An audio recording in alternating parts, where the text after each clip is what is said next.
We are starting. We are starting the show. Let me go ahead and set up my notification. Do.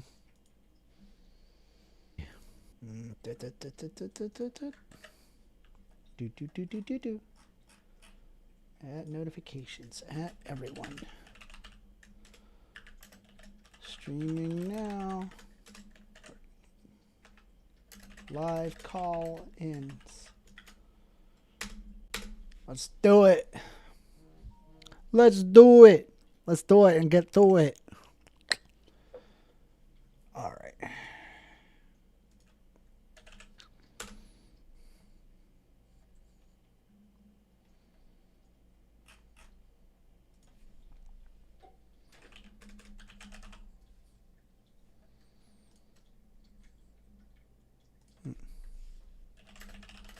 It's a Rubik's, says, hey. Bobro says, first. Hello, hello, hello, hello.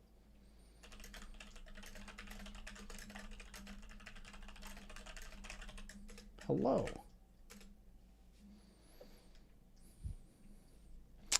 Luke is a cool dude, says, thirth. Rubik says, how goes it? Goes well, goes pretty well. Can't complain, can't complain. It is a good day. We're going to play some Stalker 2. We started early. You know, I had the idea. I said, I'm going to just eat my food and just chug a bunch of coffee. And hopefully we can then just, you know, just get right into streaming. And we just stream all the way until 9:30. That way we get a nice long stream. That's what I was thinking anyway. Anyway, that's what we're doing right now. That's what I did. I was like, I'm going to heat up some food. So by the time it's 5 o'clock, I already ate. And I already had my coffee. So we should be good to... whoa! All right. Well, that's a monster. Okay. Well. Oh, boy.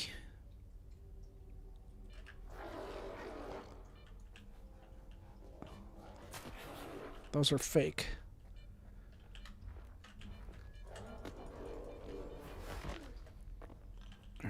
Jump up there.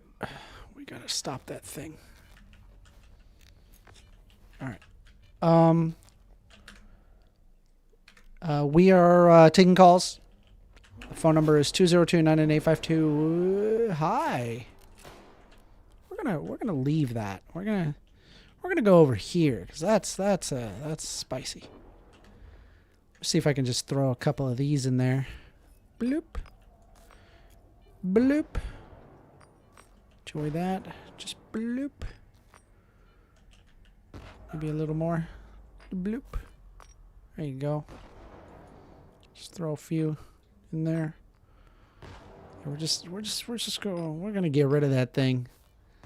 You know, just it's dead. There you go. That's how you do it.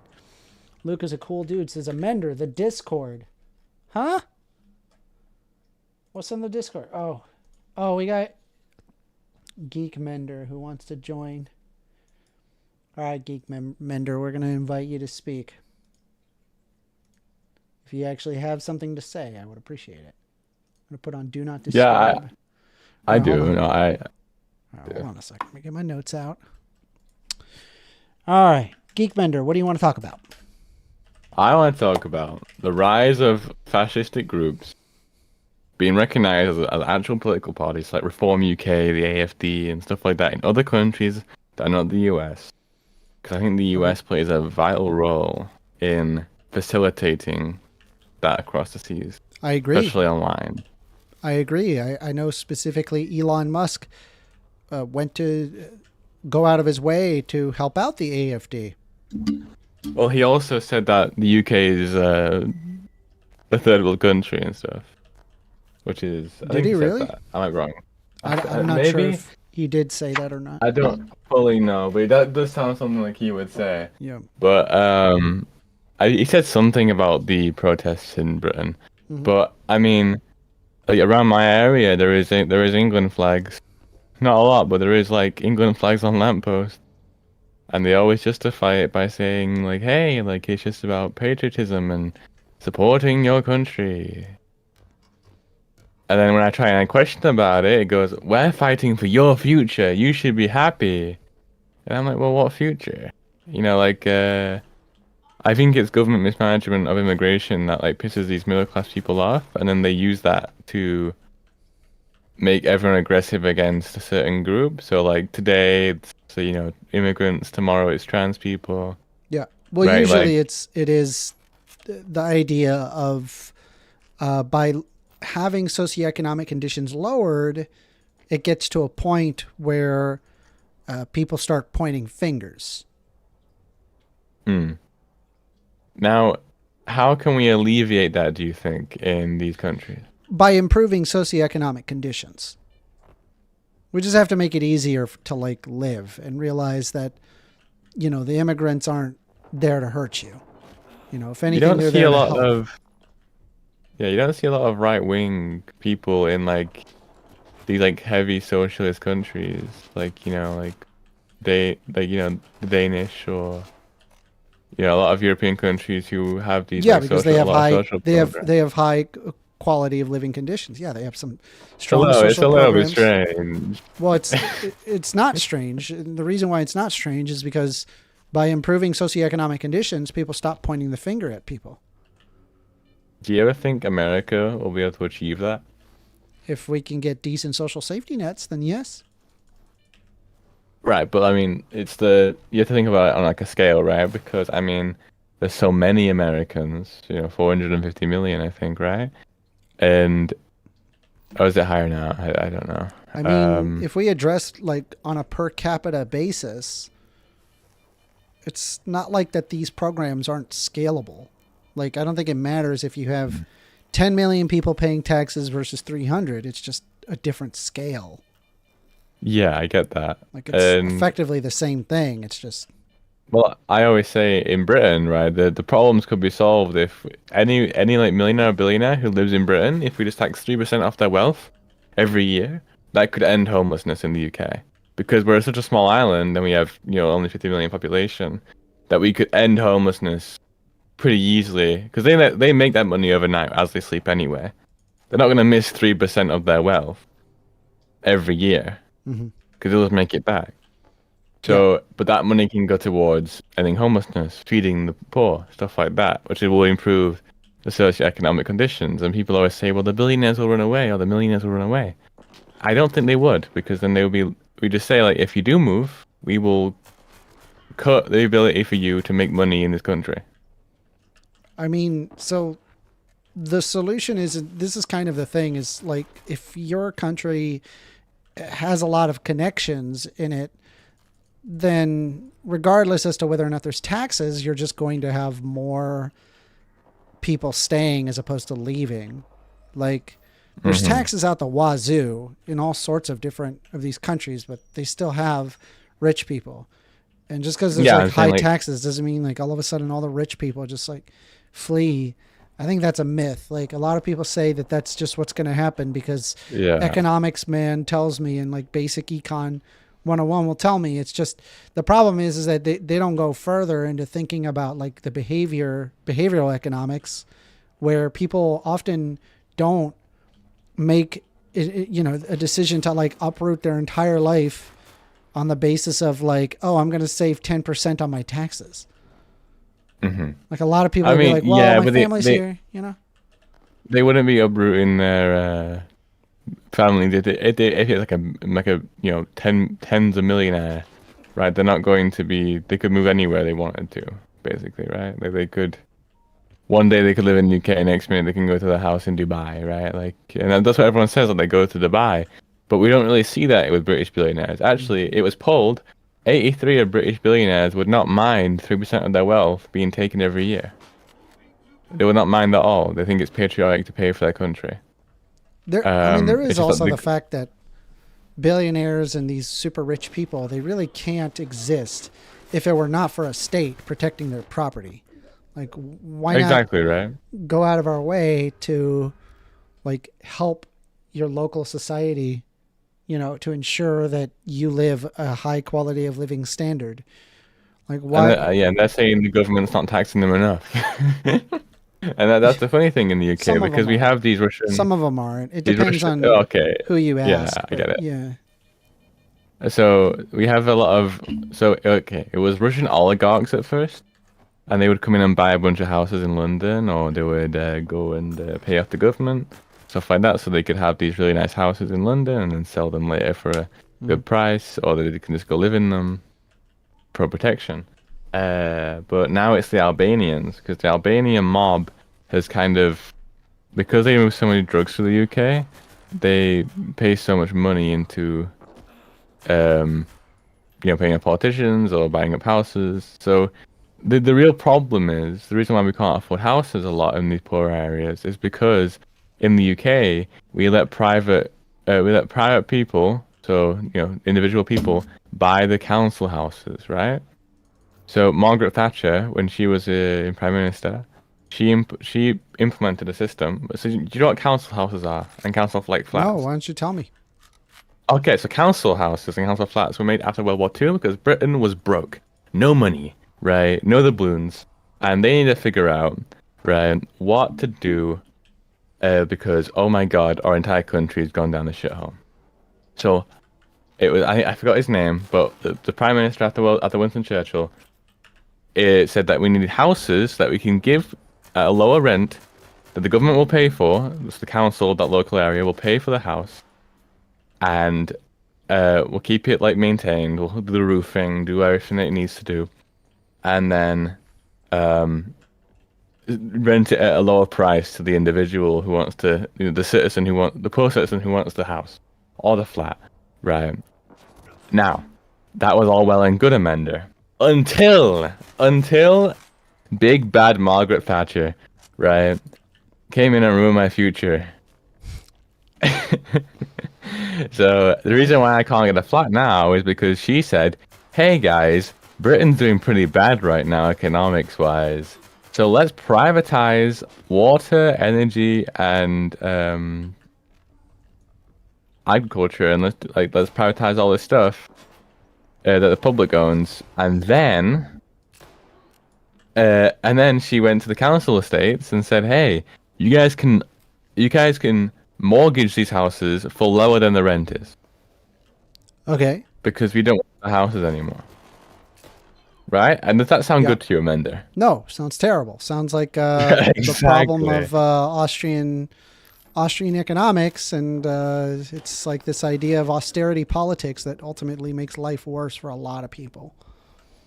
Now, what it did was it allowed my dad to own 3 properties, but now that I am an adult, I can no longer get any properties because I can't get a council flat or a council house because they're not building them anymore. Do you know why they're not building them, Amanda? Because of the austerity politics of right-wingers? Because you can still buy the council houses and flats. So as soon as one's built, this billionaire company comes in and swoops the house away and then rents it for a way higher price. And this is the issue that we're having in the UK. And this is why people blame immigrants, because these immigrants do rent these very nice houses, these council houses, for extortionate prices. Okay.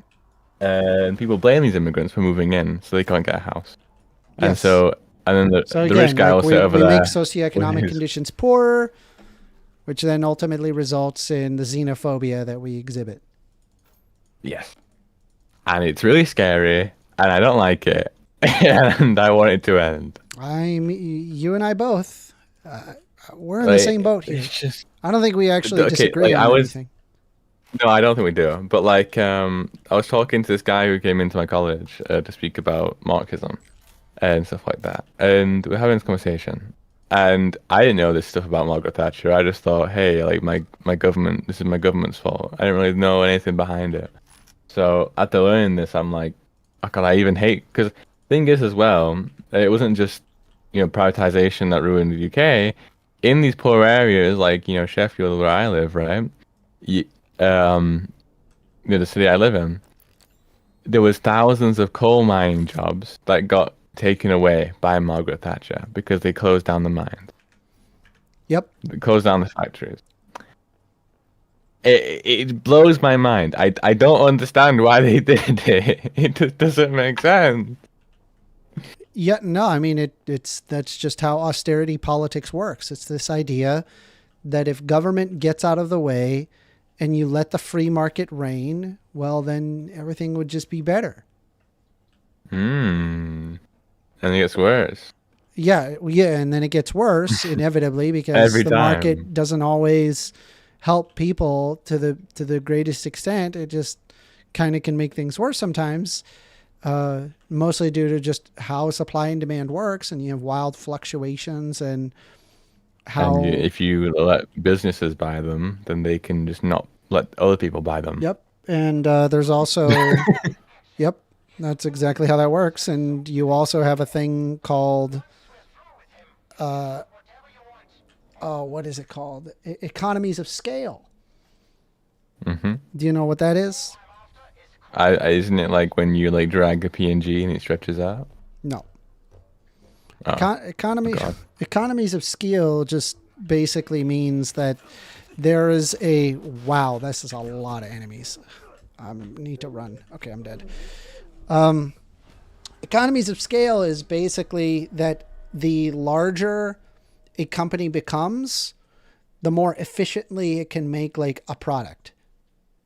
And so because it's cheaper to like make said product at scale than it is to make one at a time, any small business that wants to kind of exist can't compete against a giant company. Yeah, no, these small businesses don't even own the buildings they do their business in. They rent them off these corporations. Very true. So it's a never-ending cycle, Amanda, where you give rent to the bigger corporation, and then the bigger corporation then owns you, and the bigger corporation then buys your company. Yeah, so when this you go is actually bankrupt. very easily resolved. You could just have social safety nets, and this fixes that problem. You could also have regulations on companies being able to purchase residences, like limits. Do you know what on happened last time that we tried to do that, Amanda? What happened last time you tried to do that? Brexit.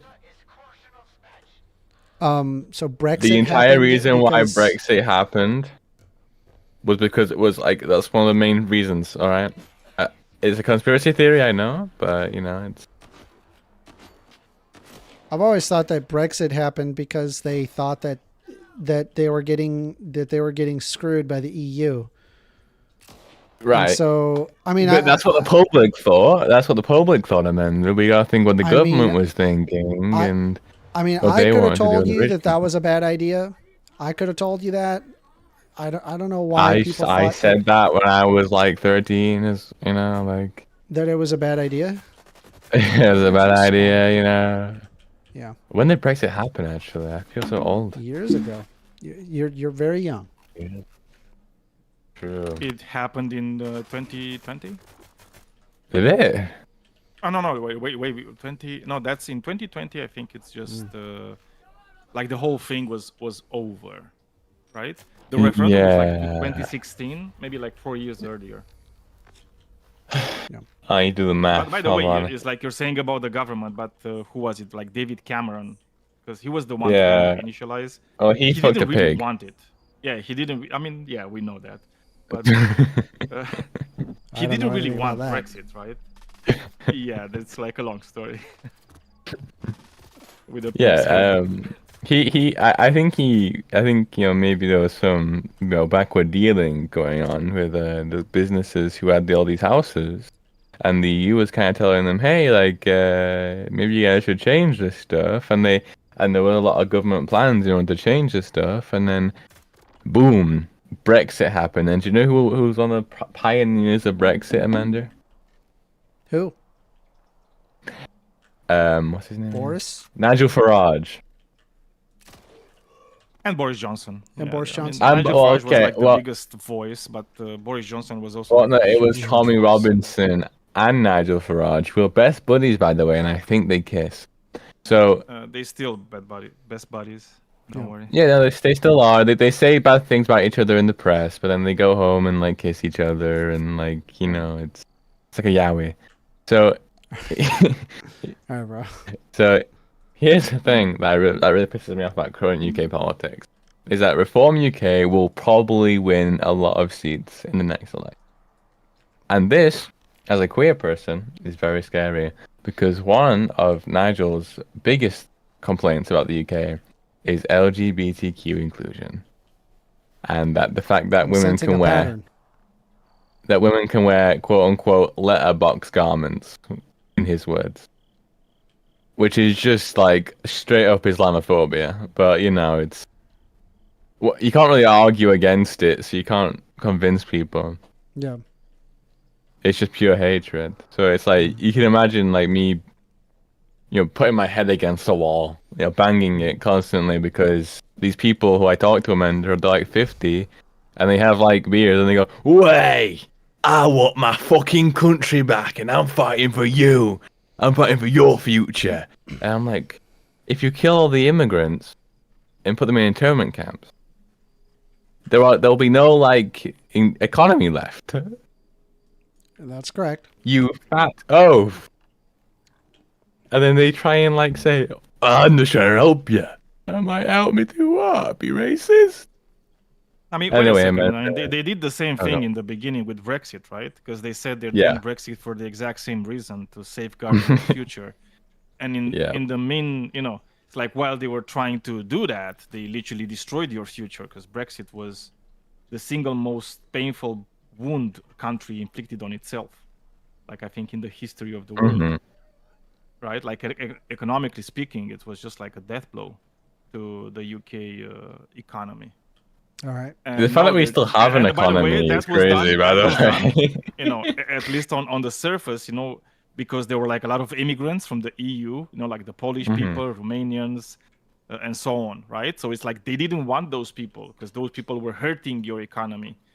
And apparently those people were Really? kind of keeping the economy alive. And now there's Oh, another I batch don't of know immigrants about that one, are Daniel. keeping the rest of the economy alive, and they want to kill that part too.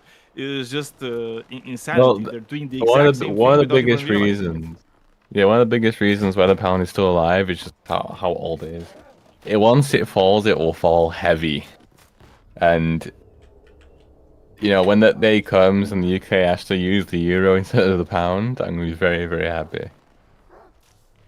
I mean, Can I get the funny? you'd need to get back in the EU, by the way, for that to happen. Well, I think we will. I think we'll like after we have like this alt-right,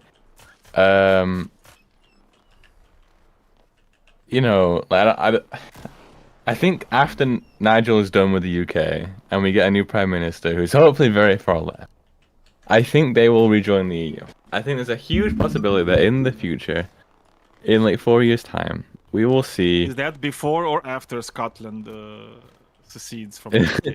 Oh well, I mean they can try. I mean, we're in this we're all in this together. We're all in this together, all right? I mean, by you mean like English people? Yes. And maybe the Welsh, like English and Welsh. Actually, the Welsh can go. The Welsh can go. Actually, they can have their independence if they want. Oh well, they'll export wool, and that's it. They have no economy. The Welsh will never go.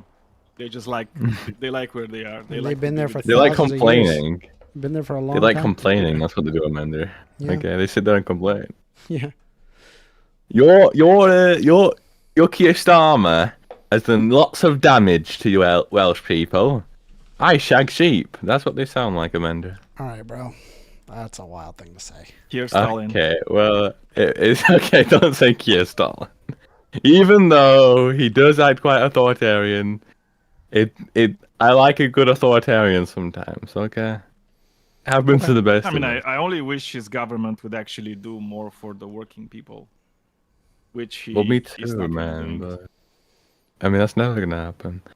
Thank you, Amanda, for speaking to me, and Daniel. Yep, no problem. Enjoy the stream. You have a great day. I hope you don't die as much in Stalker 2. I'll try.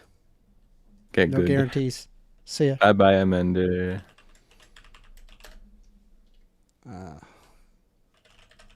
Amanda, you're starting these things early.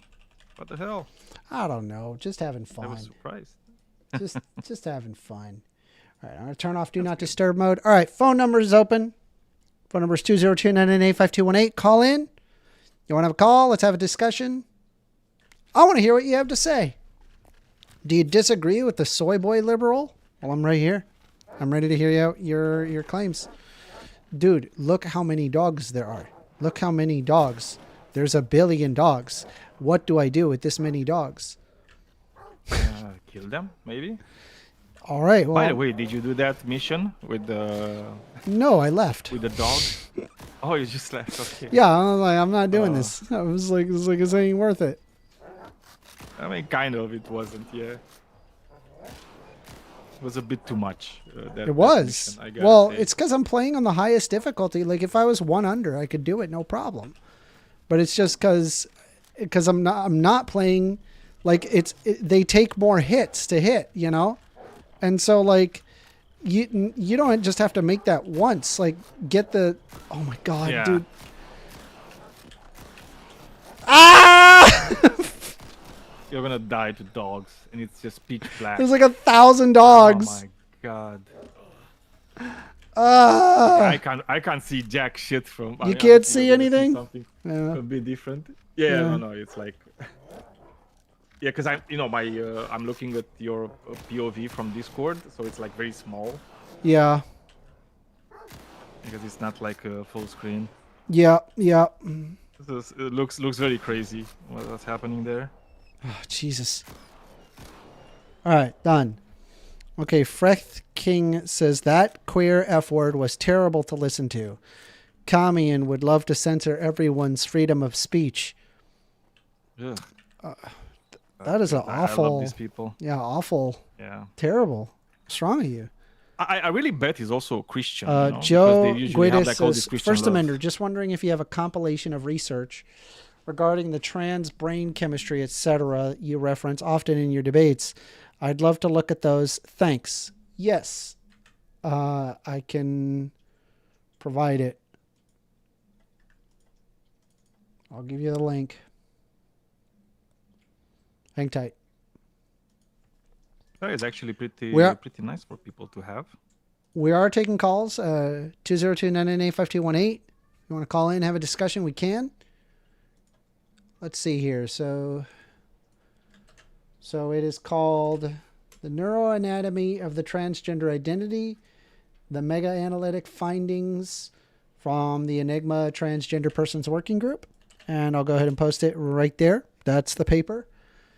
Though you won't have the full paper with that, you need to likely either buy the paper or also definitely, absolutely not know what Sci-Hub is, and definitely, absolutely not be able to view that file with a DOI number. You got to get the DOI. That's my point. Anyway, we are taking calls. Call in. If you want to call in, let's have it. Let's have a discussion. I want to hear what you have to say. I'm pretty woke. How woke would you say I am, Daniel? Like on a scale of 1 to 10? 1 to 10? Yeah, like I think it's like more than 9. I don't think It's like a 9. because it's pretty high. it's like kind of like a I'm 9, not a maybe socialist. like a 9.1. Yeah, Like that a 9. the only thing that's like I mean, again, preventing me from being a 10 is the fact that I'm still a capitalist after all is said and done. I mean, maybe. I don't think. Okay, so first of all, I don't think woke has anything to do with like being pro-capitalism. I agree. Like, for example, I agree, but I'm saying it's more people, like a thing of. but yeah. it's like an adjacent thing, you know. But I know maybe. Yeah. AWOL says I'm pretty damn woke, probably about a 9. It is. I'm way up there in the woke meter. The woke meter. Yeah. If you want to have a discussion with me, just call in the number. We are taking calls live, 202-998-5218. What is that? It's a floating frog. Okay, Floating bye. Frog, yes. Just killer. Ah. Come on. I mean, it's Chernobyl, right? So. Frecht King says, obviously it's so gonna you be are neutral evil. Ah, No. you sound like really fun for those D&D sessions. I think if you came in with like calling people F-bombs in my D&D session, I'd be like, all right, dude, you can't do that. No more doing that. You do that again, you're out. You can't be like that. We're all just having a good time. Can't be like that. AWOL says, oh, I am going to call in. I'm just waiting for you to heat up a little bit and maybe have one or two discussions first. TextGen says, what is your most radical left woke opinion and what is your most radical right MAGA opinion? Ooh.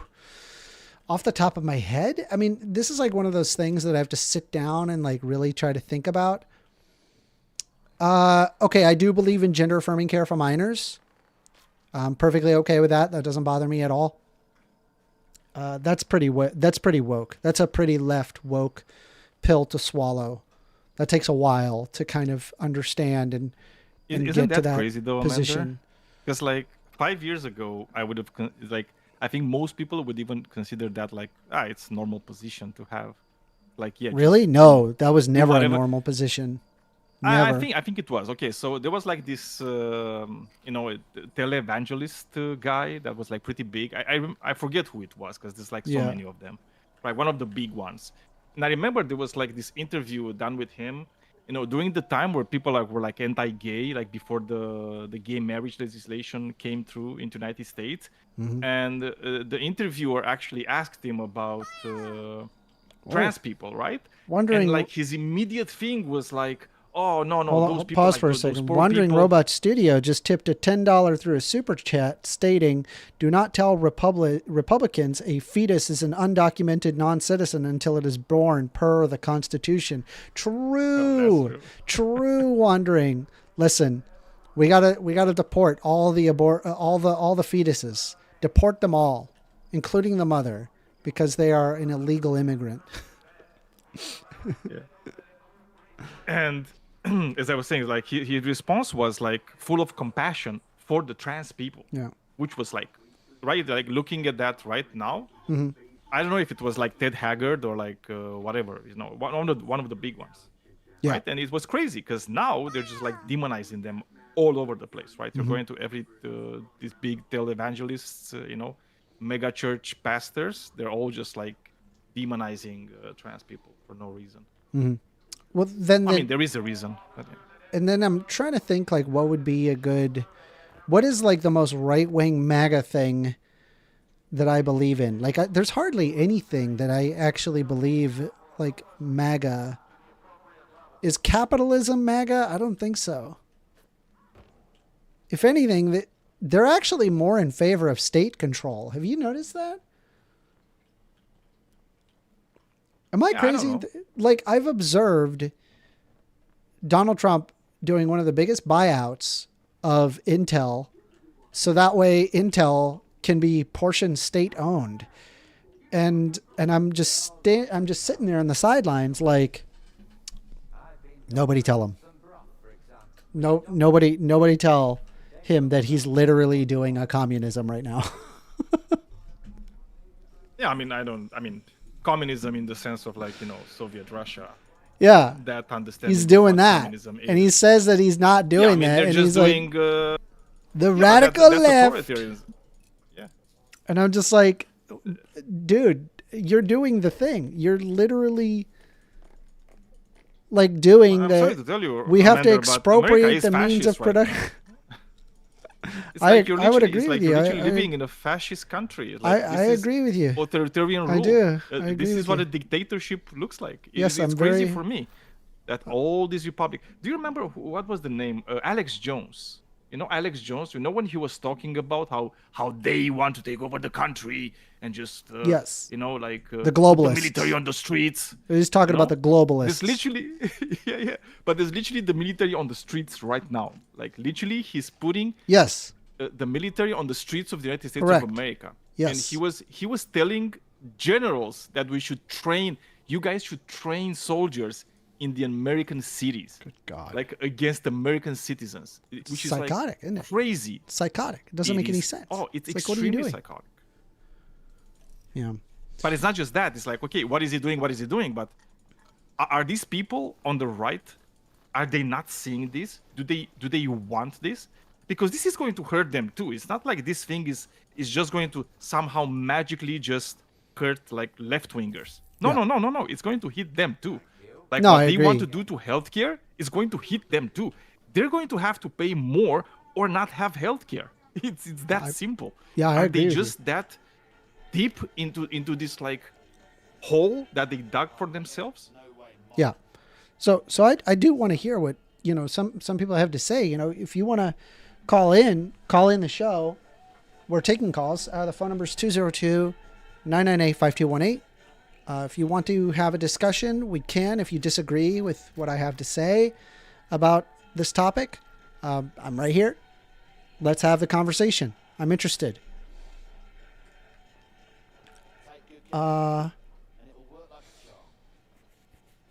Let's take a look here.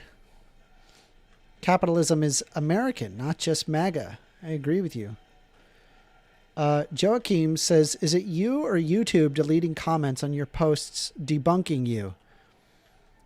If there's something that is debunking me, please call in, please, because I'm the type of person that I like to learn when I got something wrong. And if I am genuinely getting something wrong and you've got something that debunks whatever it is that I'm saying, great. Call in. I want to hear what you have to say. Seriously. If you have something of substance. Freth King says, it is actually kind of admirable that you have an open discussion. I try my best. I really do. It can be hard sometimes because a lot of people, the way that they approach things is that they don't actually want to have a conversation. They want to win a debate. And I'd rather try to address you respectfully and if at all possible. And I do want to hear your point, no matter what that point is. Maybe you can teach me something that I'm not aware of. I'd be more than happy to hear it out. Which says closed borders is not MAGA. That is a MAGA position, though, isn't it? I mean, kind of, yeah. That is a very MAGA position. They argued that they needed to close the border because it's super insecure, despite the fact of why there were people coming to the country. It was asylum-seeking processes because we, as the United States, have destabilized much of the global South, and we're kind of surprised when we start seeing a lot of those people showing up at our doorstep wanting to be accepted as per Geneva Convention standards. In my opinion, I think that, it is our responsibility to assist people who need it. And that would include people who are asylum seekers. I hope that makes sense. What do you think, Daniel? Well, I mean, you know how MAGA and Republicans, they like to use this phrase, fuck around and find out.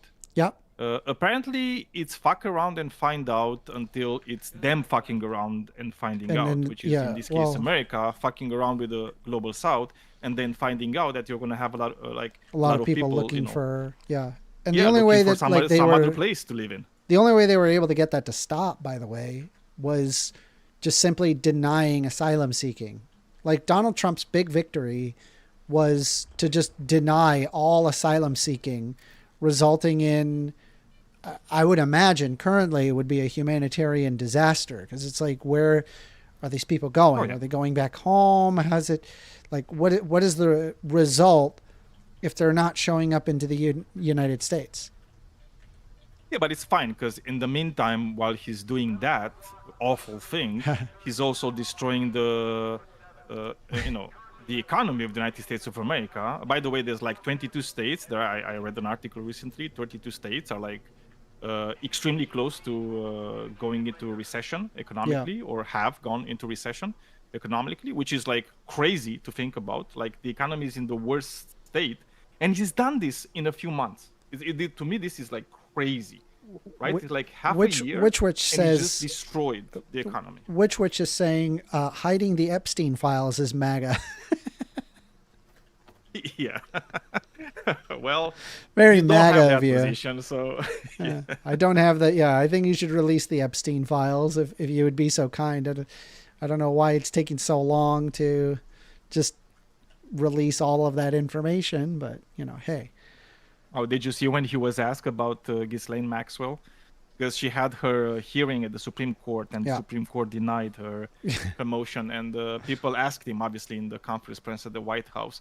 And he was like, "Oh, Ghislaine Maxwell, Max Bell? Who's that? I don't know." It's like, I never heard of her. Never heard of her. Who she is. Who is she? Even Who is wait, that? didn't they I don't transfer know. her It's to like, like a minimum security prison? Yeah, I will just look into it. I don't know who she is. It's like, oh, she's like Ghislaine, Lane. I don't know. It's the weird name. Yeah. So, all right, let me tell you something.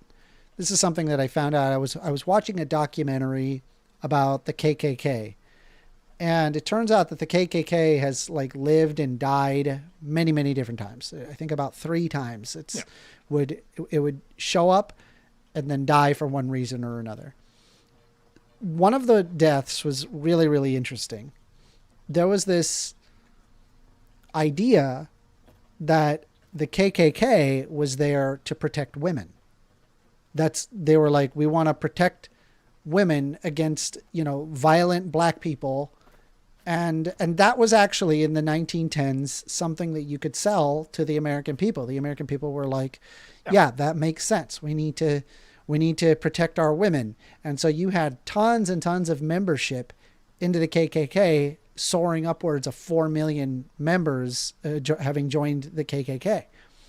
Well, what ended up happening is in the 1920s, their leader, like one of the highest, grand wizard, whatever role play name it is. Yeah. The dragon, I don't know, was found to have essayed their secretary, and then they killed them.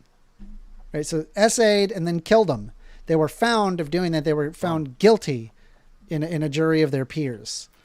And so the end result is that everybody looked at that as like one of the most hypocritical things you could ever do. And they just started losing memberships just left and right. I mean, it was just like, this is a super hypocritical, thing for the leader to do. And so the end result was that the KKK just kind of fell by the wayside all the way up until, I think it was the Civil Rights Act, that it saw a small resurgence, but it never saw the same numbers that it had ever again. And I keep thinking about that and I go, so I wonder if under the Trump administration, we can prove definitively. Do you see where I'm going at? Not yet. Okay. Well, I wonder if we can prove definitively that he abused a child. Right now, it's not definitive, right? So people are still on Trump's side. I feel like it's only a matter of time. I think it's only a matter of time before you start to see. Can I be? Can I be this cynical? You think it won't matter? You think people won't care? No, I don't think it would matter. I don't believe you. No, I don't think they. I truly believe that they're that lost. Yes, they're that lost. No, because dude, they've been suckered by this guy for like 10 years. It's true, but he's been fooling them for 10 years. They're too invested, right? It's like, because right now, them admitting but think about that it. They were fooled. That was the same. Would thing just take a piece of their soul. But that was the same thing with the KKK. It's not different. It's people no, were engrossed in the KKK for years, decades even. They had their good old boys networks, and it was like, oh, you were like an important figure to be a KKK. You had your membership dues, and it wasn't cheap either. So yeah, but people didn't vote for the KKK, right? It's like there was no. Well, no, they voted for political parties that supported the KKK. Yes, it was 100%. But I know. But this is the thing with like central figures, right? Because this is kind of like a religion of sorts, right? It's like you have this figure that you put on a pedestal, and it's like he can do no wrong. Okay, let's be honest. It's like you've met these people, right? You've talked with these people that they believe that Donald Trump is the second coming of Jesus, right? He can do no wrong. he's just persecuted because they come from But this religious when- perspective. but where I think- people just persecute I Trump, think if but he's it- actually innocent of everything. But if it became solidified, like, oh, they essayed a child, if that ended up being like the reality, you can't tell me that there would be, that the MAGA group would continue to exist. I don't believe that. I think that I'm just gonna be that you would end up cynical, with okay? a ton I'm of telling people. you. You would have a ton of people that would they would be like, I can't do it anymore. I can't. I think most people would come to that. Maybe you could have some scragglers, just like you had with the KKK, but I think that would be the death. That's the death of the movement. Look, for his sure. base is around like 30 to 35%, right, of the population. Of the U.S. Like population? even if yeah. That's kind of like his base. I don't. It's like I think it's less 30%. than that. No, I'm almost positive it's less. again, it's like last time I looked, that was kind of like what the MAGA base was, right? All right, It let me was look like that up. around like 30%. Let's see. And I don't think that MAGA base will kind of ever, abandon him. I think they will stay with him up until like the last straws. It's like, and they Well, will let's never take a admit. look. How many Americans are MAGA? All right, let's see if I can find something.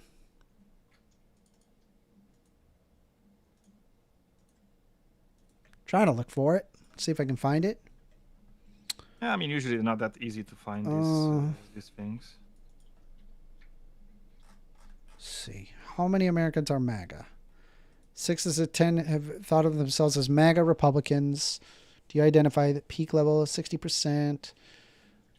Less than half identified as MAGA.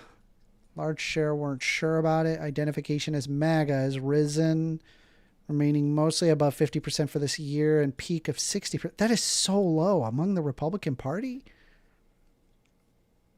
Yeah. Which would kind of relate, So you to got kind of four. like 30 to 35% All right, of the so whole population. are you... generally speaking, do you think of yourself as a Democrat or a Republican? Okay, so you can see right here, only 32% are Republican, 30% are Democrat, 27% independent, 4% other, and then there's 7% is not sure. That is... How are you not sure? I don't know. How is 7% of... Well- Like, no freaking idea, dude. Like... Yeah, I mean, sometimes you even think it's like, are you living in this world? It's like, what's happening? All right, hold on. So, just move this a little bit so people can see it. Okay. So, out of the entire population, only 32% is Republican. And let's see. Do you identify as MAGA? And that was asked of Republicans. So that's only 49%. So basically what I need to know is what is 49% of 32%. Hold on. 0.32 multiplied I mean, by that would be like, 0.49. again, you're just talking That's percentages. only So it's 32, that's 16. 15.68%. Yeah, 16, rounded up. So most people aren't MAGA. Most. Well, I mean, of course, MAGA is a minority. Yes. But again, I don't think the MAGA base will ever abandon. Bradley 2K Like, no says way. 7% is Joe Biden's remaining brain cells. Have you heard your president talk lately? I mean, lately, you mean last 10 years or? Like, anytime he talks. Here, let me see if I can find it. Hold on. I'm going to find it. Hold on.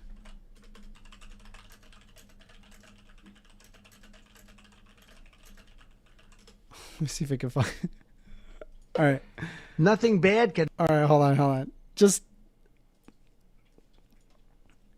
listen to this sentence. nothing bad can happen. It can only good happen. There we go. We got a phone call. Oh, man. You're on the line with First Amender. Ah, darn. They hung up right away. Darn. All right. Do you hear that sentence? Like, you got, I know, I get that you say that like Joe Biden is the one that is losing brain cells or has lost brain cells. But just FYI, Trump just never had listening to Donald Trump talk for more than like 10 seconds makes you go, is he a third grader? He talks like a third grader. Like, I feel like I should be listening to what he is saying written in crayon. You are wrong, Amender. I have a son that is a With third grader. Tylenol, He speaks better don't than take Trump. Like, he's telling the American people to not take Tylenol if you're pregnant. It's an actual moron. Like, I don't know. He's an idiot. I don't know what to tell you. Bretta Sam, so are we here for a grammar lesson? No, you're here to debate the woke liberal. I'm right here. Call the number. Do you want to have a conversation? Let's have a conversation. Phone number is 202-998-5218. Donald Trump consistently has blunders like this. And I've witnessed this throughout his presidency, as well as reading books about him and the way that he talks, just reading out exactly what he says. You're like, this guy is barely comprehensible. He barely can speak. And for whatever reason, Americans seem to be okay with the fact that this guy can barely talk. In fact, and I've pulled up this fact before, in terms of the Flesch-Kincaid grade level scale, he has the lowest vocabulary out of almost any president within the last 50 years. Hold on. I'll pull that up. Well, Bradley says, give the man a break. He got shot in the ear. Well, I mean, he also was probably dropped in the head when he was a baby. But that's besides Let me the see point. if I can find it. Hold on. Yes. So here is the presidential vocabulary by grade level at the Flesch-Kincaid grade level. And you can see Hoover was the highest at 11.3, Carter at 10.7, Obama at 9.7. And you'll notice Donald Trump is at a 4.6. What this means is that Donald Trump effectively speaks at a fourth grade level. That's what that means. Does that concern you at all? He's worse than Bush. And Bush was bad. Do you remember the Bushisms? I remember Bush. Yes. The Bushisms? I remember. Some of the stuff he would say was just so stupid. I mean, a lot of people forgot about Bush, to be honest. I mean, Trump just stole Trump the whole just thing. overtook this whole thing. Yeah. All right. Here we go. Yeah, I mean, he would do these weird Bushisms. Our enemies are innovative and resourceful, and so are we. I don't know. I can't do a Bush impression. They never stop thinking about the new ways to harm our country and our people, and neither do we. I remember that one. Like, honestly, that's what Trump is doing also, right? I mean, they kept the tradition alive. It's just that Trump is better at doing it. I know how hard it is for you to put food on your family. That is kinky. That is kinky. Come on. That's a kink. More than anything. Rarely is the question asked, is our children learning? Oh, man. Dude, that was such a fun time. We are taking calls. 202-998-5218. You want to call in? Let's have a discussion. Call in. What are you guys doing? Y'all are sleeping at the wheel. Call in. I'm taking calls. Don't you want to argue with the soy boy liberal? That's wild. Too many good docs are getting out of the business. Too many OBGYNs aren't able to practice their love with women all across the country. Poor guys. Poor guys. Or gals. I don't know. Maybe it's like some of them are gals. Neither in French, nor in English, nor in Mexican. The famous language of Mexican.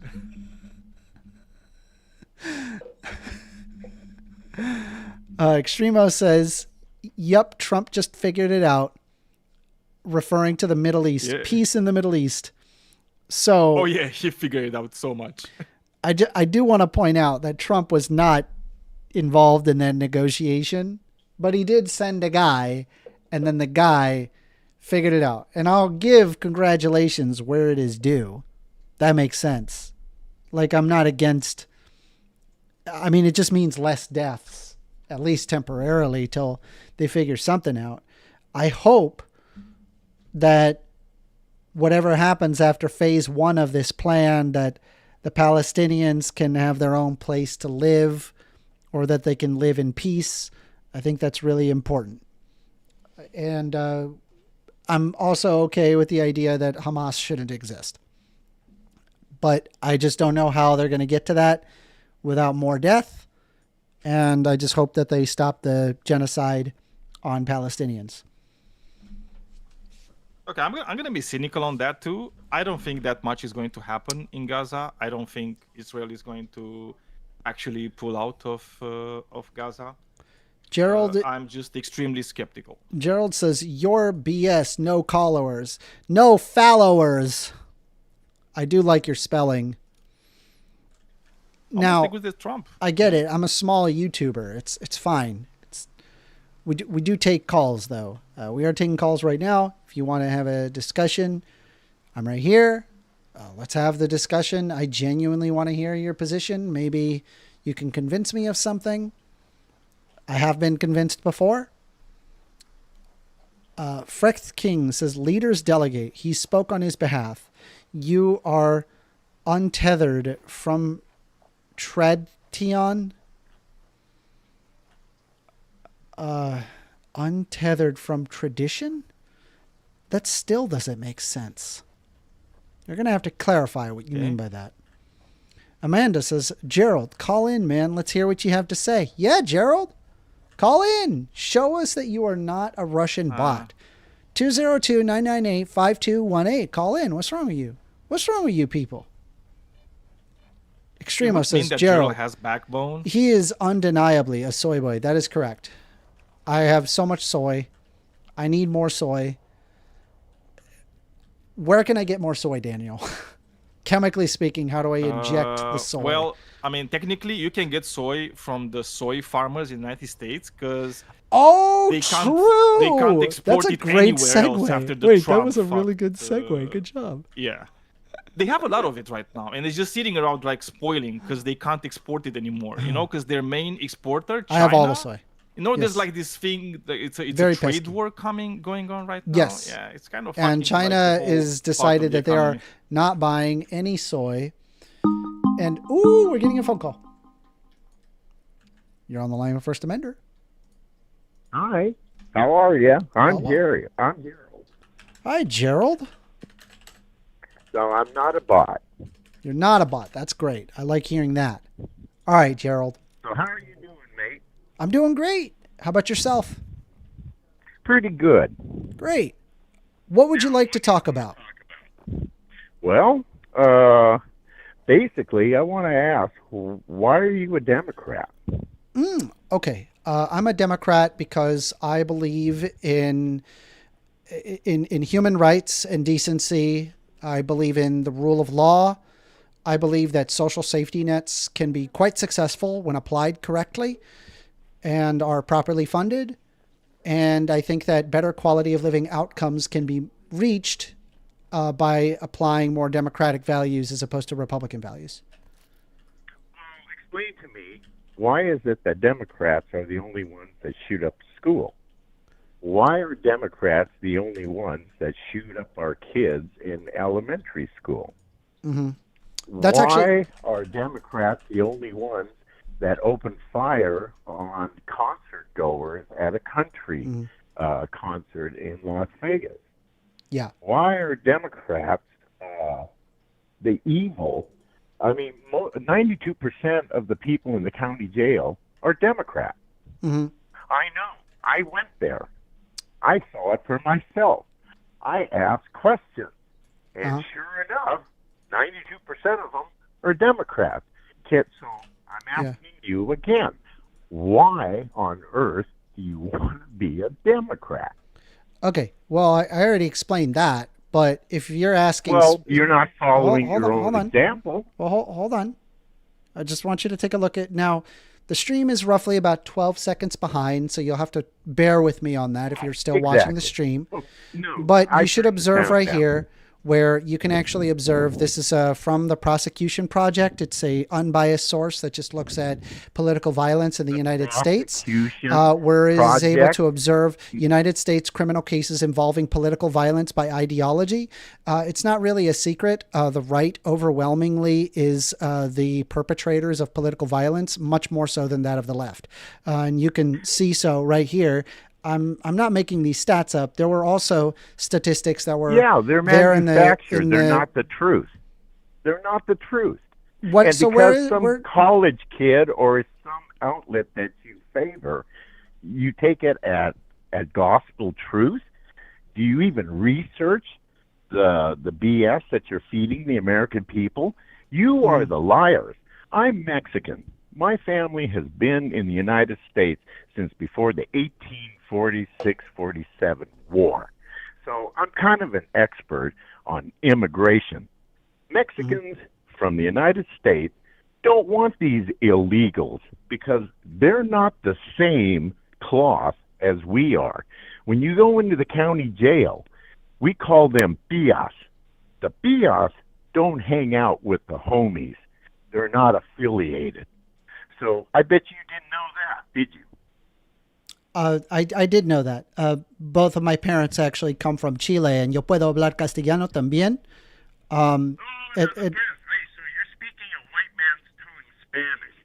Just because you speak Spanish, don't make you a Latin. That's a BS that you guys feed.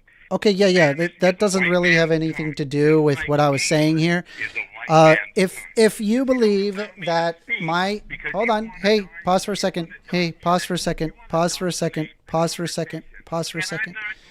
right, I have to mute you because you're not letting me talk. You are the liar. All right, I have to mute you. Okay, nobody can hear you right now. I'm more than happy to have the conversation. This is not intended to be combative. I'm not attempting to treat you like garbage or to say that you're wrong. I'm just trying to see if we can figure out where we're at. So I'm just going to ask you, Gerald, if I cannot trust, say, the Prosecution Project or FBI statistics, what statistic can I trust where it is the truth as opposed to, because you said that this was false. I'm curious as to which one is, whether or not, where should I go to retrieve the truth? Go ahead. You see, that's the problem. You tainted the law enforcement to the point where we can't trust it anymore. You Democrats did that. You act like Nazis. I mean, everything that you do. I mean, look at the unborn slaughter. You know, you have the guts to kill an unborn. That just sounds like because you can't hear them squeal. I want to focus on where I go. Put a murderer to death. I'm not asking for a gish gallop of 5 different points. I'm asking very simple. I'm going to ask the question one more time. It's not a matter of I'm perfectly okay with hearing the truth. I just don't want you to gish gallop points. What I'm trying to ask is, why? If I cannot trust FBI statistics or the Prosecution Project, where should I go to find that the left causes the most violence? What stats can I use? Well, you see, that's the problem. And now you know why that there is a MAGA. Trump did not create MAGA. MAGA created Trump. You think MAGA's going to stop when he leaves office? Just shows you how much of a fool you guys are. You're not in reality. You make up fantasy, and then you get on this pod, and then you BS the poor idiots that have to serve in war. You Democrats are about to bring us to World War III. Now Trump has to clean up your mess because you put a vegetable and a house servant in the White House. Why don't you get off All right, the Democratic plantation? So I'm gonna for free? ask you the question one more time because you're not answering the question. You're just bringing up other non sequiturs. I'm going to ask very calmly one more time. I need you to understand what I said and then encapsulate what I said and then respond with a response to what I said, not another gish galloped point or a non sequitur. Answer the question Why? 'Cause directly. you don't like the truth? I'm more than happy to who address are you, all of the Joseph things that Goebbels? you have said. What I'm asking Jawohl, you to Sie do, Simon. Komm und sitzen Sie hier. what I'm asking you to do is simply answer a very simple question that I sent you. It's a very Okay. good faith, open question. You said that I cannot trust the FBI crime statistics. You're saying that I cannot trust the prosecution project. It's fake. Okay, fine. Yeah, it is fake. If it is fake, then where do I go to get the truth? Your own eyes and your own ears and common sense. I can't use my own eyes or ears to determine a. Why? I've done it. I got off the yes, because plantation. statistics. You're still out Well, in the because field, statistics field hand. goes beyond just your eyes and ears. Like you can't I can look up observe, statistics, you and know, it doesn't 100,000 make it people the with your truth. eyes and ears. That would take years. So what you do is that you grab aggregate data and then come to the conclusion based off of the I got research data. aggregate data. And it doesn't match up with the BS that you're feeding. Great. Because You've my got data data. Where is do I go? panned out. Where do I go to get I that don't know. data? That's your problem. Hey, man, yeah, do you know how to chew gum and walk? Jesus Christ, man. Yeah. You've been on the plantation. This man is a too very long. smart guy. I Yeah. am He seems to be years extremely ago. smart. What's your excuse? If only they could buy better phones, though, the MAGA people. Yeah, I don't know what is going on with your phone as well, buddy, but I'm not rambling. I'm pointing out that I didn't say I'm you were asking, rambling. You can't handle it. Oh, I can't handle Stop, it. hey, stop Well, making, no. hey, So stop making there's up a. words. Have you ever heard of a thing called steamrolling? Yeah, like you, what you're doing. That's why I called. I'm letting you talk. Here, you don't want to discuss. You want to argue. And I don't want to argue. I wanted to have a discussion. argue. You're the one making. You're the one being accusatory. And then they threaten you with violence. But hey, buddy, it goes Yeah. both ways. How Well, the many statistics shootings are have you against. been at? I've been at 5. And Yeah. I didn't live in a bad neighborhood. Yeah, I mean, I agree with you. I think that we should have. Hey, Chilean. Yeah, I agree. I think we should have regulations on guns. I couldn't agree with you No. more. You deny Democrats with guns. That's the problem. You're the one. No. doing the If you look shooting. right here, You're you can the one observe that doing it's the mostly massacre. right-wingers You're that are the doing ones it. that killed Charlie Kirk because you didn't. Yeah, that like was what he actually an saying. extremist nihilist that had nothing to do with both right-wingers Hey, and there's left-wingers. lots of them. 67 shootings have all been liberal. Also, the shots that Only were being 4 shot at Donald have Trump, been those were both conservative. Trump supporters. Just FYI, or those were both Republicans. No. Yeah. Claim that BS game. Yeah, that's what happened. You can hey, Google this. I'm not making you it are up. losing in numbers, and nobody is following you because when you get lied to, Yeah, I think I'll be all right. that person anymore, and that's why you're not getting any callers because your audience is a lot smarter than obviously your capability. Okay, yeah, probably. Yeah, that's why nobody's calling because you're just a bunch of BS. Jawohl, Sie Simon. I'm going to call you Joseph Goebbels because that's Goebbels? the minister of propaganda. You know, Yeah, I just like mean, Nazi Germany. who am I funded by? Where do I get some of that George Soros money, man? Because I'm not getting I any guess of that so, George Soros but money. You're not doing a good job because you're not getting your pie cut. So that makes you even a failure on top of that. Well, you know, I can't become successful unless if I try. You call this successful? Yeah, I think I'll get there. Yeah, give me time. It'll come. It'll happen. Man. You haven't been around the block long enough. You're still wet behind the ears, sonny. At least you have a better phone than this guy. Yeah, it's true. Middle East KIA Mm-hmm. because all you people are leaving because in a world war, they draft you up to 55. And it ain't like Vietnam where you serve for 2 years. You go for the duration of the game. So All right, so you ain't gonna make her, son. so I don't find that. You don't believe in God, so I guess. Yeah, so I don't find that using the my eyes and ears to determine statistics to be adequate. Let me give you an example, okay? When I read the book, To hear this fantasy. can you just please for a second just hear me out? Hey, okay. Well, you speak over me. I can't have the same courtesy. Gee, that's really democratic. When I Hey, read, don't do as I do as I say, eh, mate? when I read the book Mein Kampf, Yeah. the predicate of Mein Kampf and its entire argument was actually based on Hitler saying, "Look around you." His whole argument, even though statistically speaking, it actually was incorrect what he was saying, and when push came to shove, all it took was him to tell people, look around you, instead of looking at the actual statistics and relevant information to hopefully correct their socioeconomic blight. And because Hitler just looked around him and didn't look at statistics, it actually caused one of the largest human atrocities in human history. There's also the fact that I wouldn't use my own personal anecdote as the predicate argument to anything. I would want to have relevant statistics to determine, okay, what is the reality? This is why when I hear a Republican tell me that it is the left that is causing the violence, even though empirically I can show that that's not the case from multiple sources. You're a liar. It is the case. I'm not lying. I'm not. I'm being entirely honest with you. You're either a liar. I literally which have is the it? stat right here From who? from the what? prosecution project.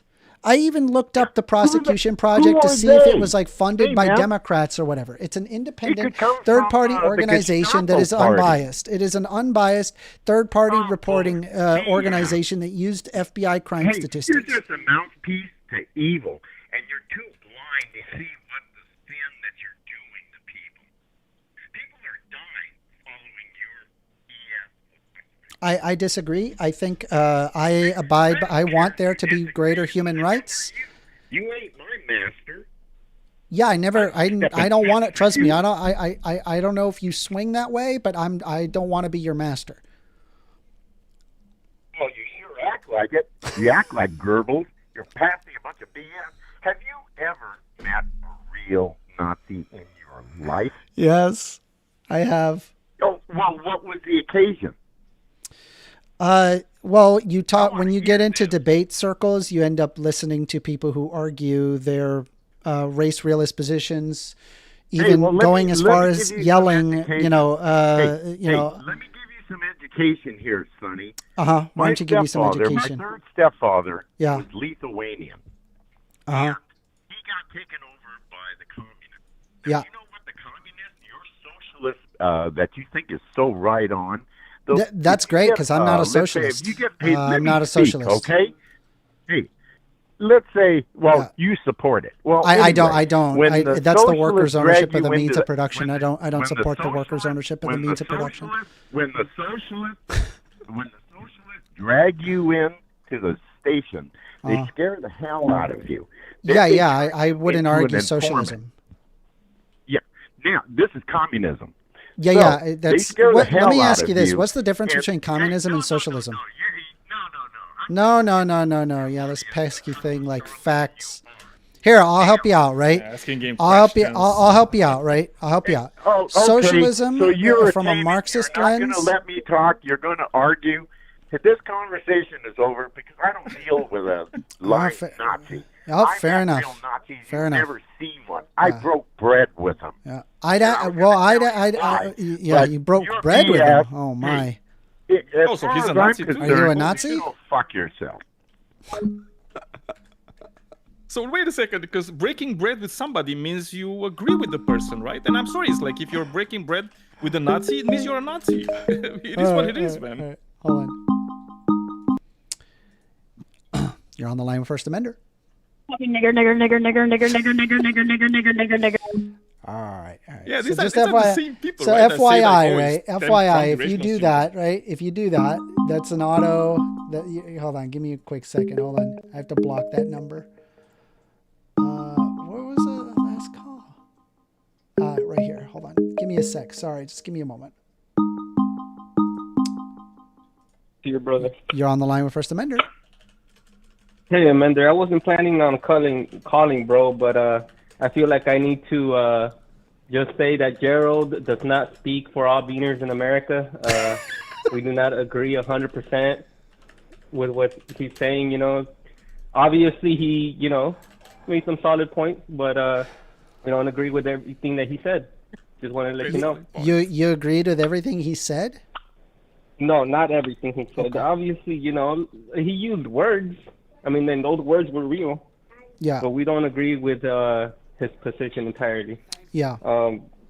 One thing that I do want to just bring up, though, man, real quick, because you die on the hill on statistics, can you tell me the top 10 most violent cities in America and whether they're democratically run or Republican All run? cities are democratically run because they're cities. Democrat Party run, excuse me. Yeah. All cities are primarily Democrat. No, that's actually not true. That is 100% true. But even if you were to go into most major cities, if you look in the areas that have the highest crime rates, they're mostly populated with Democrat voters. Yes. Okay. How do you explain that?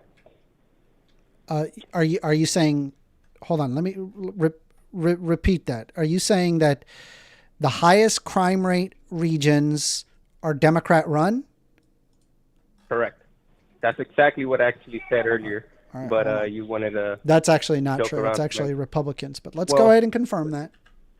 Okay. Hold Well, on. you tell me the cities in America with the highest concentrations of Republicans, and then you compare those to the opposite, and you'll notice that there's obviously there's discrepancies in everything, because we know that poverty is actually not race based or like ideologically based. It basically comes down to like two-parent household plus higher income plus higher education equals best outcomes, right? That's inarguable. Let me just make sure that these are valid sources. I don't want to like share something that is incorrect. It's logical, but the statistics will back that up, right? Like clearly, it like something that I can say to you, and then you in good faith would recognize is true. Is that higher education, two-parent households, and what is it called? Higher incomes equals better outcomes. That goes without saying, right? Okay, hold on one The second. cities that have those conditions almost so always are Republican. I'll go ahead and show this. This is a 21st century red state murder crisis. The red state murder rate was 33% higher than blue state murder rate in both 2021 and 2022. 2022 was the 23rd consecutive year that murder plagued Trump voting states at far higher levels than Biden voting states. 8 out of 10 of the states with the highest murder rates in 2022 voted for Donald Trump in both 2016 and 2020. From 2002 to 2022, the average red state murder rate was 24% higher than the average blue state murder rate. Red states like Mississippi, Louisiana, and Alabama are the America's murder capitals and have the highest 3 murder rates for 15 of the last 23 years. The excuse that high red state murder rates are because of their blue cities are without merit. Even after removing the county with the largest city from the red states and not from the blue states, red state murder rates were still 20% higher in 2021 and 16% higher in 2022. Well, that's a manipulation of the data, because if we're making comparisons now, right? And you're reaching that whatever you got is reaching for a conclusion. The reality is I just want to look at the data just up front, right? What we Yeah. know So I is that actually looked at I never who well, thirdway.org hold on, now, is. let me finish saying what I'm saying. That way you could come to the conclusion correctly with whatever research you're doing, right? Mm-hmm. So one, I never said states, I said cities, right? Because a state is a large body, right? And it encompasses people of different because different people in different regions of the state can have different ideologies and different incomes and social, traditions. So it's unfair to try to come up with a conclusion through a state, right? Obviously, the more micro you look at a claim, the better results you're going to come out, or the better results in terms of the outcome or the more accurate of results you're going to come out with, right? Mm-hmm. So, like, if you were to say, so what I'm saying is that, like, if you look at the top most violent cities in America, that's why I said cities. I never said states. I don't know why you were reaching for states, but if you look at them, most of them politically are Democrat run.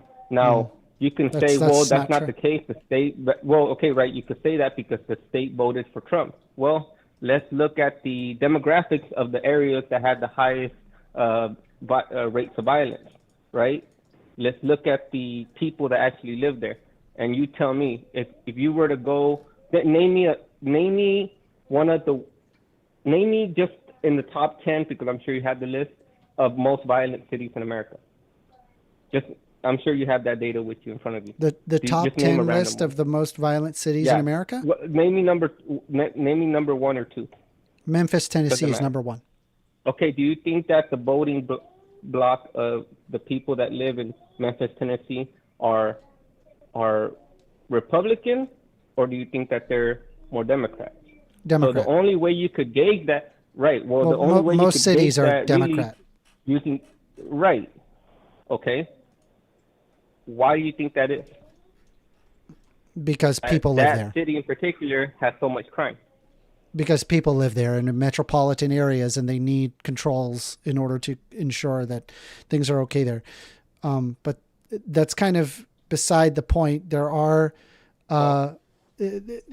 currently what I'm looking at right here is that there appears to be no connection between crime rates and mayor affiliation per city. No, because I'm not telling you, I'm asking you a question so that you can lead yourself to the conclusion that I'm trying to get you to understand, because I didn't bring up the major at all, right? I'm just asking you if, first I'm trying to break down that you recognize that we're talking about the demographics of the people that live within those cities, right? We've already agreed that they're Democrats. I think that you would agree. Most are Democrat. And Memphis, right, most of them, right? Because most there's a shit ton of black people there. Black people tend to vote Democrats, correct? Also not true. Correct. More black people voted Republican this election than Democrat. Really? Yes. So just because there's an outlier once, you're going to safely say that the people within the city of Memphis, Tennessee, I'm saying black people are not a monolith, and to assume that they would vote either Republican or Democrat simply for the fact of being black is kind of weird and racist. But so then you prove my point just now, right? Statistics are not monoliths, right? Because there could be discrepancies that prove the contrary, and if we are going to just assume that, but it wasn't me. It wasn't me making the claim that most crime is coming from Democrat cities. That's actually not true. Yeah. If you're talking specifically cities, there's no correlation between the mayor being Democrat or Republican and violent crime. There's numerous factors that result in there being violent crime. However, if you're referring to states, in terms of violent crime, Republican-led states have higher violent crime than Democrat-led states. Well, you understand that earlier I said that the reason why the areas with high crime rates have high crime rates is not because of ideological thing or political affiliation. I specifically told you that the reason is because there's usually a formula that is generally more accurate in deciding whether a place is going to be, like less violent or not, and that is percentage of two-parent households, higher income, and and level of education. And you agreed with that. That is a more accurate standard to hold whether a group is going to be, or a place is going to have more violence or not. So the reason I'm telling you that is because your statistics, although you are technically correct, do not actually provide a realistic picture of what is actually occurring. Because if you're going to say that, well, right-wingers, for example, commit more political violence, yet you can't point to me at anything specific that, especially like a big event, right? Like Charlie Kirk's murder or the assassination of Trump, that in terms of the amount of numbers that you're referring to, and which would be higher numbers than like leftist political attacks and shit and terrorism and whatnot, then, and you're solely relying on the statistics of the whatever document that you're using to reach that conclusion, then what you're doing essentially to people like us is you're telling me, I'm looking at something that's blue and you're telling me it's red because the paper says it's red. You have to prove to me, I get what you're saying, and when that Hitler analogy that you said earlier was very clever, but the reality is that people like me, the average person, are not seeing Republicans catching cities on fire. You know what I'm saying? We don't really see Republicans, assassinating people for free speech and then posting about it on Discord, which I want to talk to you about that later at a later time. But the point is that you're essentially trying to convince the audience that something is not true when they can clearly see that it is. And that's your issue. So whether or not you're relying too much on these statistics, whether or not that somebody is willing to acknowledge the statistics is independent of acting in good faith. If I ask very open-ended questions like, is it true that Democrats cause more violence? And I pull up relevant statistics from trustworthy sources to find, no, that's not the case. I just go, okay, it's not the case. If it was the case, I wouldn't bury it or hide it or pretend like, well, in Republican this, Republican that, I would just say, yeah, that's the case. So I guess I think I 100% you're saying, but look, I'm using my eyes, and my observation is that Republicans aren't causing the crime. However, statistically, that is not the case. And just FYI, from my own eyes, I'm not observing it being Democrats being the ones wanting to commit violence. In fact, before we even knew anything about the Charlie Kirk shooter, they're already using flagrantly divisive language, saying that they were trans before we even knew the person's identity. Isn't that concerning to you? I mean, they were half right. They weren't right. They were 0% right about that because they weren't trans. They were dating a trans. And also, just FYI, they were an extremist nihilist that they didn't fit in a perfect left-right paradigm. What? They didn't. That's a stretch, don't you think? No, not at all. I looked up this person and was able to find that they were effectively just a Zoomer nihilist, a Z generation nihilist that just was tired of what Charlie Kirk was saying. Well, do you think that he would? Well, so here's the problem, right? The fact is that one, by saying that he killed him because he was tired of what he was saying. Well, now you got to look at what that means, right? That means that he disagreed with him politically. He wasn't even involved politically speaking at all. In fact, he had a Discord account, and out of I think it was 4 or 5 year old Discord account, there were a total of 5 phrases that the FBI was able to observe of him saying anything even remotely tied to political, and none of which was leaning one way or the other. Can you shoot me how you got that information? Because sure. I'm having the hardest time finding things online about this guy. Sure. I'd really appreciate that, bro. And if you could send me a list of the Discord servers that he was part of, because that's something I'm not very curious about. But either way, bro. Like the reason I'm telling you this, bro, and after you talking to Gerald, was it? It's because like I think you're gonna grow, bro, because you're fucking like quite frankly, you're provocateur, bro. Cause like, and I've known you for years, so I know this of you. But you know for a fact that like some of the things that you say go against reality. Like I'll never, and I need to clip this in some way. But I remember asking you a question, bro, that like the response that you gave me was so ridiculous that it proved this, right? I asked you, would it be a good thing if there was a community in which there was very low crime and, you know, 2-parent households and all that shit, right? And a group of the people within the same racial makeup came into the community and they just started shooting at each other and hip-hopping? You told me that would not lead to negative consequences at all. As a matter of fact, I think I remember you saying that would actually be a good thing, right? And it, like, whenever you make statements like that, bro, and you also say that you're willing to change your mind, it kind of makes people like me think that maybe you're not, right? Maybe you're out here trying to push an I don't recall the particular conversation you're bringing up. I'm not sure. Well, we recorded it. It's on record. Sure. I mean, we can look at it.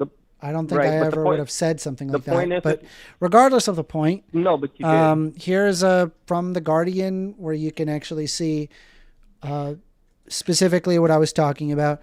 Officials at the group chat app Discord recently said that they had identified an account on the platform associated with Robinson, but found no evidence that the suspect planned the incident on the platform. The spokesperson on Discord did say that there were communications between the suspect's roommate and a friend after the shooting, where the roommate was recounting the contents of a note that the suspect had left elsewhere. On Saturday, the New York Times reported Robinson's joked in Discord messages after the FBI released suspect photos during the manhunt that his doppelganger was the one who had fatally shot Kirk. A group chat member joked about it and turned him over to the custody of the FBI to collect a $100,000 reward being offered for information leading to an arrest in the case, to which Robinson allegedly replied, "Only if I get a cut."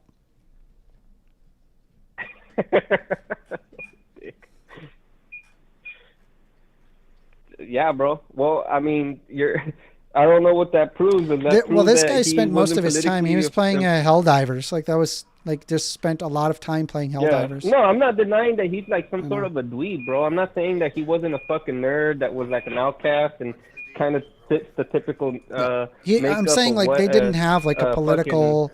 They didn't have like a particular political ideology, left or right. It like I said, they were just an extremist nihilist. A trans person. Okay. But he dated a trans person. Yeah, that's probably why he didn't like Charlie Kirk. Sure.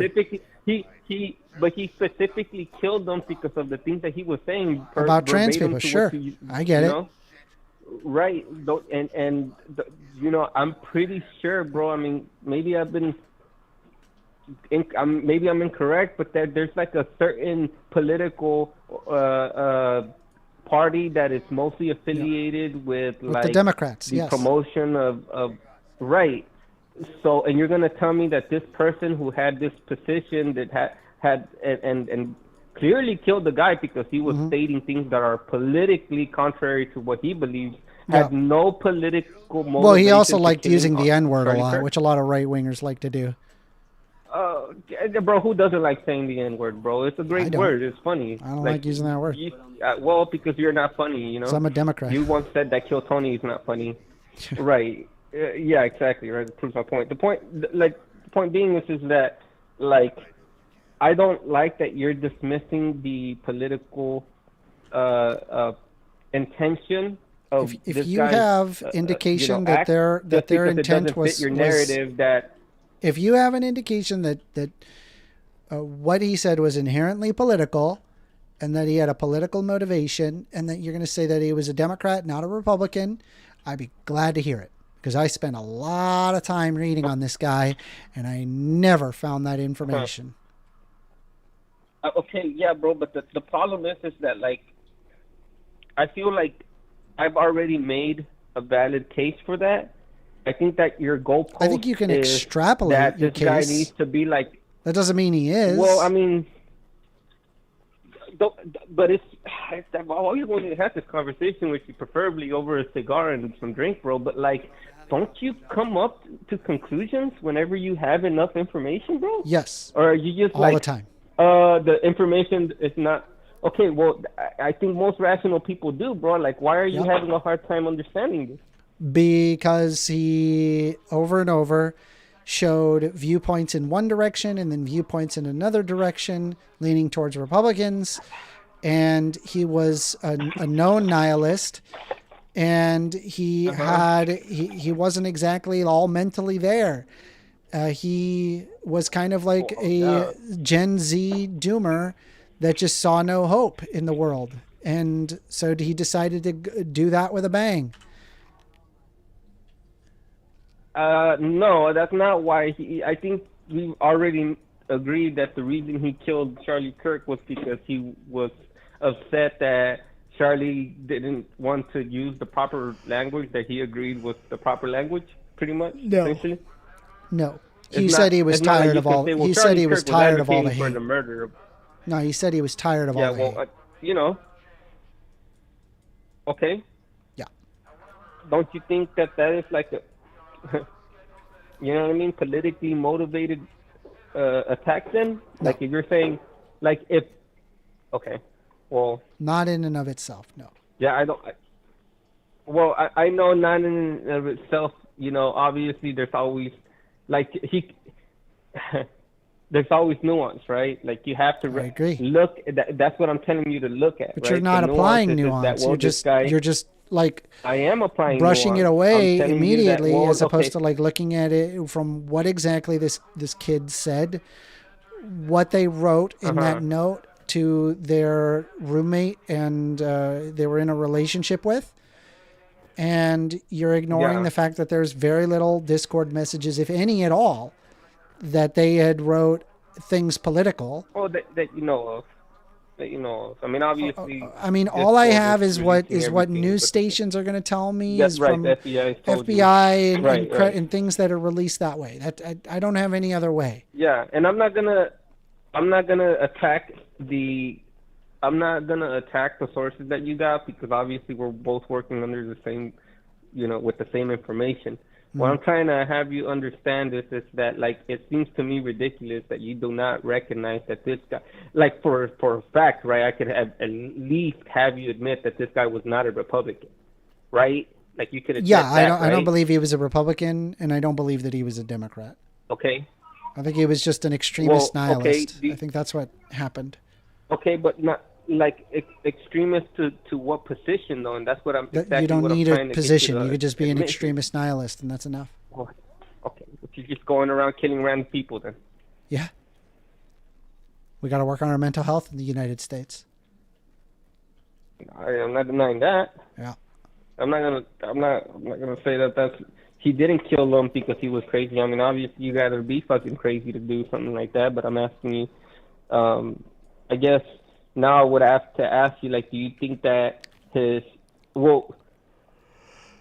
you think that his political beliefs or ideological beliefs motivated his attack in any way? Because you're saying, well, this nigga just snapped and now he's fucking killing people, right? Like, I'm asking you, do you think that his ideology had anything to do with it? No. Because that's my position. My position is that, I mean, like, if the ideology is nihilist, then yes. Motivated. Well, see, bro, it's a difficult one, man. Because like you, how are you not reaching the same conclusion I am, bro? Like I'm not stretching. You know? Yeah. I'm not saying, well, this guy's a Democrat. I think just because of willy-nilly, bro. Like, there are factors that I'm taking into consideration. Like, for example, the fact that he admitted that he killed them because of the speech that he was giving. Well, what type of speech? What was Charlie Kirk saying? Well, I mean, we're very quick to say that he's that likely the shooter is a Democrat. Let me ask you this. Intuitively, do you believe that Donald Trump is a child molester? I don't care if he's a Democrat or not. I think, more importantly, bro, I just want you to know this. No, hear me out, right? Because like you can come to a very quick conclusion. He was a Democrat. Let's say, okay, he could be a Democrat. So do you think? Hold on. Do you think Donald Trump could be a child sex offender? Maybe. You don't maybe. Yeah, I mean, obviously, there's information. I personally believe that motherfuckers in the 80s and 70s did all sorts of wild shit. I wouldn't deny it. I wouldn't say that it never happened. I wouldn't deny it either. There's definitely, yeah, I mean, there's information that I have access to that could prove that, right? Like, openly, there's, like, fucking cases if you had the information now, knowing right that he is likely a child molester, like there's a very credible argument to be made that he is a child molester, would you say that would you vote for Donald Trump? I mean, just because he can doesn't mean he is. You understand it, right? I would have to look at the information for what it is, right? He's never been found guilty of that. He never admitted to it. But what if he was? You know, what if he was? Yeah. Well, I think any rational person would say not to vote for him, right? I agree. Wouldn't you not vote for him? Right, but how do we decide that? Well, how do we decide that? How do we decide that? Evidence. Right. Do we use statistics or do we use evidence? Evidence. Right. So the evidence to me points that this guy was the guy that killed Charlie Kirk was the leftist. The evidence to me says I'd love to hear that evidence. You're telling me, well, I mean, I already made a case for that. You've heard it. I heard it. I don't find that to be convincing. I would say that the evidence to me, just because they have a trans girlfriend, they're okay. All of a sudden, they're a Democrat.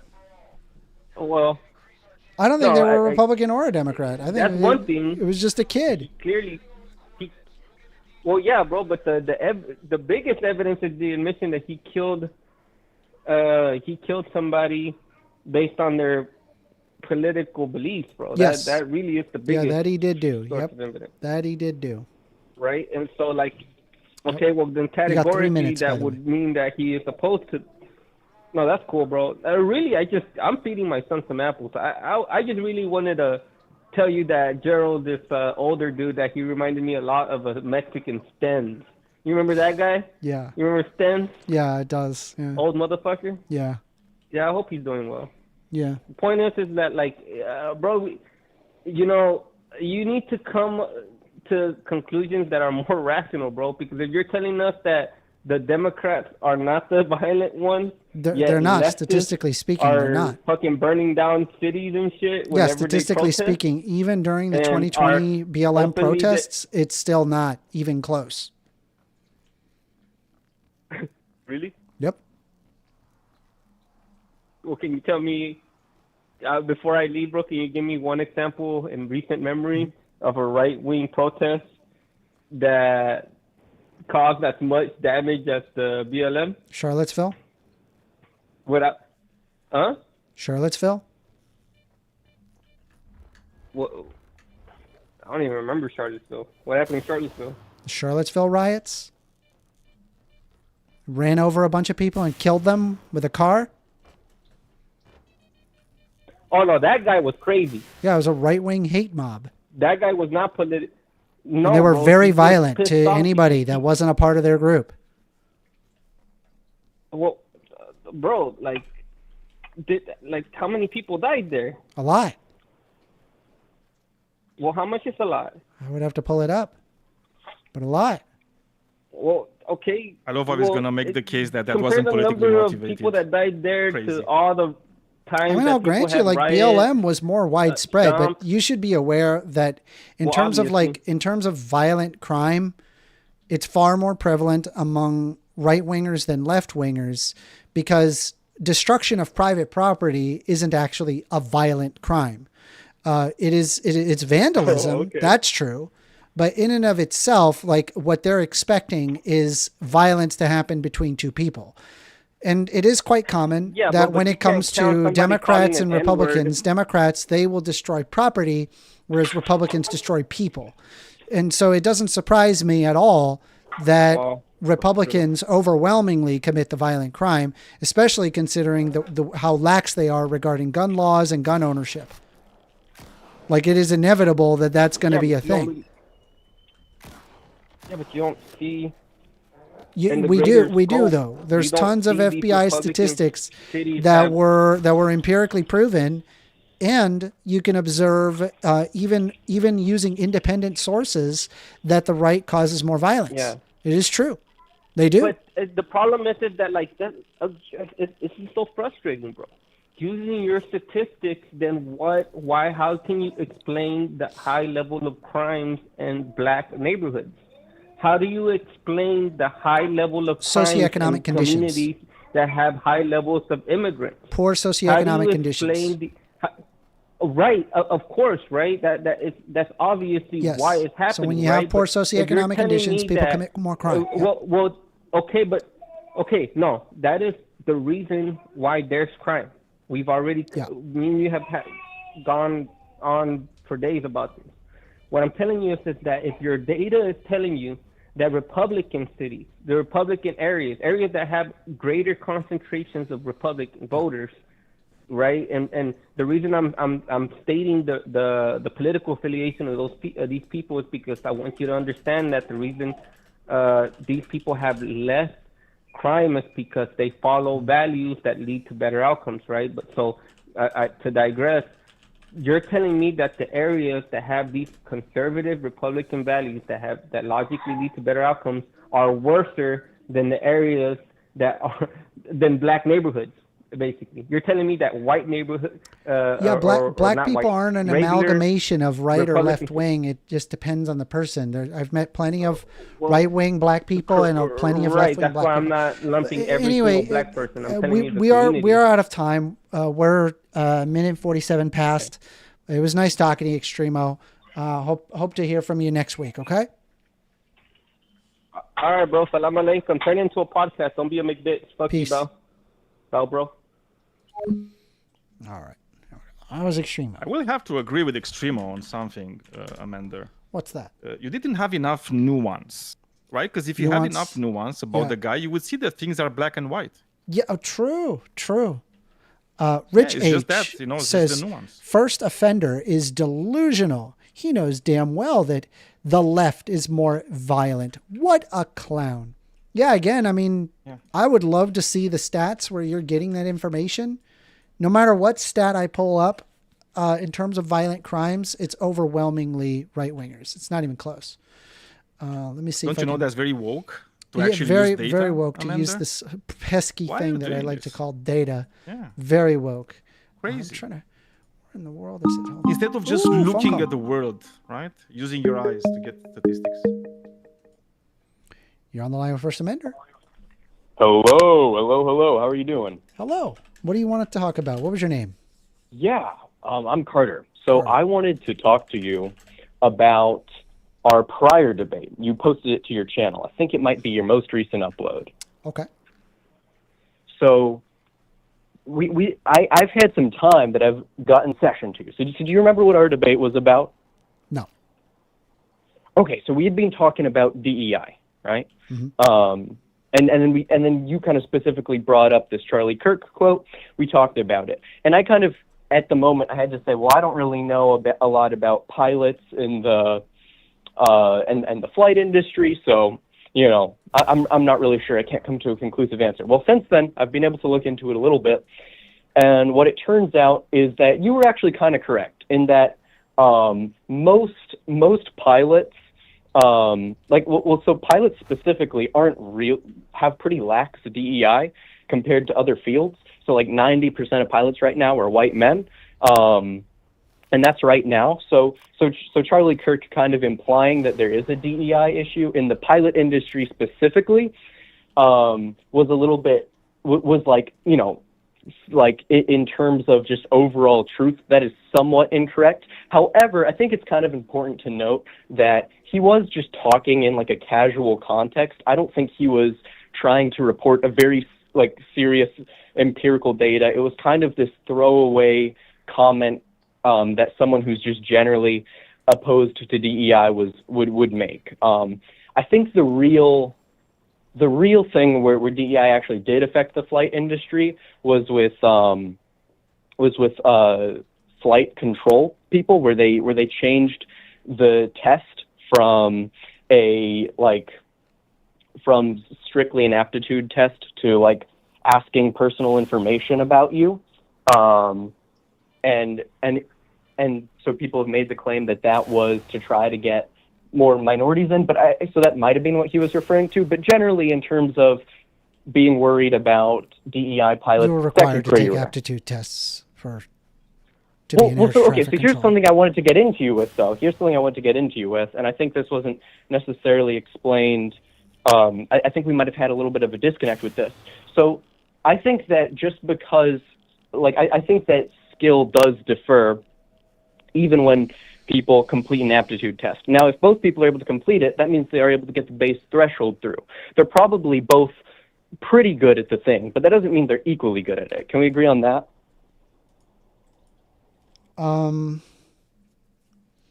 If two people can complete something, it doesn't mean that one is better than the other. Like, you're saying that one does better on the test and so therefore would be better? Is that what you're arguing? Well, no. I mean, people could have the same, let's say, First Amender, that you and I both take a test, and we both get an A+ on the test, the highest possible score. Does that mean that we are both equally competent at the subject that we took the test in? Yes. No, because a test has a maximum threshold, right? So it means that we are both intelligent enough to get everything on the test right, but let's say you had an expanded test that was a little bit more difficult than this first one. We both might not get an A+ on that. So what an A+ on that test is essentially saying is that on the material we're testing you on, you know more. But here, let me give you an example to illustrate this. Let's say a mathematics professor takes a basic multiplication elementary school test against a really smart elementary schooler who just learned about his multiplication tables. Assuming that they've both done their homework, they both know what they're doing, they'll both presumably pass it with the max possible grade. But that does not mean that they are both equally competent. That just means they hit the base threshold to get the best grade on the test, but there's an upper limit to what the test can even measure, right? Yeah, I mean, I think I've heard of something like this where I think there was two people that was saying you got 100% because that's all you could get. I got 100% because that's all that the test had, or whatever. Right.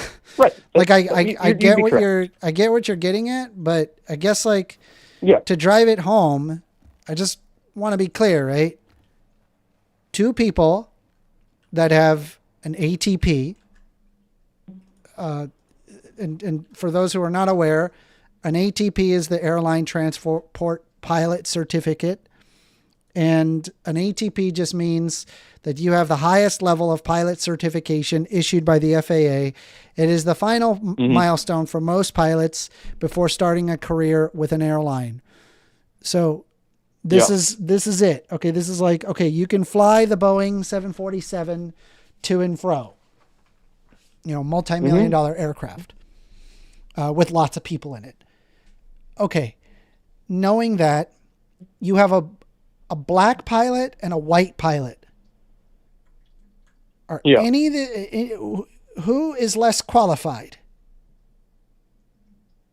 Well, they would both hold the same qualification within your example. Okay, so they are the same So that means, regardless as to whether or not they're white or black, has no relevance into their ability to fly an airplane.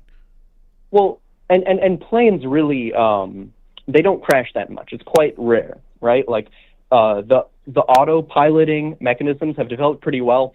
Plane crashes in the U.S. are pretty few and far between. Stop. So I think even if you do you even know what the autopilot even does?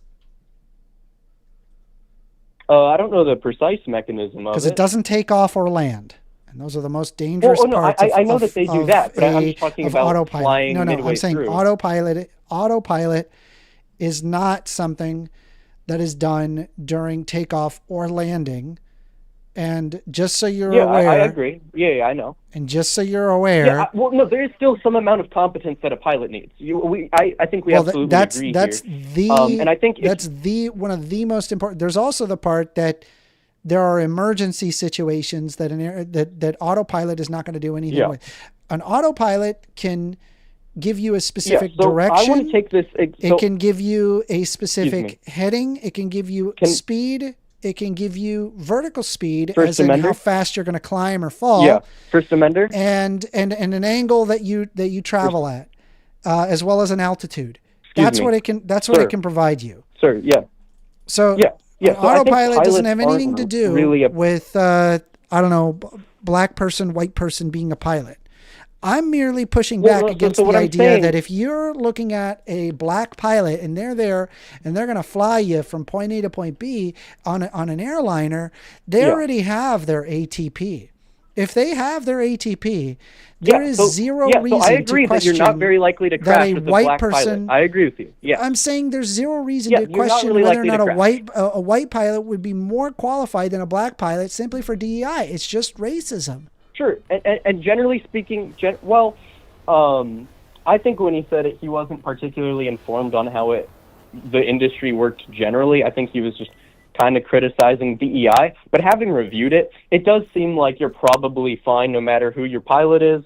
You know, you're probably good. But I don't think it's really the best industry to use as an example for DEI because, as I mentioned earlier, pilots and the way that they're selected isn't actually subjected to that much DEI. As you pointed out before, you said what they'd mostly get is some kind of financial aid for these different minority groups. So that's kind of less aggressive as far as DEI policy goes compared to what some other companies have done. Okay, so what would be I an want to kind of divorce it from. What would be an example of a field that's more DEI and more unacceptable in your eyes? Sure, yeah. So one thing is, I guess this isn't so much of a field, but I hope you can accept this as an example, is college campuses have more aggressive DEI policies. And I know you're going to say affirmative action's overturned, and that's true, so they have changed to the specific mechanism of it, but they still have more aggressive DEI compared to pilots. So to put things in perspective, okay, colleges now, to this day, will still, in their marketing material, show you the demographics of their school, and they'll highlight it as diversity. Now, while they don't specifically have a quota system, what a lot of these schools will do is they'll set a target. They'll say, we want our campus to be representative of America's demographics by the year whatever, right? So what they're so what that's essentially doing, even though it's not necessarily a strict quota, is it would set up a preference towards people from specific groups. They would, while there's not necessarily a precise amount you're picking from them, you're still going to try to emphasize those applicants over another. Say all things are equal between two candidates, you might choose the one who belongs to a certain group, or even say that one is slightly less qualified than another. But the difference is smaller. You still might go with the less qualified one because you have that target to hit, right? I don't know what you want me to agree with. Are you saying that? Okay, that was a very long way of saying, hey, DEI used to exist, and this is the way that it worked. And all I could think of in my head was why DEI was even put in.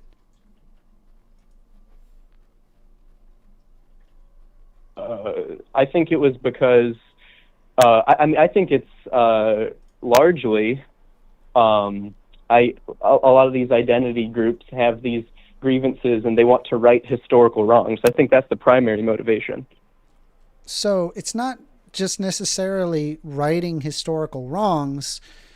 The problem that is observable is the fact that our education system is still tied to people's zip codes.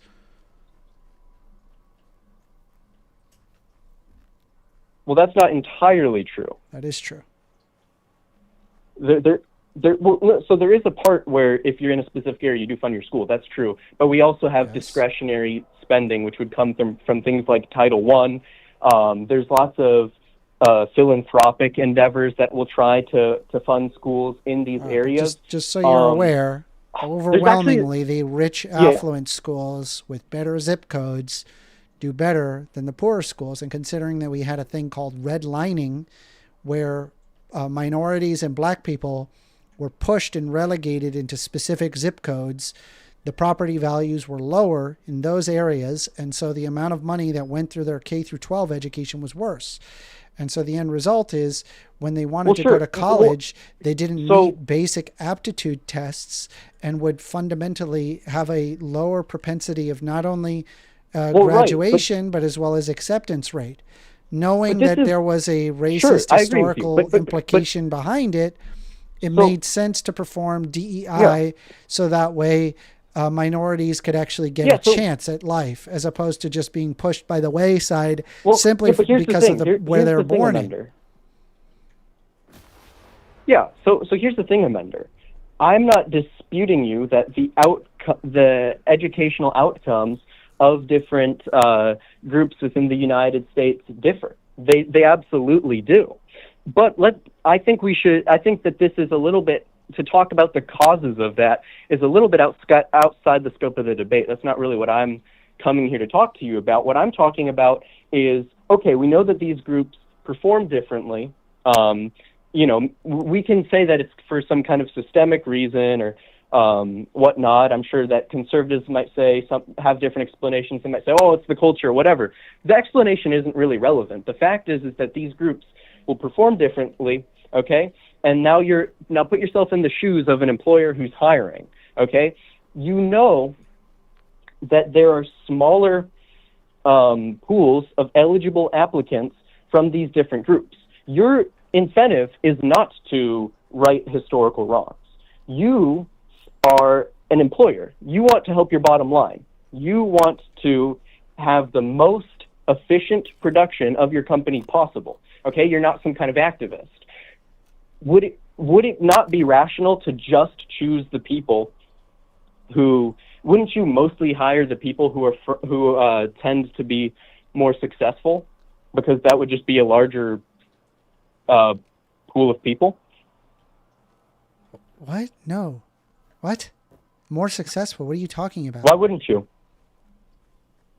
Yeah, well, what I would look at is, as an employer, is who's qualified to do the job. Do you have the degrees necessary to do XYZ job? Right. Whatever skin color they are is irrelevant to the. No. I'm not saying you'd even consider it. I'm not even saying you'd consider the skin color, Amender. What I'm saying is that we know, I think you and I agree that the amount of people who are qualified among each group, for one reason or another, are not equal, right? Like, you don't have an equal concentration. I'm just going to come out and say it, okay? The whole reason why this original conversation even started was under a basic question.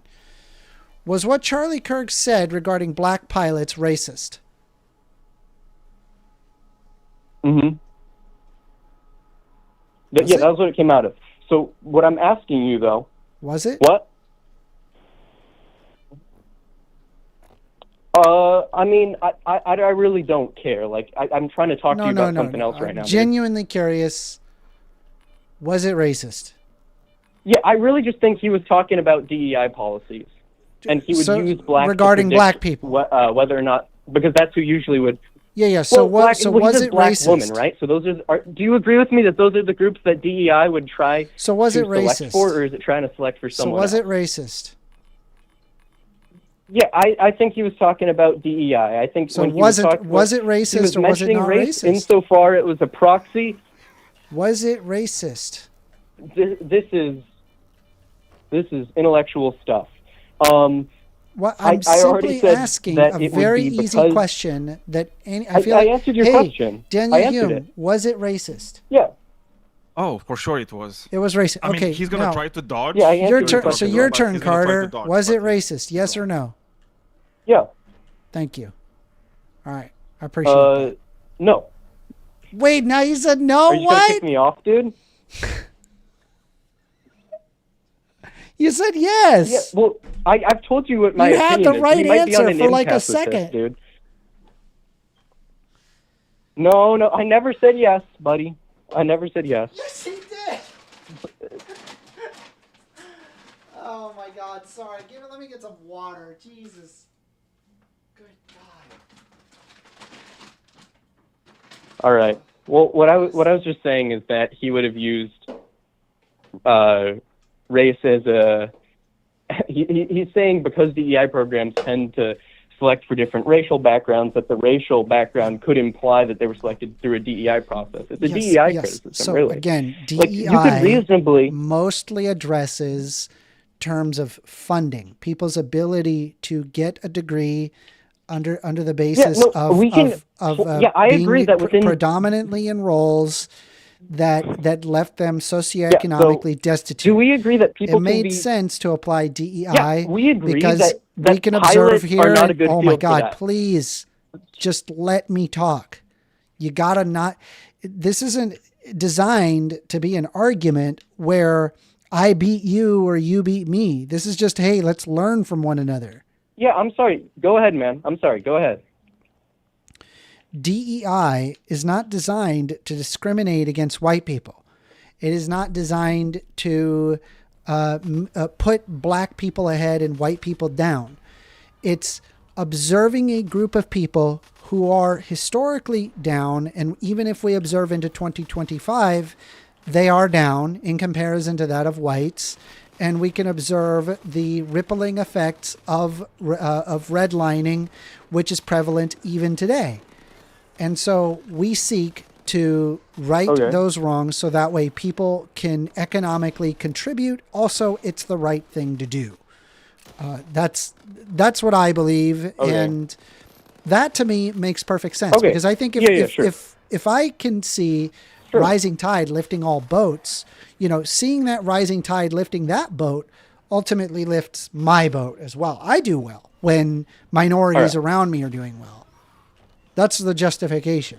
Do you understand? All right, you do great. Yeah. Yeah. Okay. Yeah. I hear why you personally are in favor of DEI, and I hear what you're saying the causes of it are. Okay. So again, on the Charlie Kirk statement, and like, I really don't want to. I want to talk about DEI generally. Like in the last video, I didn't even initially say Charlie Kirk at all. Like you brought him up. Like here's the thing. I didn't like avidly watch Charlie Kirk, okay? Like, I was only somewhat aware of him, okay? So I don't want to argue his positions. I want to argue my own. But in terms of his statement, I think we can agree that he is, like, generally not correct with specifically regard to pilots. Like, that was a bad example for him to use. But do we think that, not do we, probably more of a do I. Like, do I think that he was actually saying it to show his hatred for black women and how he thinks they're really incompetent? No, I think what he was doing is he was saying that they were likely selected by DEI. Were they actually? Probably not. I think he was misinformed about the flight industry itself. But even if they are selected by DEI, make uninformed that comments, has nothing, right? Like, it just has nothing to do with their ability to be a pilot. And so I came to the conclusion. Well, they're not really in the flight industry. So I came to the conclusion that his position is racist because he is using a person's skin color to determine whether or not somebody is qualified and using DEI as a pejorative against it. And that's all I can see. That's fine. I don't see another way to look into it. Okay, that's fine. You are welcome to interpret Charlie Kirk's statements in any way you'd like. That is your right, and that's fine. I don't want to argue Charlie Kirk's position. I want to talk about my position, okay? So what I was telling you is knowing that these groups perform differently, right? You said yourself that because of systemic wrongs, these groups are going to be worse off. If you are managing hiring and you see that the amount of qualified applicants by group differs greatly, right? Like it's not going to be representative of the population, but your job is to hire the most qualified candidate. Do you acknowledge that in doing so, you would probably be under-hiring certain groups and over-hiring other ones? No. Explain your answer. Because I believe that we have conceded spending. There's numerous studies that show putting in conceded efforts in applying DEI actually results in more profit, not less, because people often from different perspectives and backgrounds come to better conclusions than if there was less perspectives and backgrounds. Yeah. Well, here's the thing. I've actually looked at some of those studies, and it is true that DEI does, in fact, correlate with a lot of profits and all of these things. More successful companies currently do use DEI. Wow, that's crazy. But do you know why that is? It's more of a correlation causation thing. Currently, we have the Civil Rights Act, which allows a lot of these employees to sue for discrimination. We also have companies like BlackRock and Vanguard. I literally brought in the causal mechanism, and you're telling me that it's correlational. I fail to see how it's correlational, considering I gave you a causal mechanism. But I gave you a causal mechanism. Yeah, dude. Okay, but these studies are not controlling for things like investments by BlackRock and Vanguard into companies with a high ESG score. A study. They're How not do you know that? You're just saying because I've looked at the studies, man. I've looked at a few of the studies. What studies? And also, yeah. So there are you a trained? I'm sorry. Are you a trained sociologist? What about an anthropologist? Are you trained in any of these fields to even come to to an ability to? Are we doing an appeal to authority right now? No, not at all. That's a relevant appeal to authority. I have a basic understanding of you and I are not equipped sociologists. So to sit there and critique a paper having no basis behind the paper or understanding of the paper doesn't really do us a lot of good. Let me ask you this. Okay, but do we what both is a standard agree that this deviation? Is a fairly partisan? Okay. What is the formula for a standard deviation? Is okay, so you're going to change. I don't know the formula off the top of my head. You got me. But I don't really see how this is relevant to what I was saying. The reason why it's relevant is because I know what just about every single scientific paper. I know what a standard deviation is, bro. I just don't recall. What is a standard deviation? Dude, I don't recall a formula off the top of my head, so then I can't make a claim. Like, come on. What is a standard deviation? This is just an appeal to authority, dude. It's not an appeal to authority. It's a relevant appeal to authority. It is not a fallacious appeal to authority. So I just want to be clear with you. The reason why it's important for you to understand what a standard deviation is because I know what a standard deviation is. I just don't know the exact formula. Yeah, the reason why it's important is because that is literally what is used in typical scientific papers. If you don't understand statistics 101, then what ability do you have to critique a particular paper? I've literally taken a statistics class. Okay, so then you should know what a standard deviation is. A standard deviation. What? You should know what a standard deviation is. Yeah, I'm telling you what it is. Can I talk, bro? A standard deviation is something's distance from the mean, and it is and it refers to the percentage distributions of things. So like most data within a set would fall within one standard deviation of the mean, either greater than or lower than. Yeah. Well, I mean, I could sit here and I could show you a standard deviation just straight from just using Notepad, for example, and that would not be an issue whatsoever. But beside the point, let's say, for example, if I wanted to calculate a specific standard deviation, let's pull up our Notepad, right? Yeah. Okay, listen, I'm not. No. I'm literally going to hang up if you are just going to turn this into, well, do you know this random math concept? Well, it's the not a thing. random Yes, math you concept, neither, though. Right? It's kind of I like know it is pertains to the this math area. concept that is used in all scientific papers ever.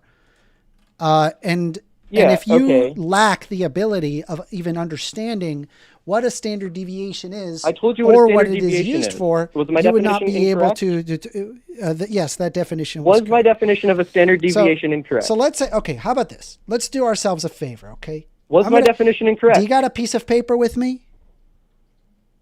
No. I'm just on my phone right now, dude. You don't I have it? really Okay. like. Can you sit down? This is so Can you unrelated sit down to what we were and talking about. let's man. grab a This is so unrelated. let's grab a This piece is of such paper. a big goalpost move. Let's I'm grab not a gonna piece grab of a paper. piece of paper. I'm gonna hang up with you if you keep talking about unrelated things. This is ridiculous. I'm talking about DEI and these specific studies, and you're pivoting. I don't even. Do you understand how I'm these bringing studies up, work? Have I'm you actually bringing, read them, or are you just looking up the consensus? Yeah, I'm looking at Have the you consensus. actually read I'm not through these equipped. studies? And neither are Yeah, you're you. looking. Okay, so you're looking at the overview. Do you know their methodology? All right. So I'll go ahead and show you. Like you cannot appeal. So I'll go ahead and show you what a appeal standard to deviation a is. random It's actually scientific quite study simple. if you don't actually understand how it works and what they did, dude. So a standard deviation is basically what it is attempting to do. I know what a standard deviation is. Yeah, it's trying to show you a statistic that is going to measure the disparity of a data set relative to its mean and is calculated by the square root of the Relative to its mean, variance. that's what I said earlier. I literally defined it earlier. I don't know why you're defining it again. Yeah. Well, so I'm going to give you 10 numbers. Let's figure out what the standard deviation is based on these 10 numbers. No, we're not doing this right now. Why not? We're not doing this right now. So we're gonna calculate. All right, let's assume baseball. Okay. Baseball people. I'm sorry, people throwing a baseball. Okay, people throwing. All right. Baseball. You know, I'm gonna hang up on you. Okay, I'm gonna hang up on you. All right, good talk. Goodbye. All right, for those who are what actually. was the funniest thing, Mender? What? So when you ask him about the standard deviation, he took enough time. Yeah, to where kind he's of like be Googling outraged it, by your question to actually Google it, because he doesn't understand exactly what a standard deviation actually does and what it's actually used for in statistics, right? So even if he gives you like a fucking Google, he still doesn't result understand what it's answer, for. He's not exactly. Yes. So that's why he doesn't want that, right? Just like all the other, dude. I want to say a lot of mean words about them. Yeah. That's why they don't care about statistics, because they don't understand. So I'm gonna. Your thing about Hitler was absolutely correct. Yeah. So I'm gonna show you the. I'm gonna show you right here. Like, let's say for example, we have a group of 10 people throwing a baseball. Okay, and we got a 95, a 98, 92, 94, 101, 93, 95, 99, 100, 102. Okay, if we wanted to calculate a standard deviation, basically how it is it's you have the population standard deviation of I think this is a sigma. Yeah, sigma. Sigma is equal to square root of the sum of x to the sub of I minus the population mean. And then that's squared. Okay. So, and then all of this is over n, over the total number. Okay. So if you wanted to figure out your standard deviation we're getting a phone call. We're going to hold on. We're going to put it on hold just for fun, because I'm going to show you standard deviation. We're just going on to do not disturb. Okay. If you want to see the formula yourself, you missed the parentheses somewhere in there. You missed the parentheses, I think. Well, it doesn't matter. Yeah, because the notation. But I'll show you right here. Let's see here. Where's my notepad? Okay, so here is your. Jesus, why is it moving that? Hold on, sorry. All right, so that's your formula right there. Okay, it's what we're trying to calculate is the standard deviation between every baseball player. And I could explain this. This is actually not anywhere close to as scary as you think it is. So the first thing that we got to do is calculate the mean of the 10 variables. So I'll go ahead and do that for you right now. Where's my Chrome at? No.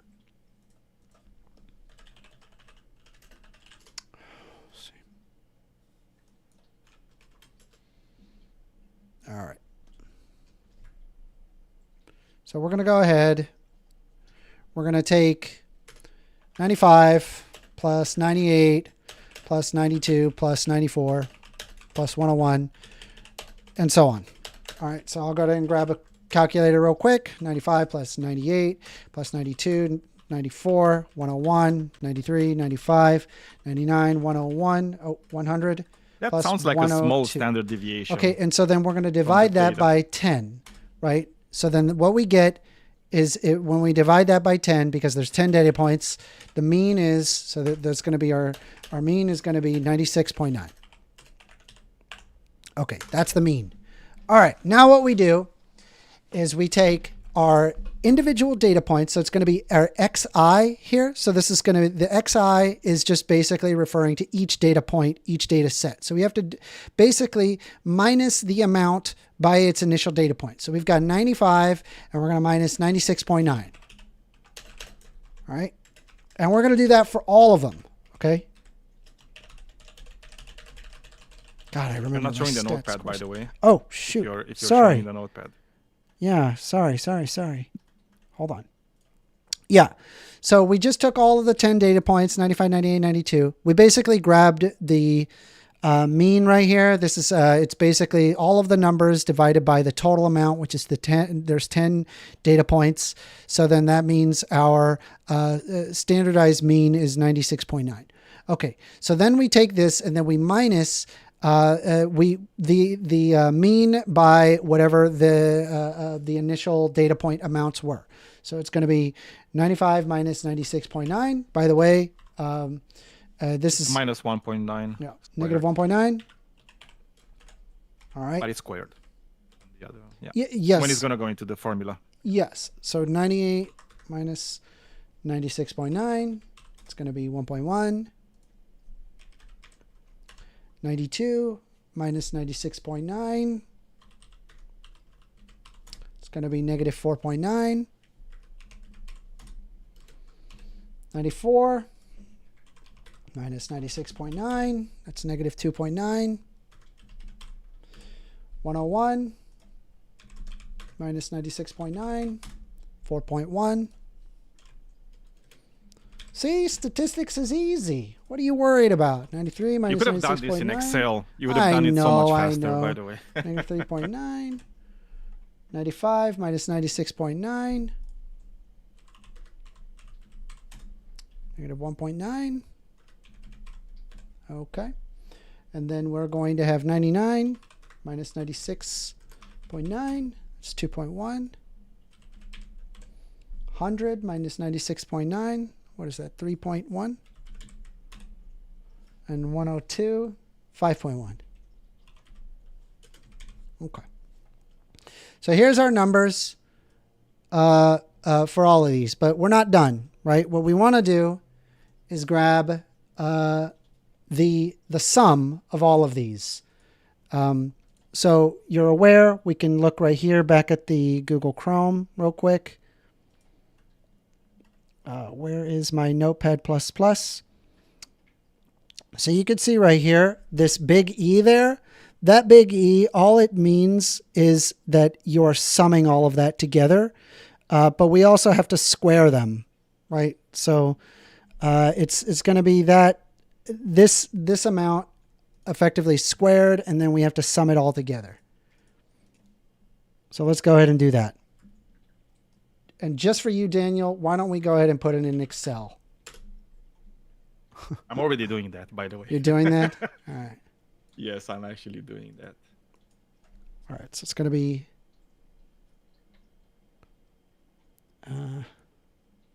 wait, actually, I think you square it after you sum all of it, correct?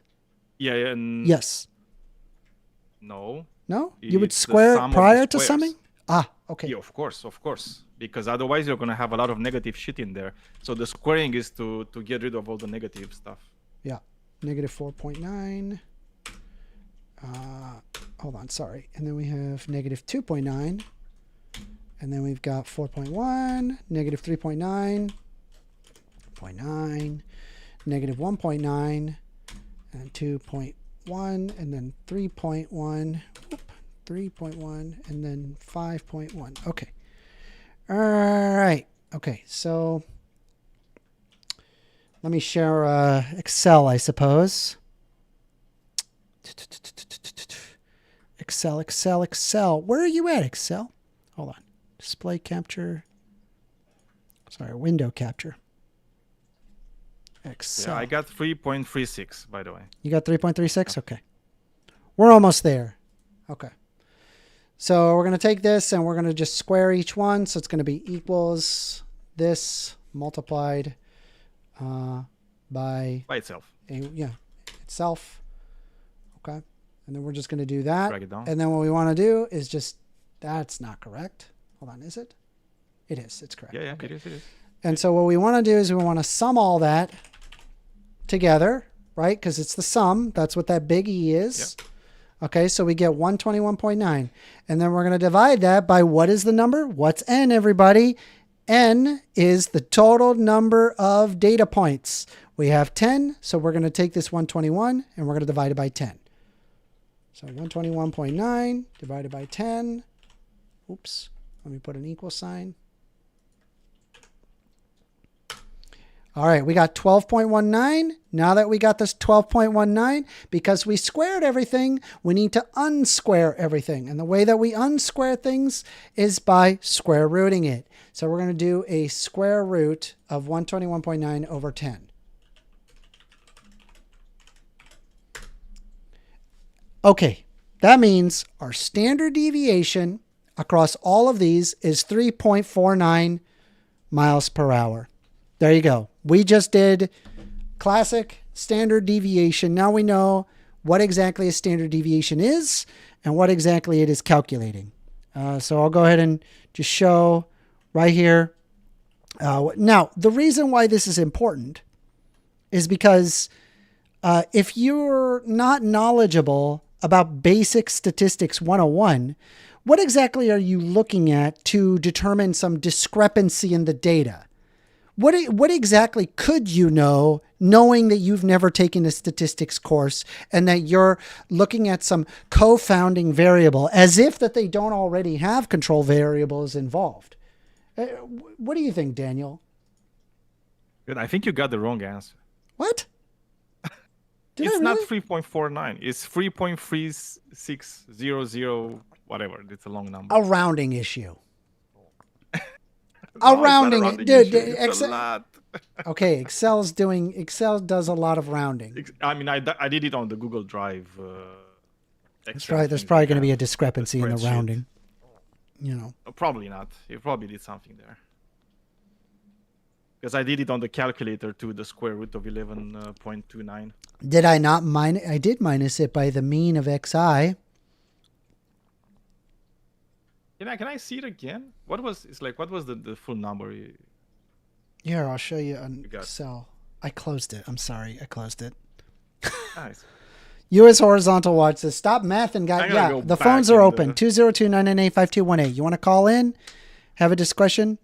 Have a question? We can do it. I'm sorry. I got addicted to the math. My apologies. Good. Math is nice.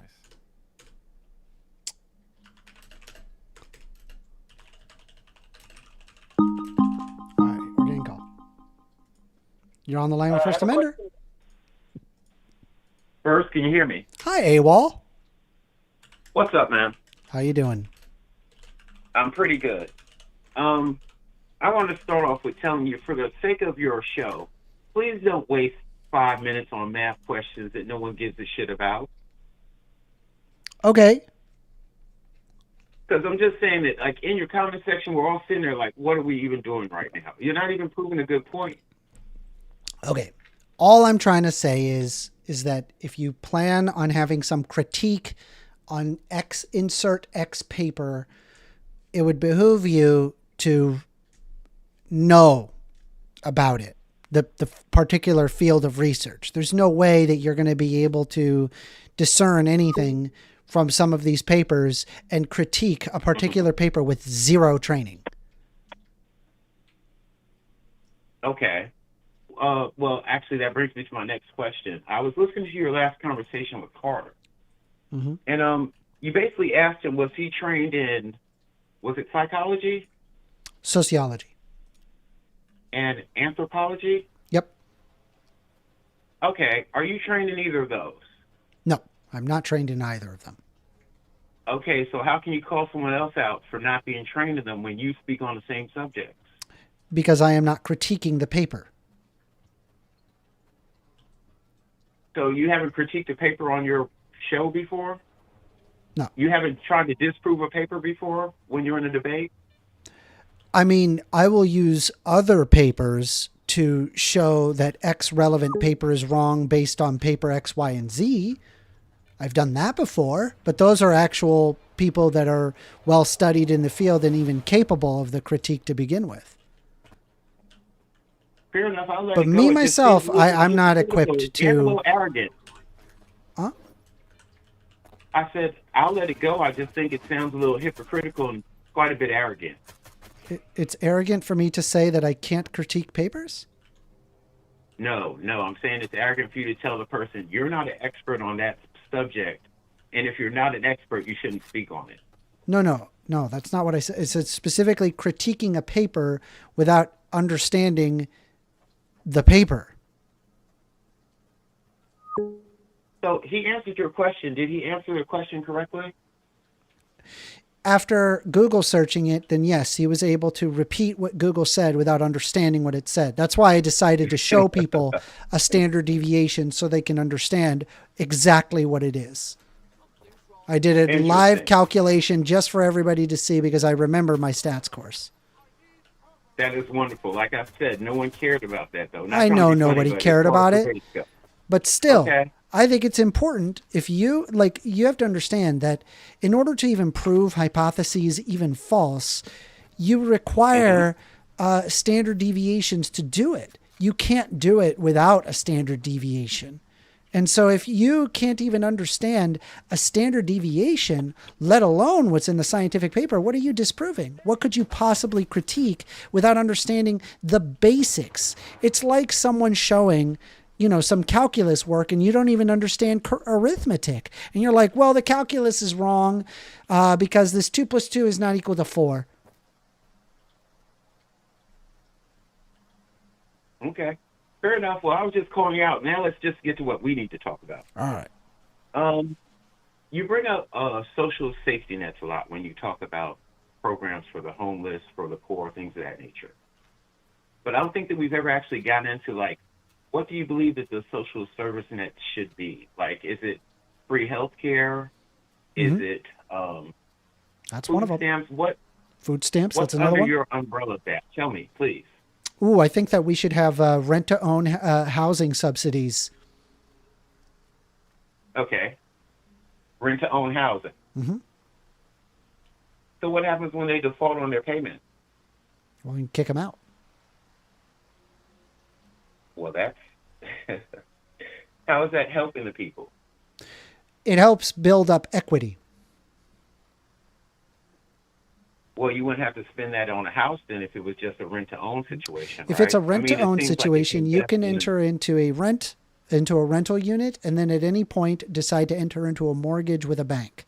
In which case, when you do enter into the mortgage with a bank, you then immediately begin to build equity, and you actually have a reliable line of credit in the sense that if you've been renting that location for X period of years and you've been consistently paying off your rent, then you would basically be able to get a mortgage on the very same property and effectively pay that off. And even if you don't pay it off entirely, you're still building up equity. You would effectively, even if you defaulted, you would still have thousands and thousands of dollars left over to you should you be evicted, which in effect builds equity. Equity is the number one builder that pulls people out of poverty. So yeah, I believe that we should have rent-to-own housing areas that are designed to last a very long period of time so it can be passed on to other kin. Okay, so rent-to-own housing. What else is under that umbrella? I think that healthcare should be single payer. and it should be exclusively negotiation that happens between the government and insurance companies, which would enable all people to receive free health care. Okay, so free healthcare. I thought that would be on the list. Anything else? What about single mothers? Pell Grant should be expanded indefinitely. Indefinitely. Mm-hmm. There's limitations to that, but pretty much indefinite. Yeah, because what's going to make, like, here's a personal story for you. My ex-wife got 6 Pell Grants, never completed any semesters of anything. That's not possible. Trust me, it's possible. You can only receive one Pell Grant unless if you're using multiple Social Security numbers, you can only receive the one Pell Grant. Really? That's correct. You're wrong on that. That's not wrong. I was a recipient of the Pell Grant, and you cannot apply for multiple Pell Grants. Look up people receiving multiple Pell Grants. Just look it up. There's always ways to game the system first. Let me look this up.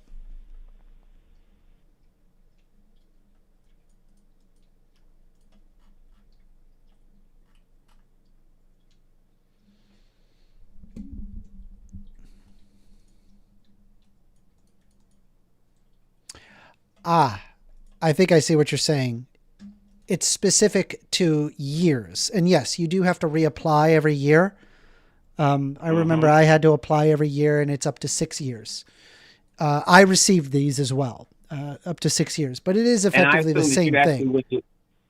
You actually did what you were supposed to do with your Pell Grant, I assume. Yeah, I went to college, and then by the way, just so you're aware, if you don't graduate, which it sounds like, then you owe that money back. There's a lot of people who don't care about that. Because again, like, I think it's because you don't, who you know and things of that nature, but there are a lot of people who game the system in a lot of different ways. And that's one of the ways people do it. So it's not 6 Pell Grants, it's 6 years of applying for the same Pell Grant. And you receive that Pell Grant every year in order to help pay for your college. Now, what ends up happening here is that when people are able to receive a Pell Grant, they are able to go to college. And when they go to college, they get a higher, if they graduate, they can get a higher paying job. Okay, thank you. Why are you telling me this? I'm saying what it does. And I would expand this, effectively making college free. Okay, so free college, free healthcare. How are we paying our professors? How are we maintaining the facilities? How we usually do it. We're already doing it now. We're already doing it now. But college isn't free. College is not free. The government pays students to go to college. Something, right? And then when they go to college, and then they graduate, they end up in a higher tax bracket, which causes them to pay more into the system than if they didn't go to college at all.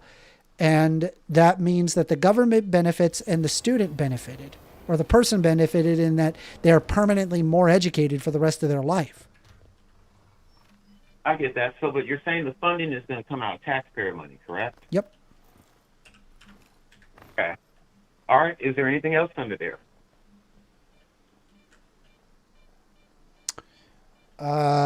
In terms of social safety nets? Yes. Trying to think. That about covers it for now. I'm sure I could come up with other stuff, but. So that'll give me some time to actually think about it, so the next time I can push back on against your views that I don't agree with. Yeah. All right. So how much time do we have? 20 minutes. Okay, cool beans. I got a hypothetical for you. Mm-hmm. Well, I'm not sure if this actually fits as a hypothetical.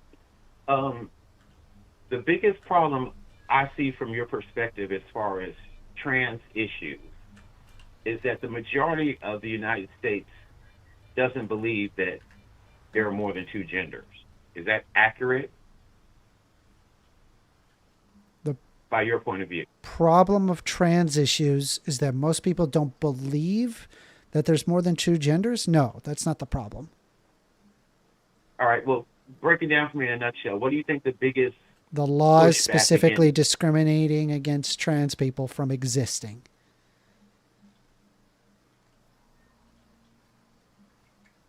So you think the law is your biggest hurdle? 100%.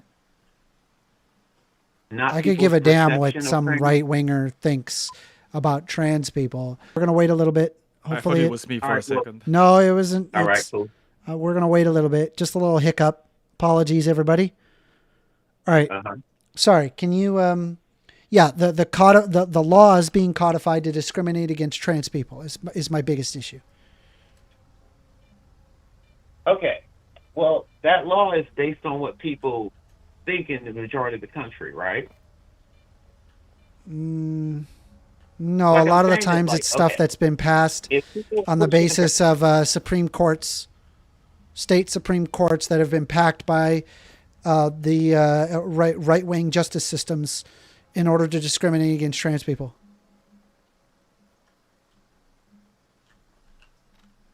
Okay. Well, let me turn this around too.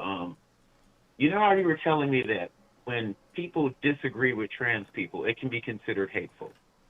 Yes. Okay. I was thinking about that example the other day. And the problem with that way of thinking, let's say that the majority of people, now this is my own point of view, I think the majority of people in the United States think that there are only two genders. Do you think I'm wrong in that? In thinking that? That there's only two genders? Yes. Well, no, not that I'm wrong for thinking that. I'm thinking that the majority of the United States thinks that way. Yeah. What about it?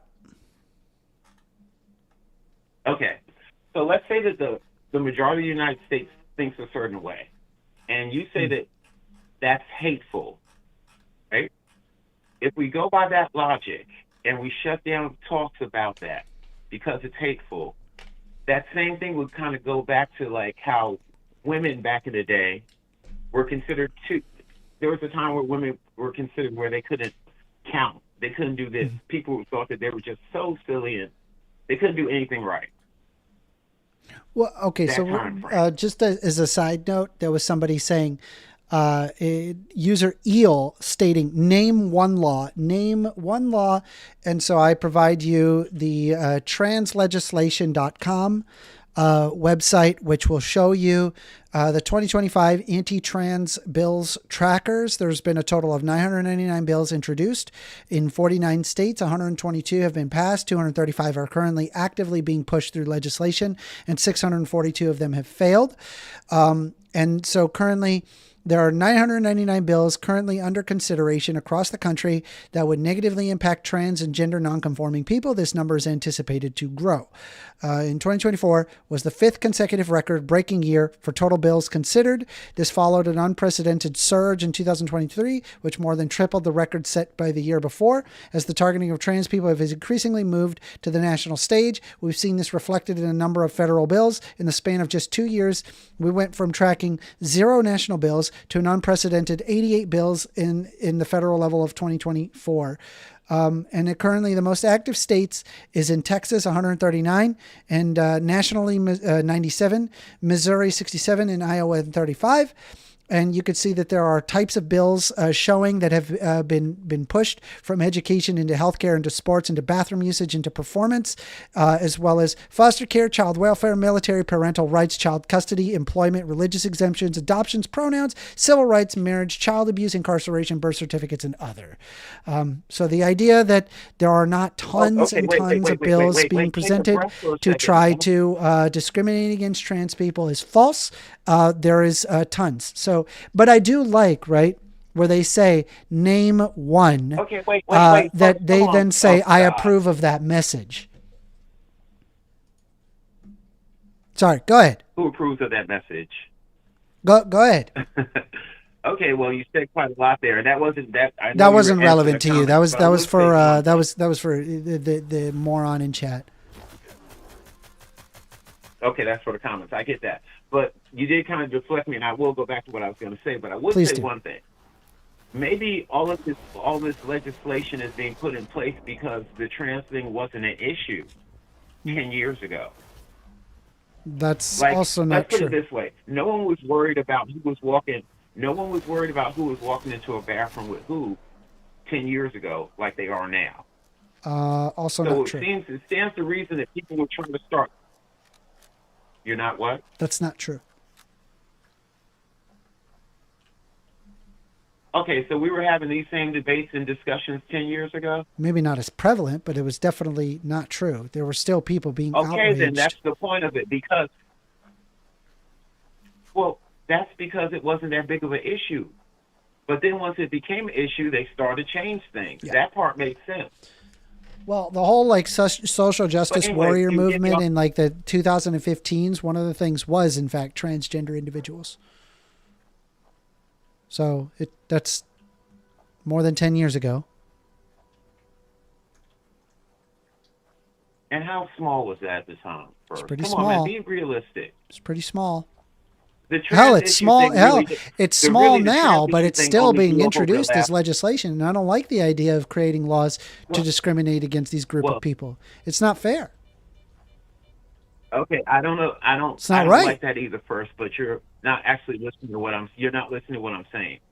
What I'm saying is, if it's already a small part of the population, and if this small part of the population was barely heard from, and then all of a sudden that small part of the population is pushed into the spotlight in the middle of everything political, everything social, music, TV, all of that, there's going to be pushback, and that pushback is all of these. No, I just laws think you're that talking about, which, Republicans by the wanted way, a scapegoat and they are got any of it. these laws actually been enforced, or are these just proposals? Yes, they have been.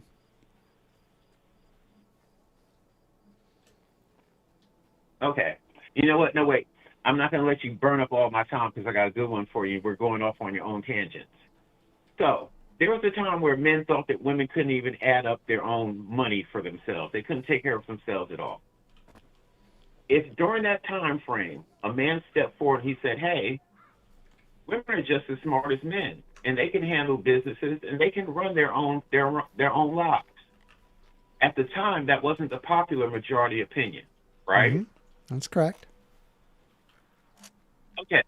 So at the time, if that wasn't a popular modern opinion, and that person was shouted down and told that they were being hateful for bringing up this new way of thinking about something, do you see how we wouldn't have had the women's rights movement if it got shut down then? They Or we could they take they black people, were for they example, were or- screaming. They were very loud about that. Yes. And then they eventually got their way. You know what, they were, but my point is, if we go by your philosophy that it's so hateful we can't talk about it. then What? No, there'll never be any I'm strive pushing back. forward. Do you not see me doing this? Like I'm openly having the I discussion know with that's people. what you do. Listen to me. No, you're being disingenuous right now. Because what I'm saying What? to you is that you constantly say that. How am I being disingenuous? First I'm minute. telling you, You hey, say that- hey, I'm let's telling have you- the conversation. I'm telling you. Okay, I'm telling you. Here's the thing. If you sit there and you say that it's hateful for me to disagree with trans ideology, and you also want to talk about hate speech, the next logical step is, if I push back against that ideology, we can't talk about it any longer. So I'm giving you the time capsule example that back in the day, when other things were taken that were wrong, and someone stepped up and said it, they could have been shouted down by the majority. But if we had laws in place like what you're trying to get, these things wouldn't have changed. Do you see what my point is? No. Okay, let me try a different way. During the times of slavery, Could you there hold were that white thought people for just a who stood quick up and moment? said, hey, Just give me a quick yeah, moment. of course. I'll be right back. Hold on. Sorry. Just Go give me ahead. a second.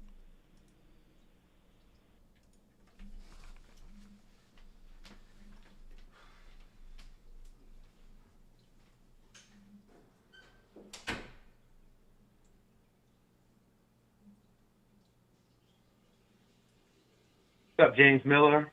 What's up, Rob?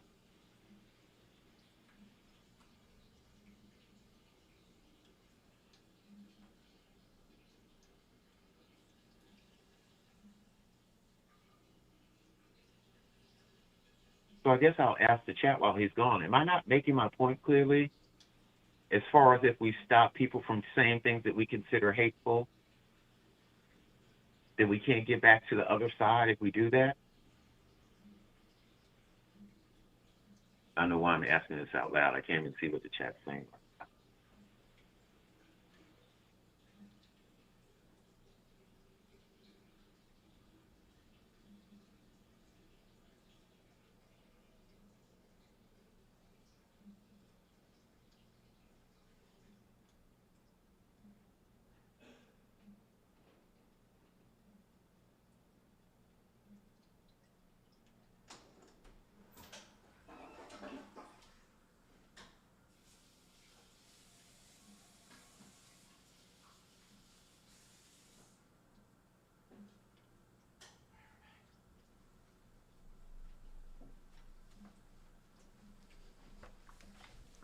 All right. Sorry about that.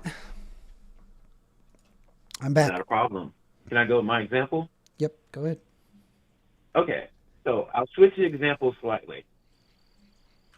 During times of slavery, there's a white guy who stood up and he said, hey, these people have souls too. They're smart as we are. They can do whatever they want to do. At that time, that person was going against what most of society thought. We're on the same path right now? Yes. Okay. So when that person stands up against the rest of society and they say this thing, they might have gotten shouted down, but there wasn't a law against them saying it. But by your way of thinking, you want to make What? a law against someone standing against. There were tons of Yeah, laws exactly. put up specifically to prevent brown people from arguing that.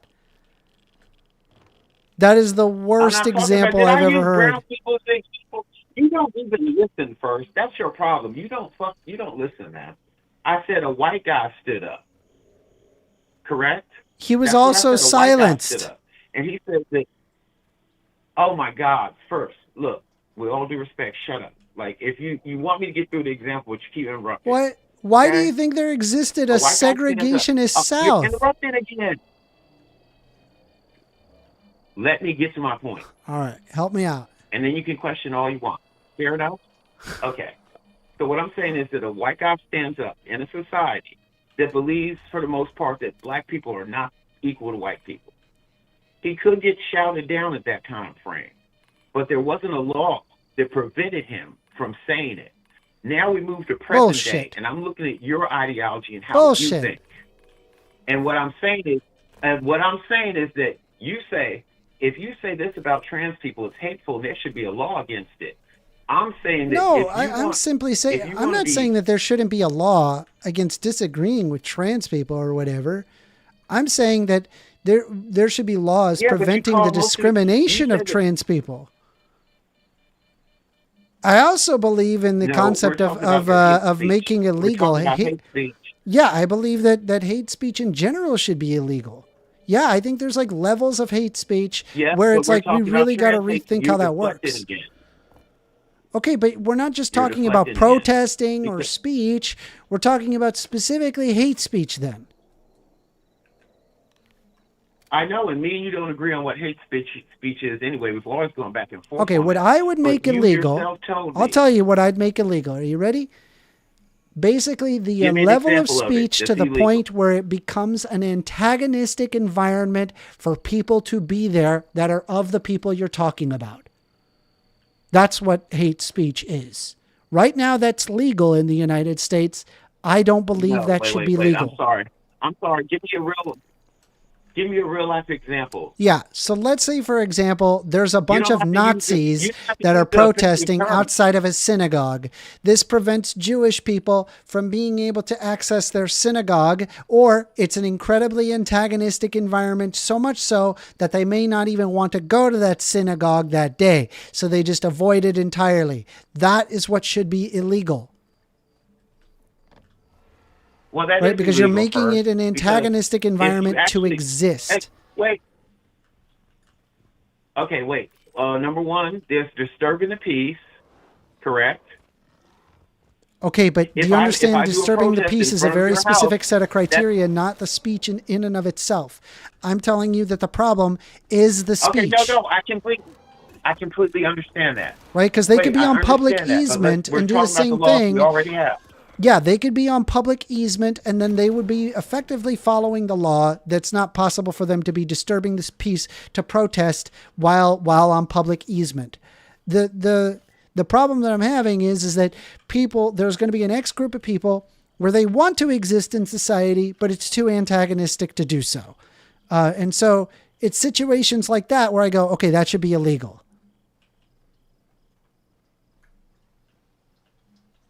Okay, and again, if we're talking about going by the letters of the law, what you still said is incredibly vague.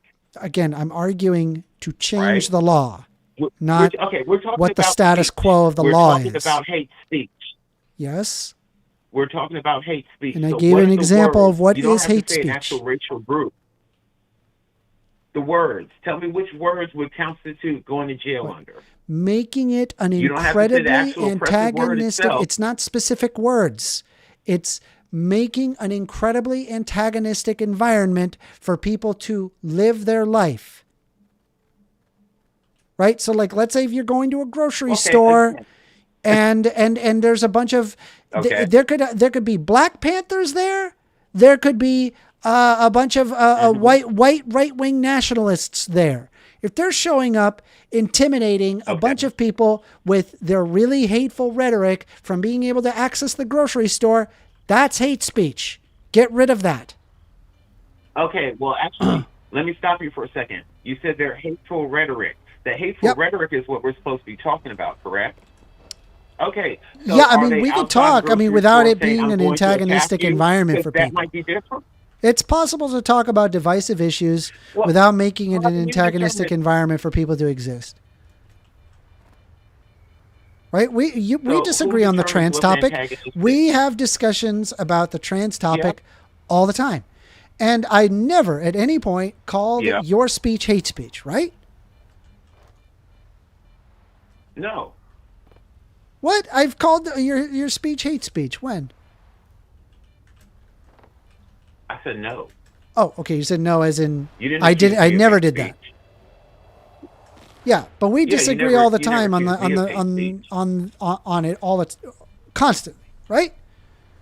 We do Okay. because I think that you're so sensitive that you can't button down what exactly it is. You say they're I rhetoric. just did. What rhetoric? What I are the just words buttoned that would it lead down. to that? Okay, wait, stop. I just did. You think you just narrowed did. it down, but you didn't. I did. You didn't. You really I didn't. did. I'm actual male, so I can't whisper as much as you. No, I just got a really I'm good sorry, I'm mic. just messing with you first. Look, Yeah, this is it's funny. what Stop I'm saying affirming to you, my though. gender. Like, let's say that if somebody has a bunch of Nazi tattoos on their body, and they stand in line behind somebody of a different race, Yeah. are they making that environment more adversary? Have you had a Nazi tattoo? Yes.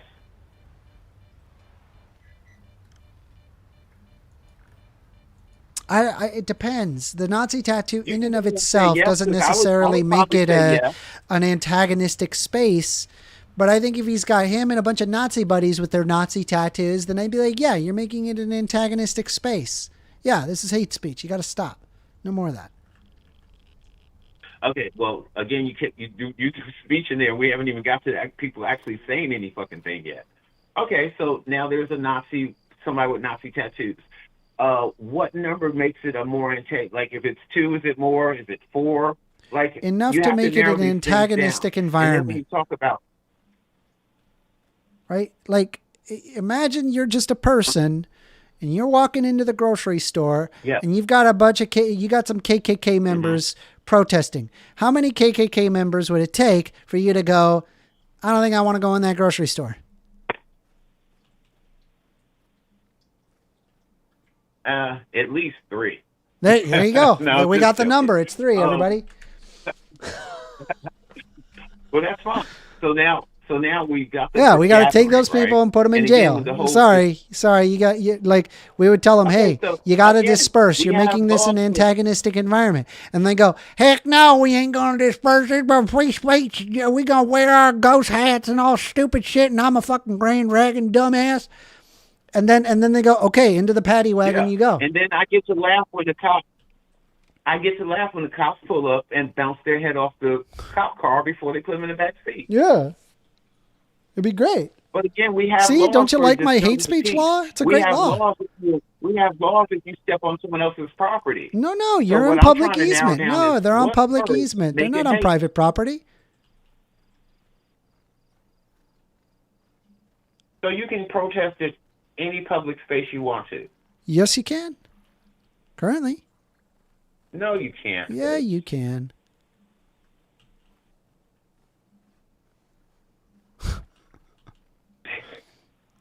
All right. Well, we're 32 minutes in. We're gonna agree to disagree on. We're gonna agree to disagree. I We're what? suppose. We're 32 minutes in. We're gonna move on. All right. All right. What's the time? We're 32 minutes in. Okay, that's fair enough. All right. You have a great day. All right. Okay, fair enough then. First, I enjoyed the conversation. Sounds good. Bye bye. Later.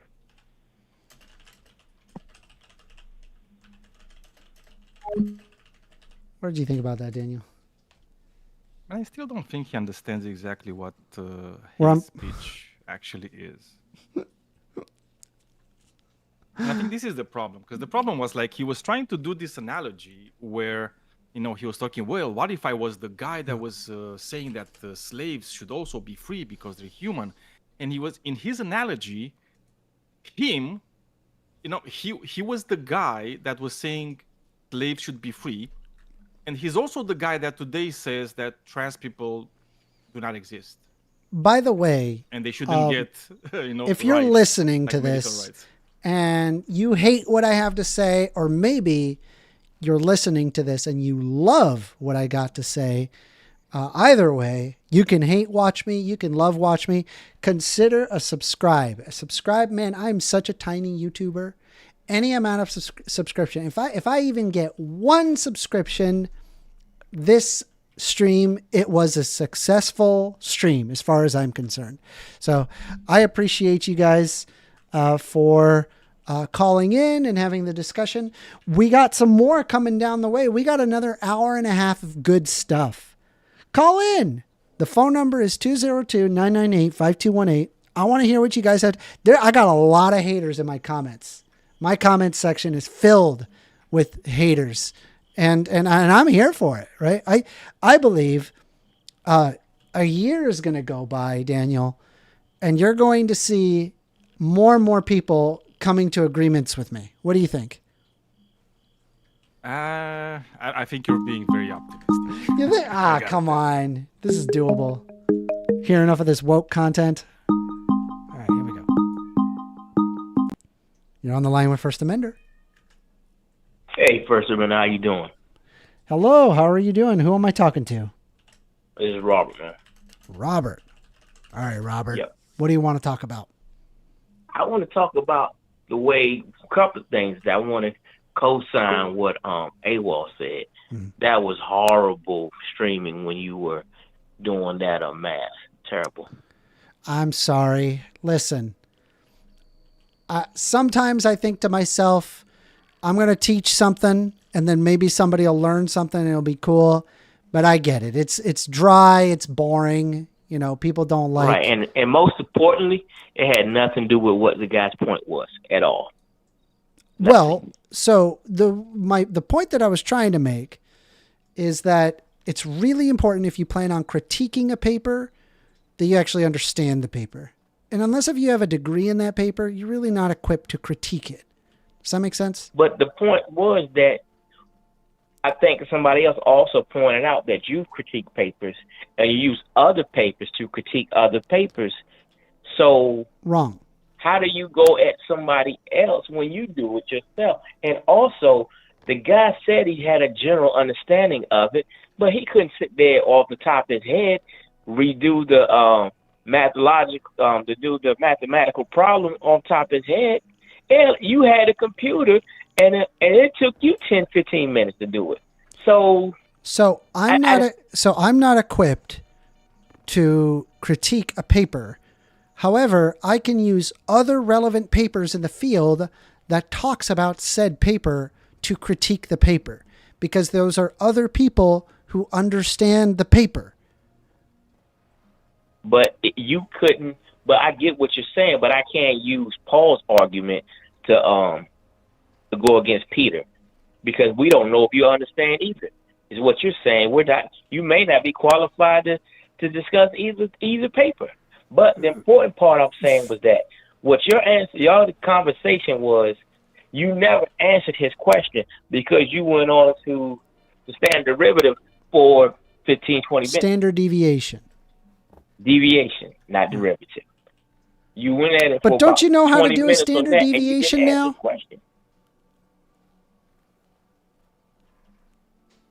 Agree? Do you not see that point? What I'm saying? I see what you're saying. I'm saying, don't you know how to do a standard deviation now? I mean, so I'm never doing that again in my life. Tell me that you didn't learn something there. I just gave you Stats 101. You didn't learn anything? Oh my God. I did that in school, all right. I passed that class. I passed the class, but you passed stats? It was a long time ago. What degree did you get? I got a degree of science, but we're getting off the track. Okay. Now, sorry. What do you want to talk about? Your social safety net that you was talking about earlier. Uh-huh. When Which you one? said that, okay, so the thing, how are people supposed to just have houses?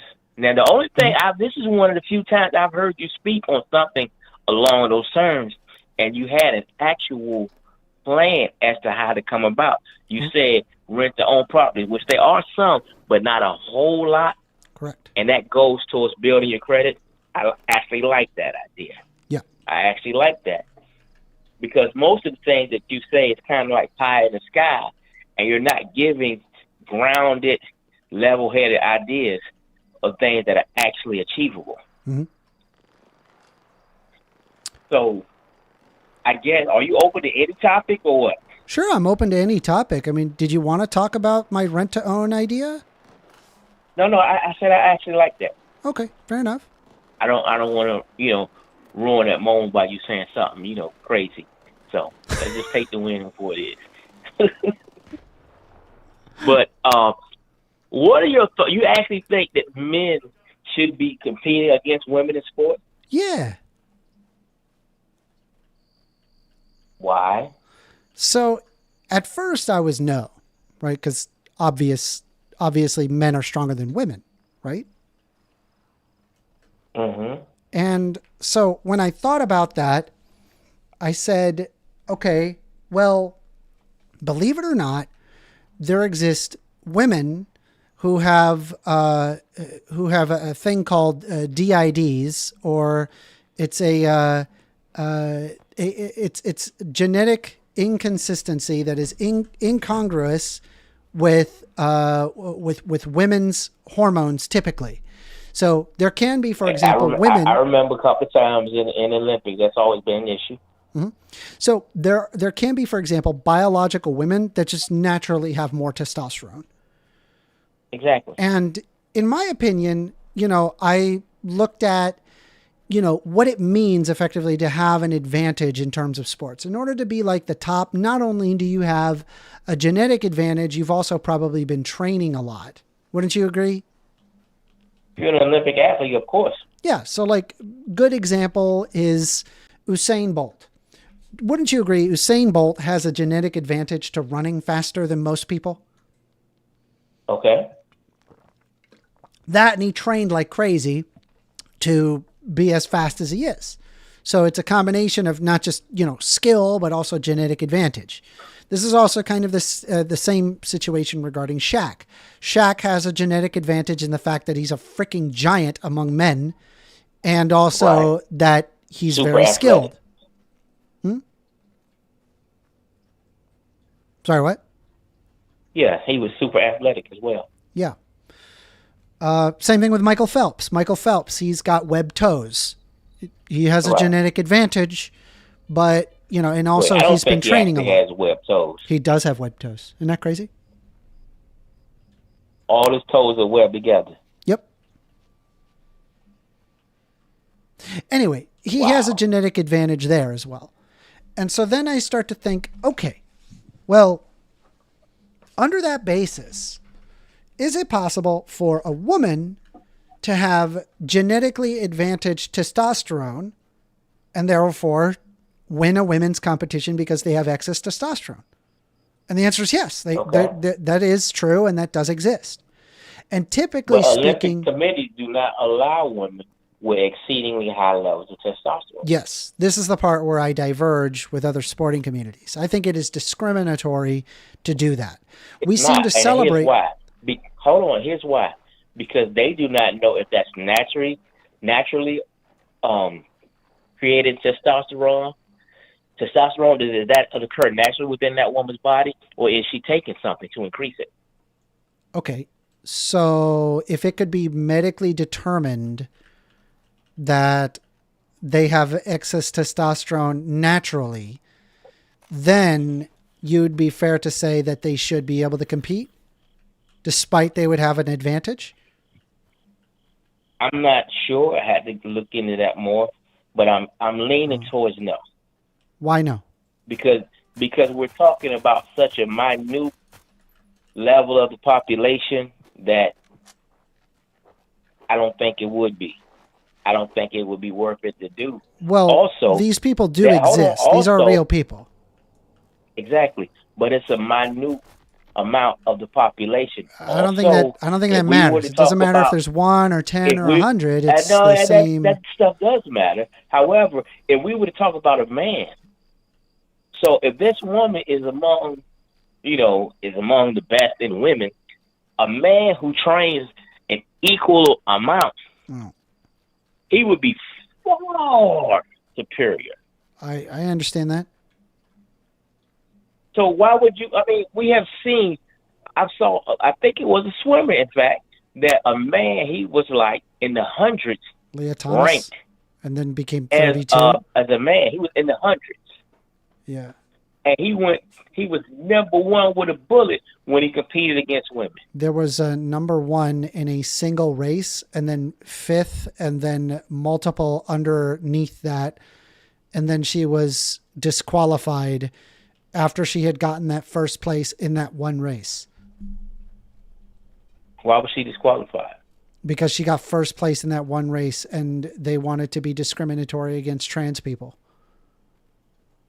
But that's not discrimination. That's just saying, hey, that's not discrimination. No, you can't make me believe that someone who's born a man should be competing against women in sports. Do you think? Let me ask you this: do you think that black people have a higher propensity of being more performative in, say, the NFL?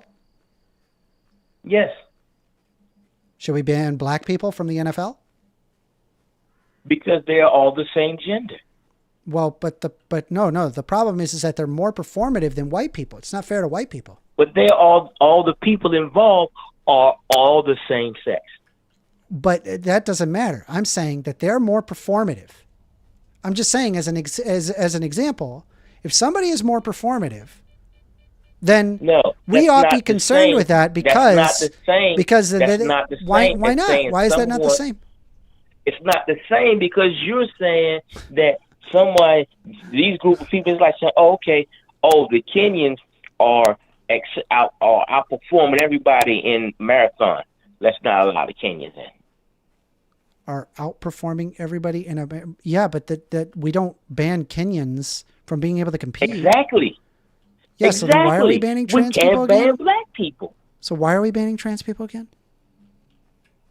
Because they're competing against someone we already know that they are strong. There's also the fact that the difference, the difference, by the way, of performance in terms of strength. Let's go through the advantage. I already know that. It's the lung capacity. It's greater bone density. It's a larger muscle mass. It is a larger body, taller. These are all things that impact. But this is the problem, right? all of those factors are prevalent in women that have excess testosterone. They can compete. Why can't trans people? Because those women, are they just crushing the field? Because of their intersex conditions, yes. They are not crushing the field. There are. You can look up that. Castor Semenya. This is a really good example of that. Look it up. I'm a sportsman. I've seen the Olympics have for you most seen of Castor my life. Semenya? I'm in my 50s. I'm in my 50s. Have you seen Castor Semenya? I've seen women in the Olympics who, because they tested too high in the testosterone, they were not allowed them to play. And I always thought I disagree with that. It's sad. discriminatory. It was extremely sad that here they are, their dream, they get to represent their country, and now it's taken away from them. Yeah, it's I always discriminatory. thought that was incredibly sad. However, I see why they do it. Now, you're saying if they but you know what? Since black people are more performative, maybe we should do the black people test. And if they're too performative, we don't want them to be in the sport because they're going to crush all the white people. That's not the same thing. It kind of is. And you know it. Now, you're making... It kind of is. When you say kind of is, you know it's not the same thing. We're talking about equal factors. I mean, the orders of magnitude is off, but it is effectively the same thing. We're talking about people of the same sex competing against each other. But they're not the same skin color, and they don't have the same haplogroup. Skin color. And so therefore, right, because they're more performative. The skin color makes I'm turning around. I'm using your own words. That's what you said. Yes, I'm using an argument against you. Yes, the same I'm using your argument against you. On trans people is the argument that I'm using for. So you're comparing skin color to that list being of things the discrimination of trans people. Men and women. Yes. Height, strength, bone density, muscle mass, lung capacity, all those things, but skin color. Yeah, and mind you, right, of course, women who have excess testosterone, they can compete, even though they have the same exact advantage. Doesn't make any fucking sense. Do they actually have greater bone density? Yes. I have to see. I don't know that, but you seem to be so bone density is increased by the presence of testosterone. If you are born, say, with a DID condition, then you are likely to possess more testosterone, or you absorb testosterone differently than that of other biological women, which basically, if you're going through puberty, you would go through puberty as a man despite having a vagina. And so all of the bone density would be there. Except they all have periods too. They have monthly cycles. Nope. Those with DIDs commonly do not have periods. So but some of them do, some of them don't. What you're saying?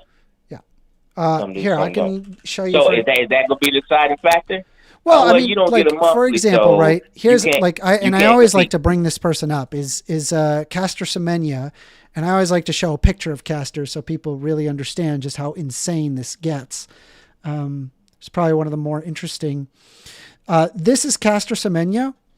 Now, I know what you're thinking. If you're watching the stream, you're probably 12 seconds behind, but you'll see it in a moment. But what's wild about Castor Semenya, when you just take one look at them, you're like, that's a man. That's a man. That's obviously a man. However, I know who you're talking about. They have a vagina. They've been sex tested. They are, in fact, woman. The reason why they're like that is because their ovaries, rather than them turning into ovaries, they effectively were internal testicles at birth. And they are fully functional testicles. And so as a result, the internal testicles results in there being testosterone instead of estrogen and progesterone, which basically caused this person to go through puberty effectively as a man. This person crushed the Olympics. They got gold multiple times. Why? Because they have a genetic advantage above that of other women. Now, does that mean that they are less deserving? I'm asking you 3 times. I'm not sure. I am not sure. Well, you said fully functioning testicles. And seeing as how that is generally the major role of testicles, we can't say they're fully functioning. I don't know. I'm sure that would have been a very interesting question to the endocrinologist so let's not say to then fully analyze. The point is that they had So let's access stay to. away from fully functional then, okay? The point. Now, Well, I at don't the know. I don't. same- I don't get know. what you're I don't saying. know if the testicles. Right. Okay, They but I get probably what you're did. saying.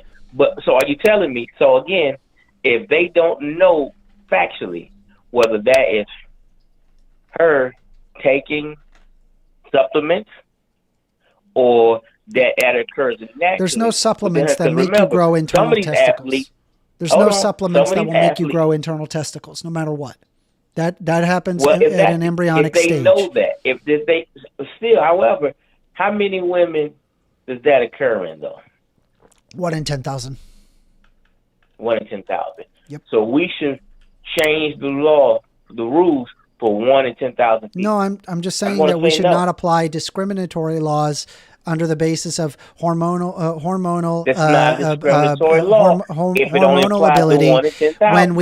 when we don't discriminate on the basis of other genetic anomalies that lead to an advantage. We don't ban Shaq, we don't ban Usain Bolt, we don't ban Michael Phelps simply because they have a genetic advantage, and we shouldn't ban trans people and we shouldn't ban intersex people. There's nothing abnormal about NBA players. All those guys, they're walking around, they're 6'10" and up. You don't see somebody 6'10" every month. Every year you may not see somebody 6'10". So to say they're all outside the norm. So there's a whole league. There are whole leagues of those people. There are probably more people in the NBA right now above 6'7" than has been in all the Olympics. Yeah. The women who have had this condition. Okay? So that just blows your whole theory out the water. If I can say in one season, it doesn't. There are more people in there, and then they say, okay, well, Shaq is he was gifted.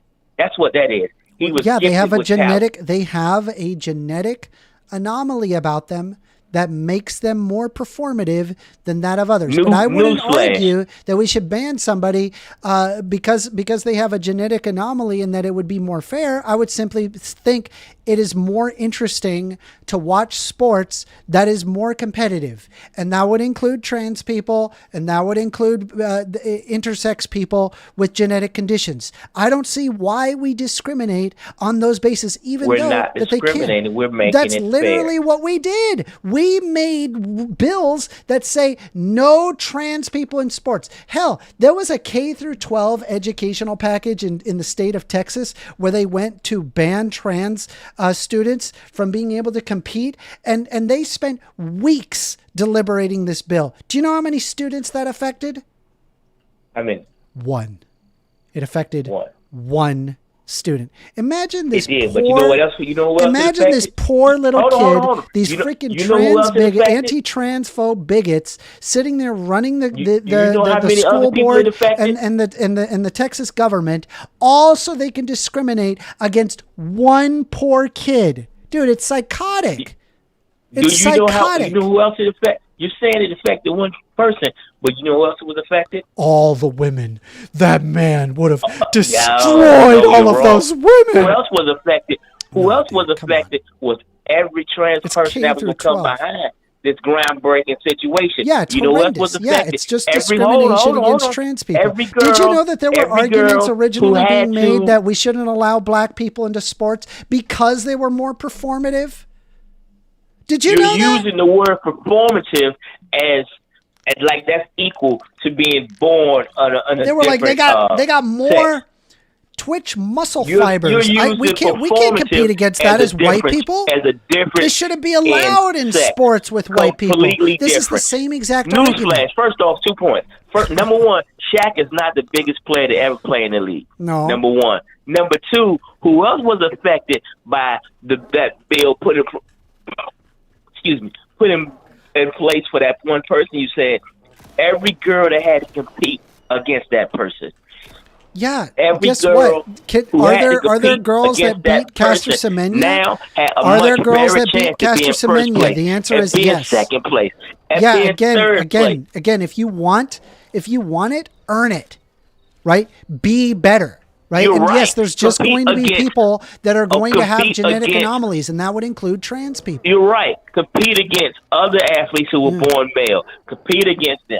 Yeah. Okay. Well, guess No one what? That's can the have same about exact that. discrimination that was put against black people and how performative they would be against white people. That is the same exact argument, and your hook, line, and sinker to the same exact It is right-wing not nut the same jobs. thing. Yes, You're yes, comparing, it is. as you said, It is. skin color to how you being born. I'm to your sex. I'm comparing That is level of that is a performance ludicrous to whether or not comparison. that they should be Because allowed to how compete.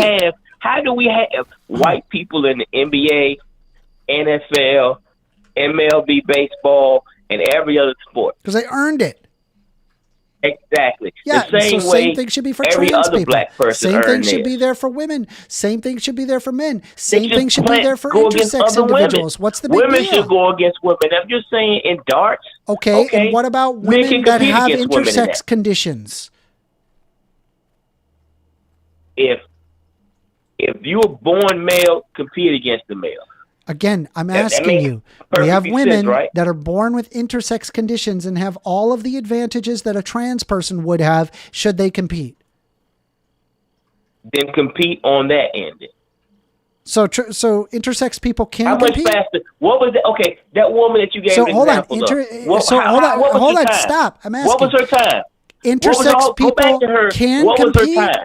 I'm asking you. Hold on. Go back. Intersex Go back people to her. Oh my God! Go back Calm to that down. woman. Stop. I'm asking you. You just said. I just want to clarify. Can intersex people compete in your mind, even though they have they have testosterone advantage? I already said no. Wait, you said yes. Am I mishearing? No. Daniel, did I But mishear you him? didn't answer my. Okay, I said no. I'm saying no. Here's my Here's my question. What was that woman's time? Why should Was that woman's Shaq be time? able? Why should Shaq be able to compete, or all of these other people who have genetic advantages be able to compete? You know what? If it's a no for the intersex people, I'm going to answer that with the answer that it deserves. Damn, moving on. Once you sit there and you point out, what was that woman's time? Was her time comparable to a man's time? I don't know what her time was.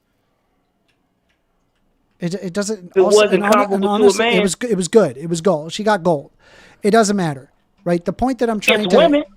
Yeah. She's a woman. So here's the problem: if an Okay. intersex person cannot compete, then it is fair to say that if somebody has a genetic advantage in terms of hormones, then they should not be able to compete, right? I'm going to say yes, and they can't. No, you're right. I agree with you. All right.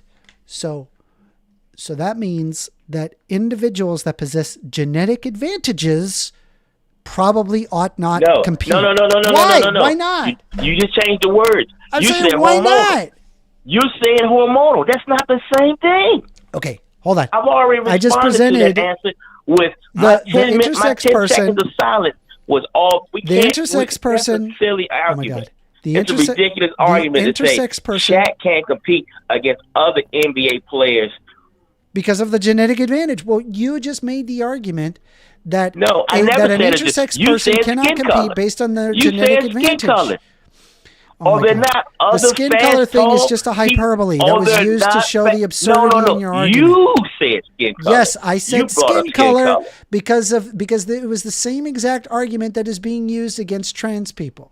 That is correct. It is the same exact. They said they're too good, and so they're going to hurt us, and they're going to That is beat not us, what and they we used. can't They may have have that. thought that.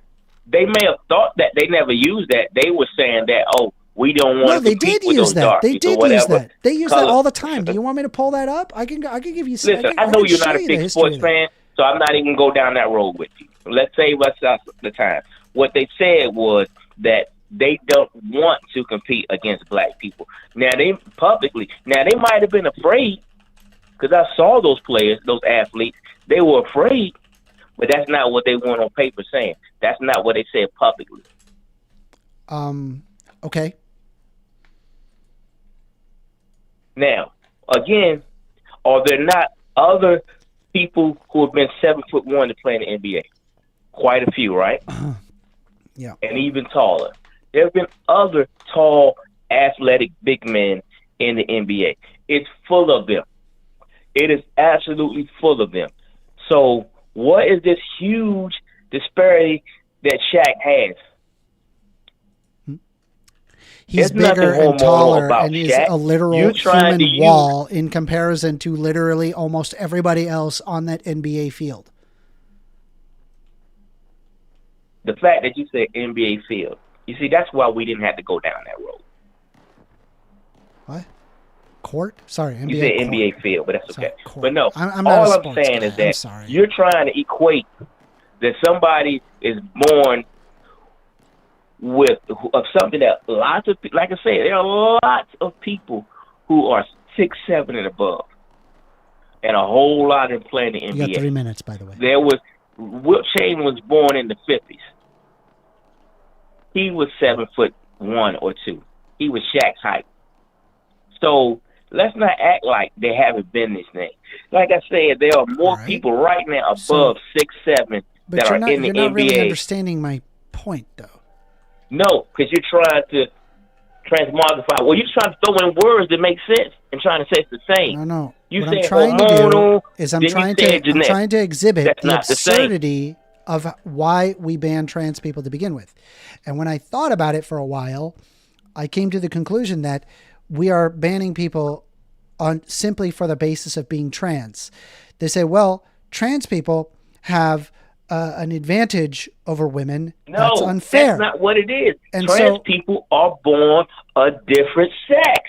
It's not the same. Now let's take out the Okay, why do we have it's the a much separation grayer of the area. sexes in terms of sports?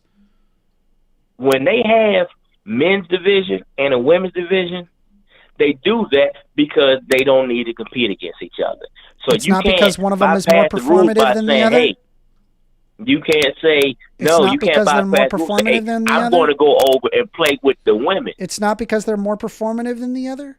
No, because There's nothing to they're do with all that. of different sex. Bro, that's why. wild. So now That's they're wild. of different sex. They're born differently. So now you're born this way. Black people Now, and white people are born differently. Should they have different fields? Leave the Or other leagues? people outside. Leave like the person you said who has some This is so dual weird. gender traits. Leave that person out, okay? That's a grayer area. Let's not talk about this right now. Let's talk about trans. Disproves the Somebody who is attempting to become something else, but still has advantages. No, there's no way they should be able to claim. Now, if you want to stand on your soapbox and debate and argue about people who are born with that condition, that's a separate argument. But people who are born males, do not get this, should not be ever given the ability to perform against women in sports unless it's like darts or something where all the advantages of being born male are nullified. Mm-hmm. Well, I mean, I'm just gonna have to leave it on that. We have to agree to disagree. I don't agree with your position. I feel like I communicated my point as best as I could. I don't know what else to kind of tell you. The problem is that when I observe very clear observable advantages that exist among intersex individuals, you know, for the most part. I already acknowledge that's a gray area. That's a separate. Let's leave that separate for now. Yeah. We were talking about trans. Well, So let's leave that out of that. I was wrapping up. Out of the conversation. I was just wrapping up. So under that basis, you seem to argue that an intersex person, they should not be allowed to compete because they have an inherent advantage, just like trans people. I just thought I said put that to the side for now. That's a grayer area. Yeah, I'm just concluding my thoughts. Okay, but what I just said was leave it with that and stick to what the topic of the conversation. I'm just wrapping it up. Okay. Wrapping it up. This is the end of the conversation. I'm sorry. We're wrapping it up. So, given that fact that we want to stop intersex people from being able to compete because they have too much of an advantage, therefore, anybody that could potentially have a strong genetic advantage over other people in order to be logically consistent, you would also have to say we should ban them. But then the question is, where's the line? That is not Who do you ban? remotely Do we what I ban said. black people because they have more performance than white people? Do we ban, taller people, shorter people? Do we ban people who have bigger hands if they're, in boxing? It becomes absurd. You start to break it down in all sorts of different ways, and it stops making sense. And so I came to the conclusion that, okay, under that basis, the total amount of trans people, like if you really broke it down, like all of it, like literally all of it, it really comes down to roughly about 200 to 300 trans people in professional sports total. That's all of it in the entirety of the United States. This is not preventing women from being able to compete. It's also not preventing women from being able to win competitions, considering that there are plenty of trans women that do, in fact, lose competitions to biological women. And if there needs to be, for example, a regulation that says, oh, you have to have this X hormone level, fair enough. I wouldn't even necessarily be against that. I think, maybe regulations on that at least is somewhat inclusionary as opposed to not. So that's where I'm left off at. I do believe that trans women ought to be able to compete with biological women. And I'll leave it at that, okay? It was nice talking to you. Okay. All right. Your name was Robert. Are you subscribed, Robert? Yep. Okay. Well, I appreciate you subscribing. Thank you very much. No problem. All right. What did you think about that, Daniel? Dude, I'm listening to these conversations and I'm thinking to myself, if these right-wingers would put half as much effort as they're putting in, crapping on trans people into thinking about healthcare. Well, they went one step further, though. They went one step further on that, Daniel, where they were willing to not only discriminate against trans people, they wanted to discriminate against intersex individuals too. It's not fair there either. Doesn't make any sense to me. It makes for them. That's what matters. Yeah. Because it's like, I'm normal. So I'm part of the normals. And if you're not normal, then... Because that's what it is, right? It's like they have this notion of what it is to be normal. And by the way, usually it means to be white, male, and Christian. And by the way, just FYI, just to be very clear here, you will find trans people are not going out of their way, changing their literal livelihood, all so they could get a trophy. It's one of the... They believe that. it's one of the dumbest arguments. It's totally... Pepper, ow. I need to answer. Okay, it's my cat, Pepper. She's being a bitch. You're on the line with First Amender. Howdy. Hello. What's your name? Hope you're doing well. What's your name? Name is Brett. All right, Brett. What do you want to talk about? So I hate to beat this topic into the ground. Okay. We're going to talk about the trans issue. Trans women in sports. Amenable to you. Yep. Well, we can start there just because I have some corrections to give you. But then I want to go to more fundamental questions about definitions, because I remember hearing you have a debate. It was several months ago. And to your credit, you actually did make a somewhat good faith attempt to get down to the core of that question, which I respect. Normally trans activists will try to obfuscate and bail on the conversation. Mm-hmm. Okay. So, but first though, just a couple quick corrections. Caster Semenya is not a woman. He is a man, a biological male, with a male-specific DSD. By the way, it's a DSD.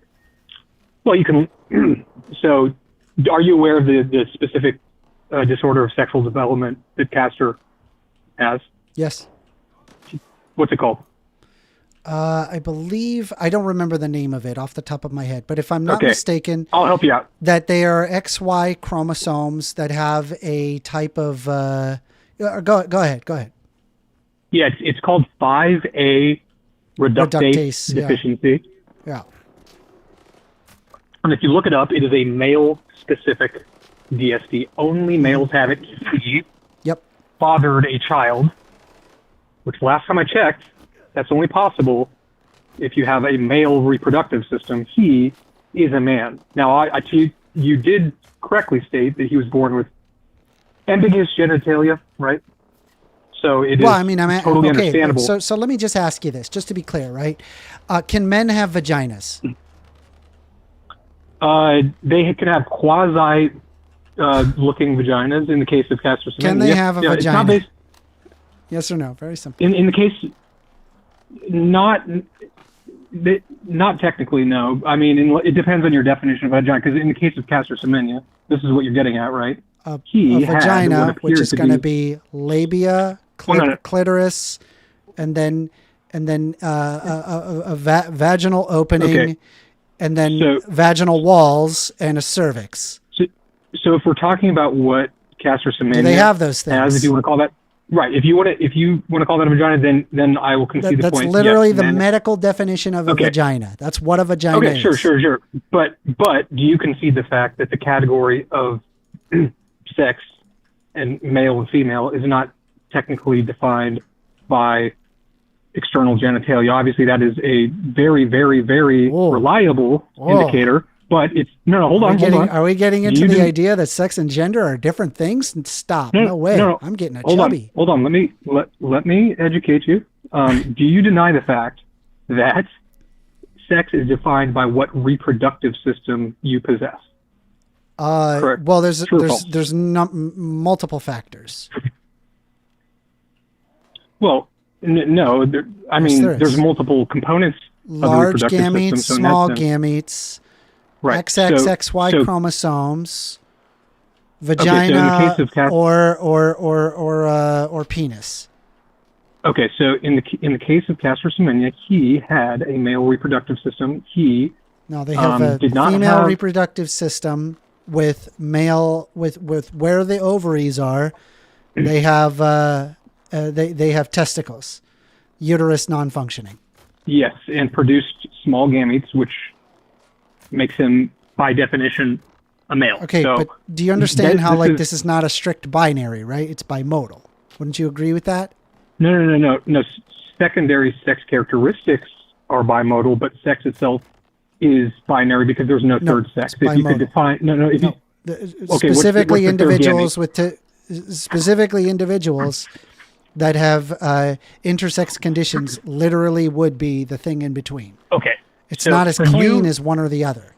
So the null hypothesis in this case is you'd have to, if you could tell me what the third gamete is, then I would concede the point. So what's the third gamete that's produced? There is no third gamete. What's the third sex? There is no third gamete. So then there's no third sex, right? So it's not by true. definition, binary. It's not true. Okay, well, so binary means two, right? There are and there's XY only two chromosomes gametes. that can develop a vagina. Those are... But That would be an example of a bimodal spectrum. Right, you realize that sex isn't defined by chromosomes, correct? It often is defined by chromosomes. No. Yeah, that's literally what that is. No. What? No. In most species, what? Sex. Hold on. Did you know the fact that in most species, sex is not defined or generated by chromosomes? It's total. Different species of animals have totally different pathways that lead to sex. It's only the case in humans that the pathways is chromosomes. So that's just objectively false. You can see that fact. Are we on the same page? So no, we're not on the same page at all. Okay, wait. So you think in all species sex is driven or determined by chromosomes? I don't know about all species. Specifically regarding humans, right here under the Yale School of Medicine. Scientists using the definitions the following ways. The study of the human subjects, the term sex is used as a classification, generally as male or female, according to the reproductive organs and functions that derive from the chromosomal complement, generally XX for female and XY for male. So it literally is using, they are using chromosomes to determine the sex. You just proved my point. It's based on reproductive system. The pathway, the the pathway in humans is chromosomes, and that is generally XXXY, but that is not the case in all species. So I'm glad that we cleared that up. Now I mean, there's XXY, there's XO, there's like, I don't know what's your point. I never made the claim that sex is based on chromosomes. That was your claim. I just refuted your claim. I'm saying chromosomes are used to determine sex. What do you mean? Yes, they are. In humans, that is the pathway for sex determination in most cases, although they're all abnormalities. But sex is not defined by chromosomes. Hold on, wait. Let me just stop for a second. No, stop. Let me ask you this, just simply. Do trans people exist? Yes. Okay. They exist in literally exactly the. Is sex and gender are those two different things? No. Those are not two different things. No. So all the medical institutions regarding sex and gender, those are wrong. All of endocrinology, all of sociology, all of psychology, all of biology, all of neurobiology, all of those are wrong. You're right. No, there's zero. All of those fields of science are able to acknowledge the existence between sex and gender. All of those. Am I able to respond or not? All of those fields of science are able to determine the difference between the difference between sex and gender. You're saying. Go ahead. Gender is used to refer to a person's self-representation as male or female, or how a person's responded by social institutions on the basis of the individual's gender representation. Well, so you're telling me that's right here in the Yale School of Medicine. But if you wanted my definition specifically, that's no problem. Yeah. It's an internal sense of your sex. It's a predicate. Okay. Internal sense of your sex. Okay, so if let's just, for the sake of argument, let's accept that definition. So by this definition, a trans woman, for example, would be someone who has an internal sense of being something that they're not. They would have an internal sense of their sex being separate of that of what they exhibit externally. But a trans woman, by definition, is not a female, correct? Correct. So but if somebody is, for example, a trans woman, that would mean they're born male and they are transition female. Transition in terms of the fact, in the sense that they have an internal sense of being something, a female that they are not in reality, correct? No, it's is because it gets into the question because it gets into the question regarding of why they feel that way. And I believe the reason why that even happens is because there is a hormonal implication that occurs as early as an embryonic stage, which can be observed specifically in the brain structure. It is even able to determine that there are subcortical volumes of the brain that empirically result in them feeling like that they have an internal sense of their sex being separate.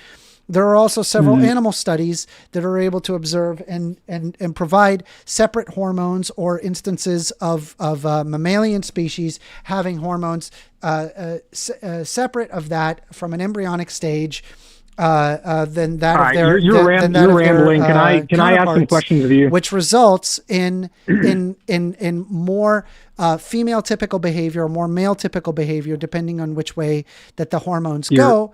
That would be an indication. You're filibustering. I'm not filibustering. You are. All right. Let me. Am I going to be able to respond? I'm just pointing out that it's not like it's like in their imagination. Okay. It's not their imagination. It's their. You're filibustering on a claim that I never made. It's an internal sense of their sex, which is predicated on a person's hormones as well as their brain. Fine. That's fine. Okay. I'll concede all that. Everything you just said, well, with the exception of one point of clarification before. Is it okay if I ask you a couple questions? Sure. Okay. So those studies that you're referring to, the so-called brain studies, or they've been debunked like thoroughly. Those have not been debunked. Oh yes, let me explain it to you because you weren't aware of castrosomnia. So I educated on you that. I'll educate you on this. I literally was aware of castrosomnia. Let me educate you. Also, just FYI, I'm gonna stop you right here. You're not going to debate, bro, this.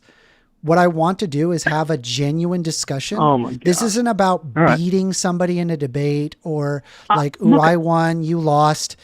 Or like, I got you on that one. Look, check out this fact. I got you. All I'm trying to do is get what I'm trying to tell you is filibustering. approach this from us trying to learn from one another instead of looking at it as like, ooh, I'm going to beat him in a debate. Do you understand But that? here's the thing.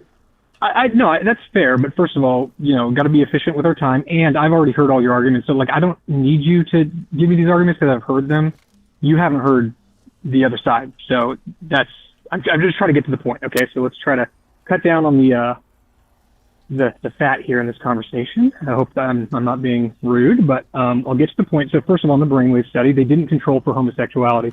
If you control for homosexuality or same-sex attraction, then those differences basically disappear. Obviously, because the most gender non-conforming thing you can do is be attracted to the same sex, right? So that one intervening variable alone just completely debunks those studies. Okay. All right, let's pull that up. Moving on. No. Okay, No. We're not moving on from that. That's a claim you just made. Let's look that up. Yeah, go for it. In the meantime, can I ask you some questions? Or are you going to dwell on this? No, we're going to dwell on this for a little bit. Give me a moment. Because what I wanted to get to, and I was trying to be efficient. Hold on. No, just please, just pause for a second. We just look it up, and then we'll see. Definitions. Hold on. Because I don't think you know what any of the words you use mean. Gender, that your definition made no sense. And I can explain why because of that, your definition of transgender, because it has gender in the name, isn't going to make any sense. And then by virtue of that, your definition of woman and man aren't going to make any sense. So that the entire foundation of the entire ideology is nonsense. So are we going to be able to get to that? Well, for starters, it's not an ideology. Well, the idea that men can become women by self-ID, or the categories of man and woman are based on self-ID rather than sex or biology, rather. Hold on. Sex. Can you just allow me a moment to just look this up? Go for it, yeah.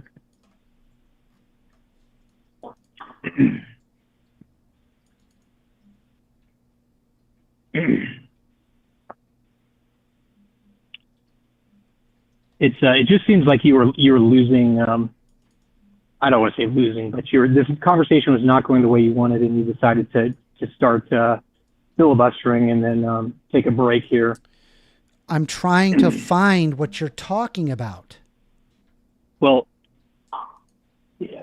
The thing is, you're not. I'll help you out. You're not going to be able to find that these studies controlled for homosexuality because they didn't. That's a fact. So.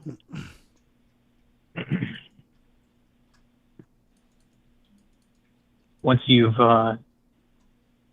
however much time it takes you to realize that, let me know. We can move on.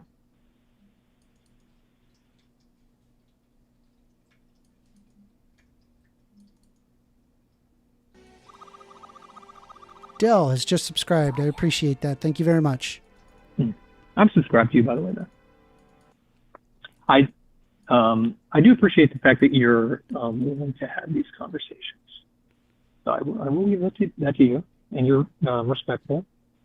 I do get frustrated in watching your conversations sometimes because there's a lot that's wrong with what you say, and it doesn't always get called out. So yeah, maybe we do that.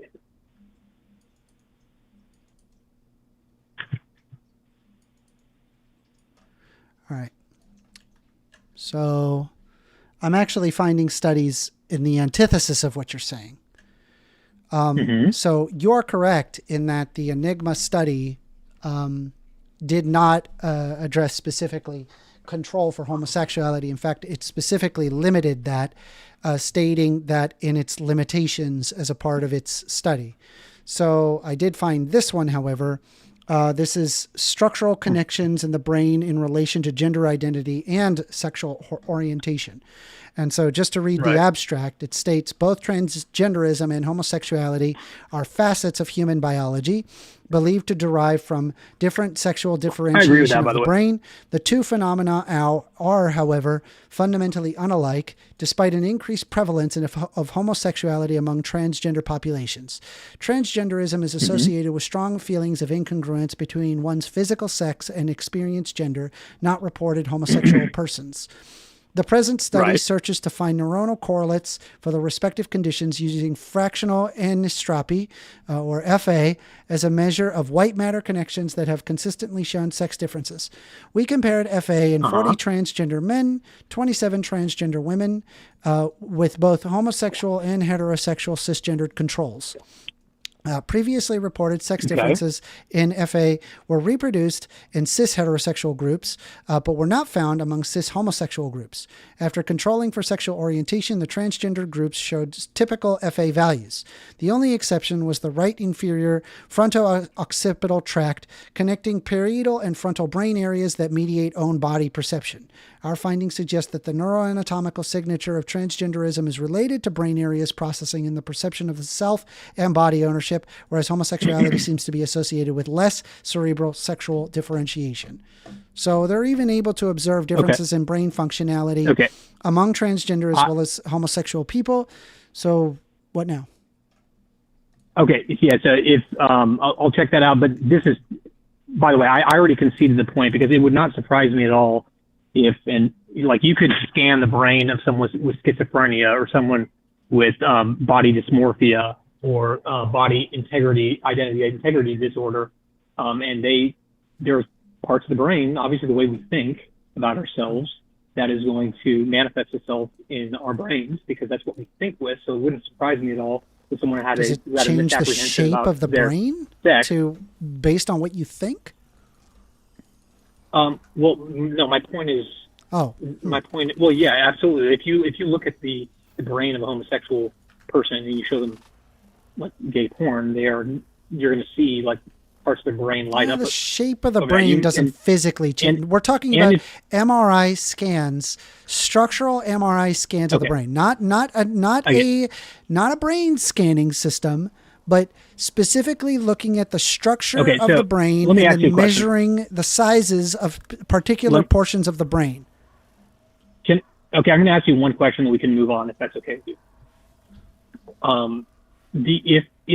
Let's just say I grant all of these arguments on the brain scan. Does that mean that people whose brain scans don't sufficiently resemble that of the opposite sex are not really trans, and you would deny their trans identity, or is this entire argument just a total red herring? So I have heard this argument prior, and I would probably venture to say that trans people have this, like a grand majority of the time. It's like, if I'm not mistaken, like I've looked at this number, and I can go out and look for the study. I believe it was over 98% of self-reporting trans individuals exhibited these same brain morphologies. No, it's not selection bias. It's looking at but you didn't answer individuals the question. that self-affirm. Are you going to answer the question? Yes, I did answer the question. It's people who self-affirm as trans. They say, "Hey, I'm trans," and then when we analyze their brain structure, we find 98% of the people that self-reported had it. That's a very high. That's a very high propensity.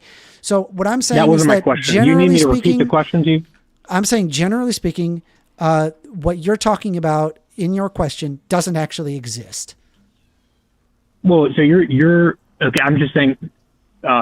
Let's say the people whose brains do not sufficiently resemble that of the opposite sex by these standards, would you say that their identity is invalid and they're not really trans? Yes or no? I don't know what they're going through. That's the question. That's the answer to that. I don't know. So you're not answering the question. The answer is I don't know. I don't know I'm not an endocrinologist. I'm not a sociologist. I'm not a psychologist. I don't know what websites they're going to. I don't know if they're just like being influenced by a bunch of people. I don't know. I would have to look individually at the person and then have like a medical professional actually understand what's going on there. I would say, just to put a cap on this, I would say that trans people exist obviously in literally the exact same way that anorexic people exist, but that doesn't mean those are different a 95-pound girl those are is also actually different, obese, right? Those are those are different diagnostics, those are different treatments based on different different diagnostics. Also, just FYI, being trans in and of itself doesn't mean you have, say, gender dysphoria and therefore a mental disorder. Not all trans people have a mental disorder. Okay, that's fine. Okay, so but all roads are going to lead back to like what these to language, right? Because this is a fundamentally linguistic question. It's gonna link back to the DSM-5. It's gonna link back to the DSM-5. The Diagnostic Manual of Mental Disorders. Is that what you're referring to? Yes. Okay, so I thought you just said trans was not a mental disorder. So that's correct. That's an interesting pivot there. Okay. No, so here's the thing, right?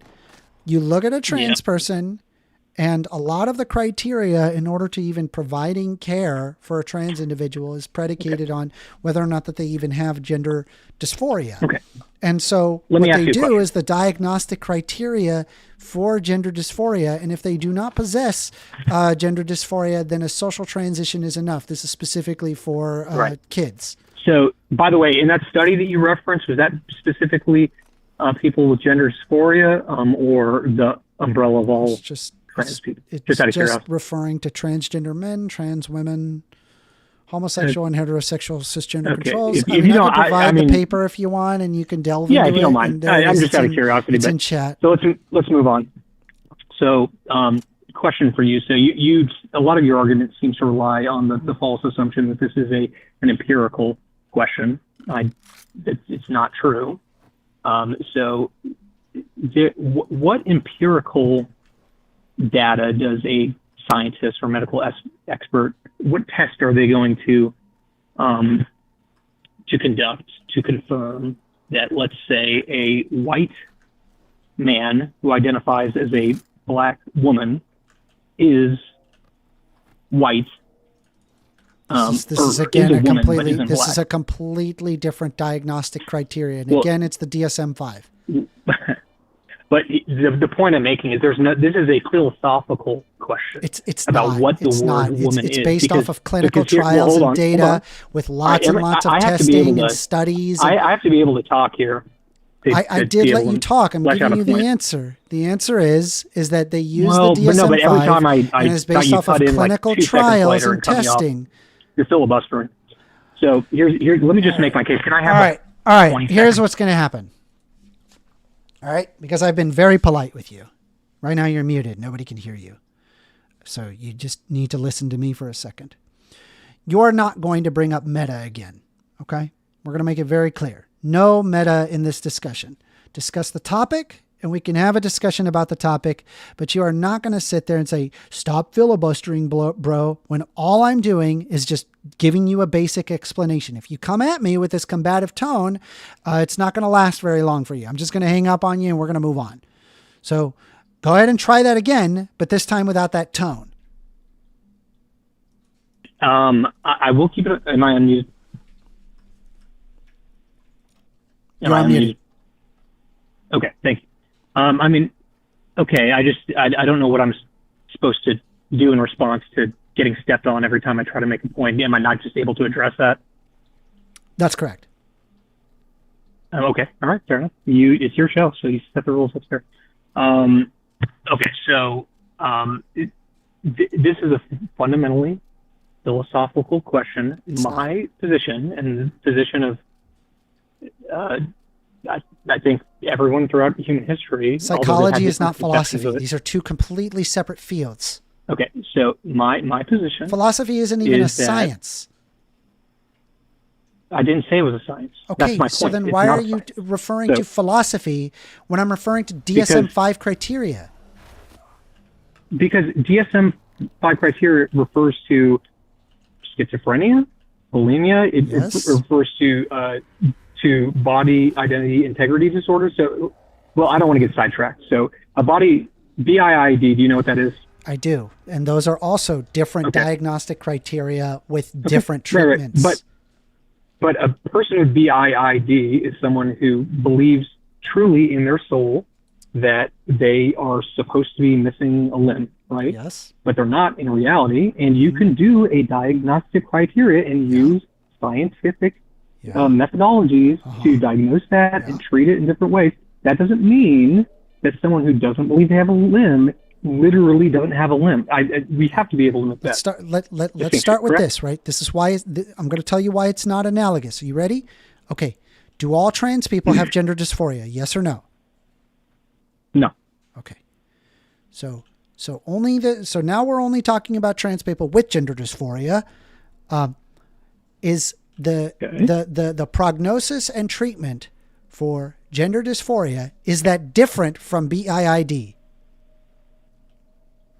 Well, they're different things, so they would have different, Are those different treatments. Yes, sure. so that's a different prognosis as well as different treatment. So bringing up BIID as if it's a gotcha isn't really relevant, is it? No, but here's it's kind of like if I'm talking about, I don't know, cars and I'm saying how to fix a tire with a car jack, and you're saying, well, no, we should be talking about spark plugs. That's not the same way how you would fix spark plugs. So here's the thing that connects these two things. The common thread is that in both cases, they have an internal belief that does not correspond. I understand that, but they are different prognosis with different this is based off of multiple clinical trials that lead to these conclusions. They are treated differently and are different mental disorders. Literally, the whole point of a comparison is compare two different things. Yes, so obviously but they are different things. They are different prognosis. Those are different conditions. You're just repeating. So comparing the two is stupid. That's my point. Yes, because you're doing the same thing. No, but you just agreed with me that the thing that connects them is the fact that they believe something. I understand why you're connecting them, but it's not analogous. Okay, this will be my last point, and I'll let you go. I think we're coming up on time. So, again, in my view, just like a hen is an adult female chicken, just like a sow or whatever is a female cow or whatever. I don't know all the different words for all the different adult female versions of the respective animals. Right? Oh yeah, you're right. Okay. An adult. What is the word for the adult female version of a human? Woman. Okay. So by definition, a trans woman can be multiple definitions for woman. He is not a female, would not be a woman, correct? There's multiple definitions for woman. If you're referring to woman as in sex, then yeah, it's adult human female. But if you're also referring to woman as in the gender of woman, then that is a much wider range. It doesn't remove the definition of woman. It just, in one sense, it's just, yes, also this. Oh, and so I'll extend an olive branch. This is, last two things real quick.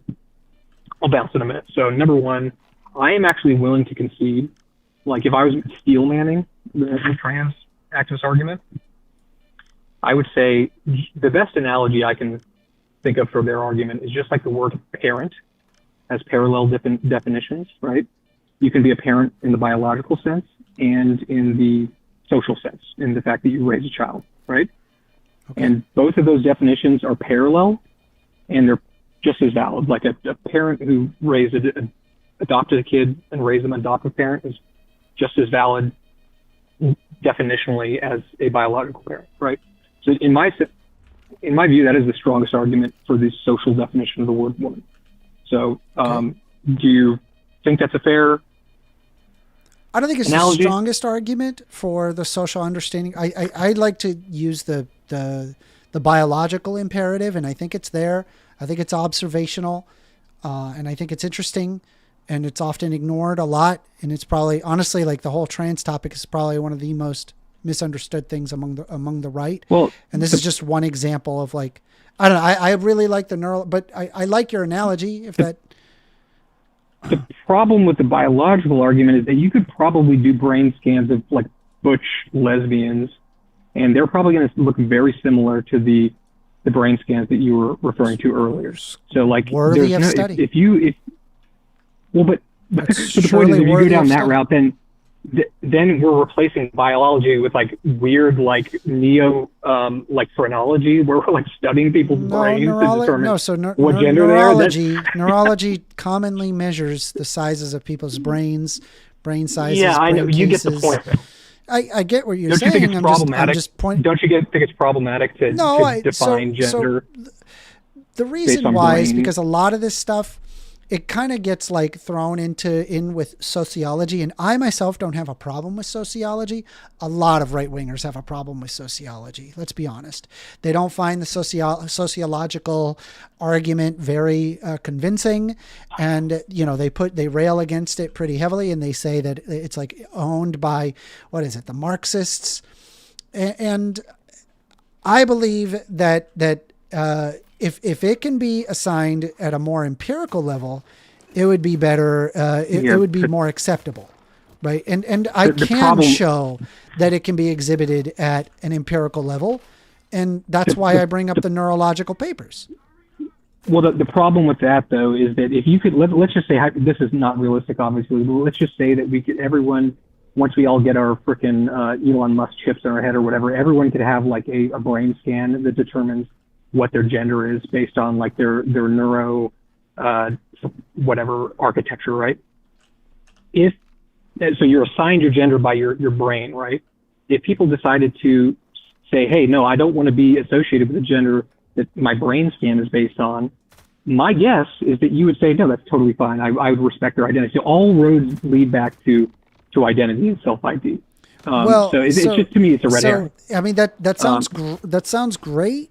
I just don't think that person exists, what you're talking about. Okay. All right. Well, there would likely be a strictly deterministic. I believe that there is likely a strictly deterministic point that results in that. And given the fact that we've been able to find this resulting in a 98% level of accuracy, that's a very strong indicator. And I think that your argument here is weak. Well, your argument is based purely on speculation. No, it's based on the neurology. We don't have that information. No, it's based on the neurology. Okay, so and the 98% of people that self-identify have it, whereas cisgendered counterparts don't. Okay, sure. So last 2 points. So number one, I was to finish with my olive branch. I know you don't agree with this, but I would just to make the point. If you defined the parallel social definition of woman, not as brain scans, but as like some sort of commitment to female typical norms through behavior, aesthetics, etc., then in that sense, they could be a woman, right? And then maybe even a woman in certain limited circumstances would accept them, like in bathrooms, maybe even in sports. I wouldn't agree with that, but that's for women to decide, right? That's like a policy decision, right? So, like, that's fine, but the problem is trans activists are not willing to do that. They are not willing to tie the definition of woman to feminine stereotypes because they realize that that's regressive and ties the definition back. I don't know what other trans activists are doing.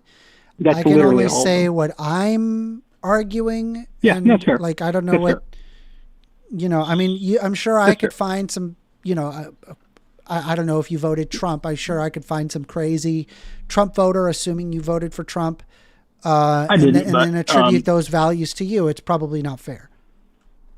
Yeah, that's right. And I did. I put a disclaimer on the front of that that's not your view. I just wanted to make that point. But and then the last, do I have like literally 1 more minute? Last point. Okay. So I forgot to mention this on the sports issue. So. You mentioned that because there are biological advantages conferred by just genetic abnormalities like Michael Phelps, Shaq, LeBron James, etc., that means that we should ignore the biological advantages that biological men have over women, and therefore should allow trans women. I didn't say women's ignore. Sports. Is that fair? I just say we should foster an air of inclusion. Okay. And if that means like a level of fairness is reached by, requiring a reduction of testosterone, then fine. At least it's something as opposed to nothing. So Does that mean that you'd want to eliminate women's sports entirely and just make it hormone based on like how much? Well, why not? Because men have a genetic advantage over women. Huge. But trans women are have a slight biological advantage men. over women. So. A slight advantage. But it's not like biological women can't beat trans women. But hold on. Commonly can. Your whole argument was that because there are biological advantages in other ways, that it shouldn't matter if there are biological advantages of men over women. It's a really, really big difference. So then why are you arguing women, for? It's really not a big difference. It's like a very small difference. You're talking about trans women who nerfed themselves with hormones, or all trans women? Trans women. Well, I'm okay with the idea that there's hormones. So I would have to say that the trans woman would have less testosterone and more estrogen and progesterone than that of cis women. So you're saying that the participation of trans women in women's sports would have to be conditional based on nerfing themselves with I'm open to the idea. Well, but then doesn't at least there's some level of inclusion there, as opposed to now, then your it's just whole a argument ban, about like terrible. Your whole argument about Shaq and Michael Phelps and everything, that was just a total red herring, because you do think that sports should be segregated based on biological advantage, correct? Based off of sex, sure, I can see it. Okay, so then why did you go through that whole rigmarole of making those arguments when it didn't? When you agree that it should be segregated based on biological advantage? Well, again, like there exists the biological advantage of intersex people, and they can compete in the women's sports, or I believe that they should be able to compete, and so that's why I believe that trans women should be able to. No, I don't. Well, you're trying to have your cake and eat it. You're saying either they should be able to compete in women's sports because there are all these advantages, and you can't get rid of the advantages, so why not just let them compete? And then you're saying, but no, there still needs to be a separate men and women's sports.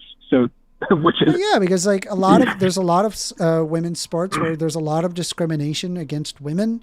There's also the fact that women in general, they just have different performative advantages than that of traditional men. Right. And so, but do you see how you keep going back and forth? But there still exists this group of people that are somewhere in between, intersex people. And it's like, okay, well, where the fuck do they go? Shoot. I'm like, well, I suppose you got to go with whatever is like closest, I guess. And like, what if it's like something that's like something in between where it's like, and then, but we are talking about that. I'm talking about the whole thing. So My thing is able to answer for all of this, but it is completely unanswered by anybody on the right or any person who's anti-trans. Wait, but They're completely incapable of answering the answer. They just said, we're not talking about intersex people because they don't have an answer for intersex people. It's like an anomaly that breaks the brain of Republicans. It does. Not really. No, it really, well, it kind of does because like, you can't answer for the existence of intersex people, but I can. I'm saying let intersex people compete. They're very rare. Right. So are trans people. Let trans people compete. No, but this is not a big deal. Intersex is not a separate sex. It's an umbrella category for we got to do this disorders of sexual development. All right, bro. I'm going to give you the last word, man. I'm going to give you the last word. We're repeating ourselves. Well, I mean, you were just making the claim that like conservatives can't answer for DSDs, and then like once I like corrected you on the term, then you like huffed and puffed. But okay, that's fine. He's doing the meta. He's doing the meta. You're doing the meta. All right. Well, it was a pleasure talking to you. You have a great rest of your evening, sir. See you. Take care. Bye. Whew. What'd you think of that, Daniel? Well, I'm going to revert to what I told you earlier. If they only took all this energy they're dedicating to like denying the existence of trans people. Well, this one said he didn't deny the existence of trans people. He said trans people existed. No, it's like. But then, but what he's doing, he's saying, "Oh, I'm not denying their existence. I'm just denying everything that makes them exist," which is the same thing. He's just saying it in a different way. There's no difference there. You got a point there. He just wants to sound more, learned, right? More, I don't know. Cordial? I don't know. maybe, I don't know. It's like he more elevated, right, in his thinking. But at the base, he does the same thing that every other transphobe is doing, right? Oh. They're just saying, oh, trans people are just like insane people, and we need Yes. to treat them as insane people. We need to put them into asylums. We need to do like, just take them away. That's it. Yes. Sadly, I want to take more of these calls. All right, I'll take one more call, but then we got to call it. It's only because I'm off tomorrow. You're on the line with First Amender. Hello, it's me from earlier. So I wanted to say, Carter. You said that I didn't know what standard deviation was, and you said that I Googled it. I didn't Google it. Trust me. I that was off the top of my head. That was off the dome. I took a moment to think, but if I would have had to, I told you I didn't know the formula for standard deviation, right? Like, why wouldn't I have just looked that up quickly? Yeah. I really did just give it to you off the dome. My only point that it's really important that if you plan on critiquing a paper, number one, check to see if it's whether or not it's current consensus. Okay. If it's largely disproven on the basis of consensus, fair enough, bring that up. And I'll gladly retract it because it's like, okay, it's just not relevant anymore. I'd be like, okay, get rid of it. But if you yourself are providing a critique to a scientific paper without any knowledge in the field. Yeah, but I do have knowledge. And here's the thing too, is like, do you have knowledge in the field of sociology? Well, I mean, on are what you a you asked me about, sociologist? I'm not a sociologist. Okay, but so I do you know not have these knowledge in the concepts, bro. field. No, you can know concepts But you're not without a specific doctorate. position. You can't You're not possibly either, bro. critique. You're no, not either, but though. I'm not the one making the critique. Do you understand? Yeah, okay, but I understand what you're saying, but here's the thing, Amanda. Yeah, so don't assume that you're going to disprove a paper because you don't like what it sounds like and you just try to nitpick a paper without actually understanding any co-founding variables or even understand what they're even arguing. Did you even read the limitations? We didn't even list a particular paper before you were already disproving it. Well, yeah, because it would be multiple papers, right? Like so then bringing up the problems of multiple papers without specifying a paper, that's ridiculous. Again, provide something of actual consensus, not your opinion. You're some kid, and I am not equipped to be critiquing papers. Neither are you. Well, you can actually know this information, and you can know issues with papers without necessarily holding a specific role. Bro, we're going to have to leave it at that. We have to agree to disagree. But don't critique papers. Here's the other thing. You're not trained. Here's the thing. You didn't even listen to my critique last time because I didn't critique any paper. It doesn't matter. I said, what? It doesn't matter. If you're critiquing a particular paper, that's BS. You're not trained in the field to properly critique a paper. Well, no, I was correct. So here's the thing. Here's the thing, Amender. If you have a critique on a paper, provide a paper in rebuttal. No, do my not issue is give with the me consensus, your argument to why the paper is wrong.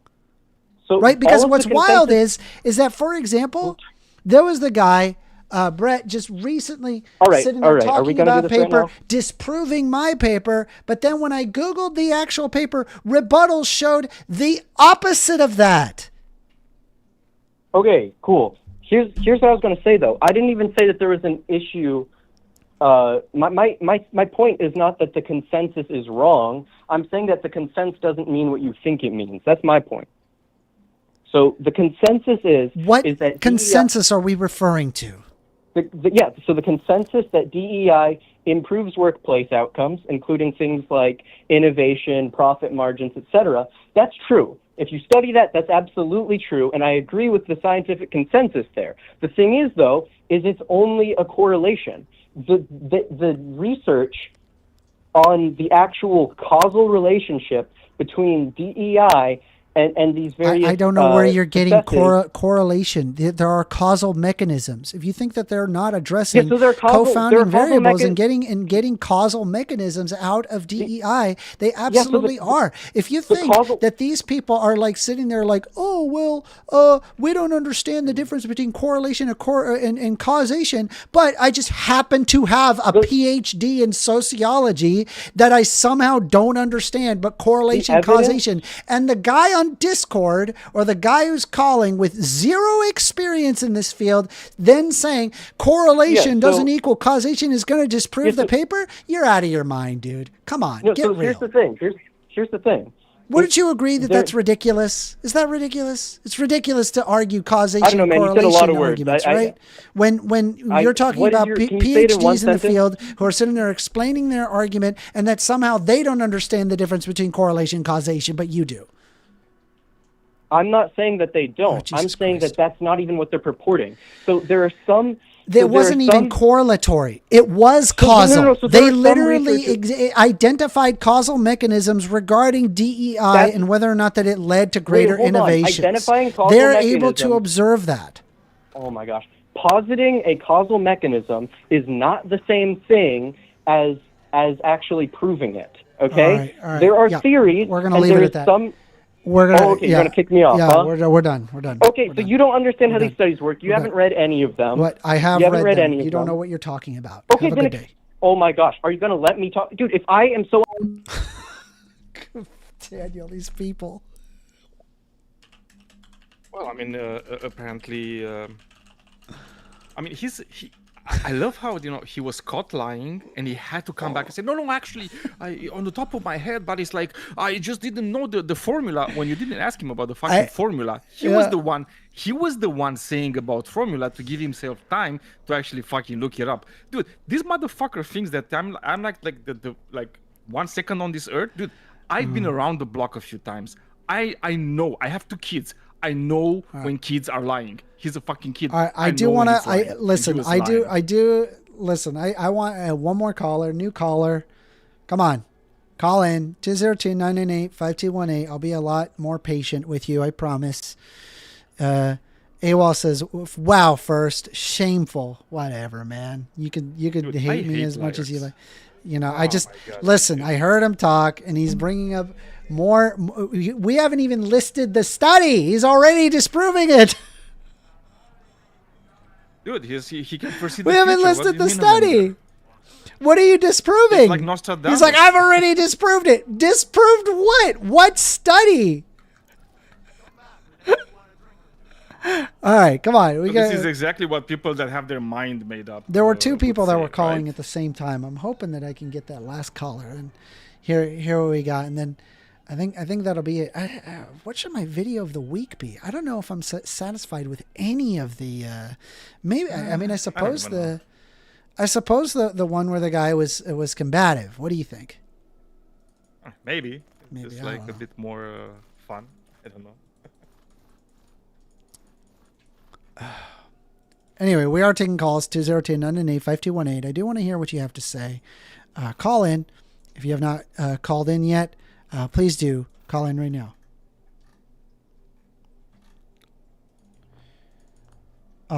Carter says he does not know the difference between description and prescription. So prescription is where you prescribe something. You tell somebody to do a thing. Description just describes details of something. There you go. Carter calls me an idiot, even though we have actually no actual study that we can observe to then point out problems in. Casey says, all right, have a good rest of your stream. Thank you, Casey. I appreciate you. Did I just get a new? Oh my God, I got like a really cool detector. Dude. Oh, that's a sick detector. Is it good? Yeah, it's good. That's a good one. High price. The detector is favored. Seasoned stalkers, user-friendly. Oh, yeah, that's a good one. Okay. What does it do, the detector? It detects anomalies better. You'll see. I'll show you. If you like it. If you're happy with it. Carter says he just earned a dislike. Thank you. Thank you for the dislike. Appreciate it. Appreciate it, buddy. That's wild. How sad are you right now? Huh? I'm very sad. I'm exhaustedly sad. Feel awful. Awful. I feel terrible. Good. Robert Lemon says a slight advantage. Ah ha ha ha ha. Yeah, I actually looked at like strength differences between trans people. Like all things considered, it was like an 8% advantage. It's like literally like it's such a tiny amount, and it's like this. By the way, varies widely, right? By all sorts of metrics, height to stature, strength. There's a bunch of stuff that is involved that isn't necessarily vindicative specifically for trans people. Carter says, gosh, this guy is so annoying. Then why are you watching me? If you hate me that much. Apparently, it's like, dude, this thing of like hate watching things, I never really understand. It is what it is. I'll take it. I don't care. A watch is a watch. Oh, of course. I'm just saying, like, for me, not for. No, for I'm not against. Yeah, I'm not beyond it. No, but it's like, okay, so if you're hate watching, it's like, why complain about it, right? Because it's like you're obviously you're like watching it. You, at some point, you're like at some level you're liking to do that, right? You like hate watching. Like, why would you complain about something you like? It's just weird. That's all. I still have too much stuff. What do I get rid of? I have too much stuff. It says that I have. Oh my God. All right, whatever. I just have to, I think these are like, oh, those are freaking heavy. Brother, we got to go do that story mission so I can get that out of my inventory. Brother. Explosive for the Duga. They're 9 kilograms for both of them. Yeah, that's a lot. That's a lot. That's a hit. That's heavy. All right, whatever. It is. That's like 18 pounds. Oh, shit. Carter Hall says child in a man's body. Dang. Maybe I'm trans child. It's weird.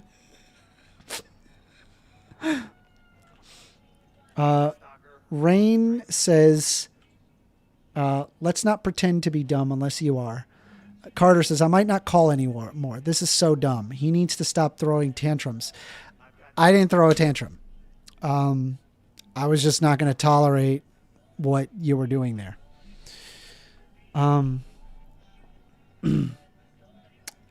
Red Mag says, watching him is like hanging out with his one family member no one likes because they are so annoying, but it is still family. Man, that's a really rude thing to say, especially considering we hang out all the time.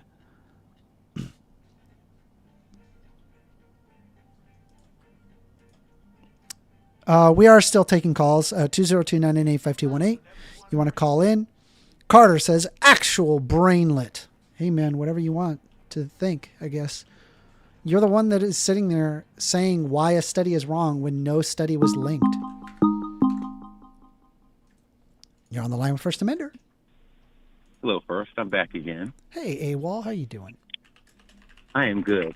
I wound up calling back. My phone is actually only at like 10%, but I wanted to answer you and Daniel's question. Mm-hmm. You were asking why Carter was still watching if he like hates on y'all, things of that nature. Mm-hmm. You've heard about keeping your enemy closer. Yes. Art of War, things of that nature. You're telling me that he has read Sun Tzu's The Art of War, and he's just like, I need to analyze my enemy and defeat him. Well, that could be it, but more likely it's that if we're in the political arena, you want to know what the opposition side is thinking at all times, right? Fair enough. I have done that myself. Okay, not watching so other probably streamers. I don't watch Mm-hmm. streamers, but I do read books. Okay, cool. But I'm trying to give you the perspective of why someone would continue to watch even if they vehemently disagree with you. And get you. All right, fair enough. Fair enough. But do you Do you think that they're watching me so they can defeat me later? Well, like some cringe anime character? Okay, so here's the problem. I'm trying to say this in a nice way. Some of the people who you like, I think Carter has actually beat you in 2 of the debates y'all have had. You think? I don't think so. Well, it's debatable. I'll put it that way. Yeah. But no, I seriously do think that a lot of people watch because they're like, okay, well, here's a talking point that someone might use. And then sometimes, I'm not even going to lie, sometimes I'm watching you and just flabbergasted by the things you say. Okay. It's like, what's his name? Extremo Cool said to you the same thing today, that he was just like, sometimes he just even doesn't understand where your logic and answers come from. Uh-huh. Reading. So it's interesting. It's interesting. I read a lot. Yeah, you should tell Errol it's about Well, education. I get that, but I also Doesn't think have you any- need to touch Extremo more doesn't have grass any. also. Speaking of which, I know that you don't really immerse yourself in TikTok and things of that nature. Don't. You're right. I don't. But I've noticed, I get that. And I've noticed you ever that when heard you're of talking to garbage in, different- garbage out? Oh, yeah, definitely. I take that very seriously. There is definitely that idea of garbage in, garbage out. You absolutely will.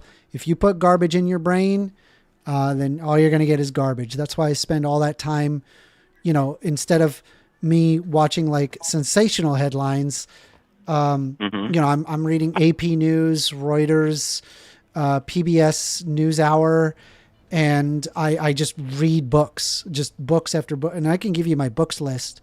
And you'll see it's like, No, don't do it's that. pretty. You're always trying to give me your books list. My books list is great. I'm sure it is, sir. Well, I'm not belittling your reading. I think that's an incredible thing. But since you're in the debate arena, like I do agree with you as far as TikTok is a cancer. I think it's an attack on America in general. That's my conspiracy theory. But You're saying I think that MAGA? you might. Sorry, can you repeat that? No. I was distracted. Can you repeat that? Oh, no, I said that TikTok itself is a cancer. Oh. And I think it's an attack on the American people. That's my conspiracy theory. But what I was going to say was that... I don't know if it's probably not great. Well, it's designed to destroy people's attention spans. Well, yeah, I mean, there's an argument to be made there, but at the same time, it's like it affects people less depending on the age, how much they use it. I'm in general agreement with you there. Like, I can definitely see that there's harms. It is also like just like an entertainment platform. It's just garbage in, garbage out. It's like watching, I don't know, like the Springer show. Like, it's like, ugh. You're not really going to get anything out of that. Springer was fun, but He's anyway, fun. It's just garbage. It's just garbage TV. It really is. Well, I do agree with that, but I think that one of the things that I'm seeing when you're talking to different people, we live in a different age now where some people don't see TikTok as entertainment. Some people see TikTok as their actual news source. Oh my God. And that's sad to say, That's but awful. it's the honest truth. And you're probably right about that. And that terrifies me. It should, because it's kind of scary. But the only reason I bring that up is because I think that sometimes you get a disconnect with callers because they're saying certain things that don't make any sense to you. But if you were in that TikTok world, you would see how that, I don't want to say crazy demographic. Yeah. But, well, I guess it is a crazy demographic because all the crazy people can have a platform to say whatever they want. Mm-hmm. So sometimes, let's say you're talking about the manosphere and someone says, well, women do this and women say that. And you will tell me, well, I don't think women would say that. The problem is that on TikTok, there's a bunch of crazy people who are saying that.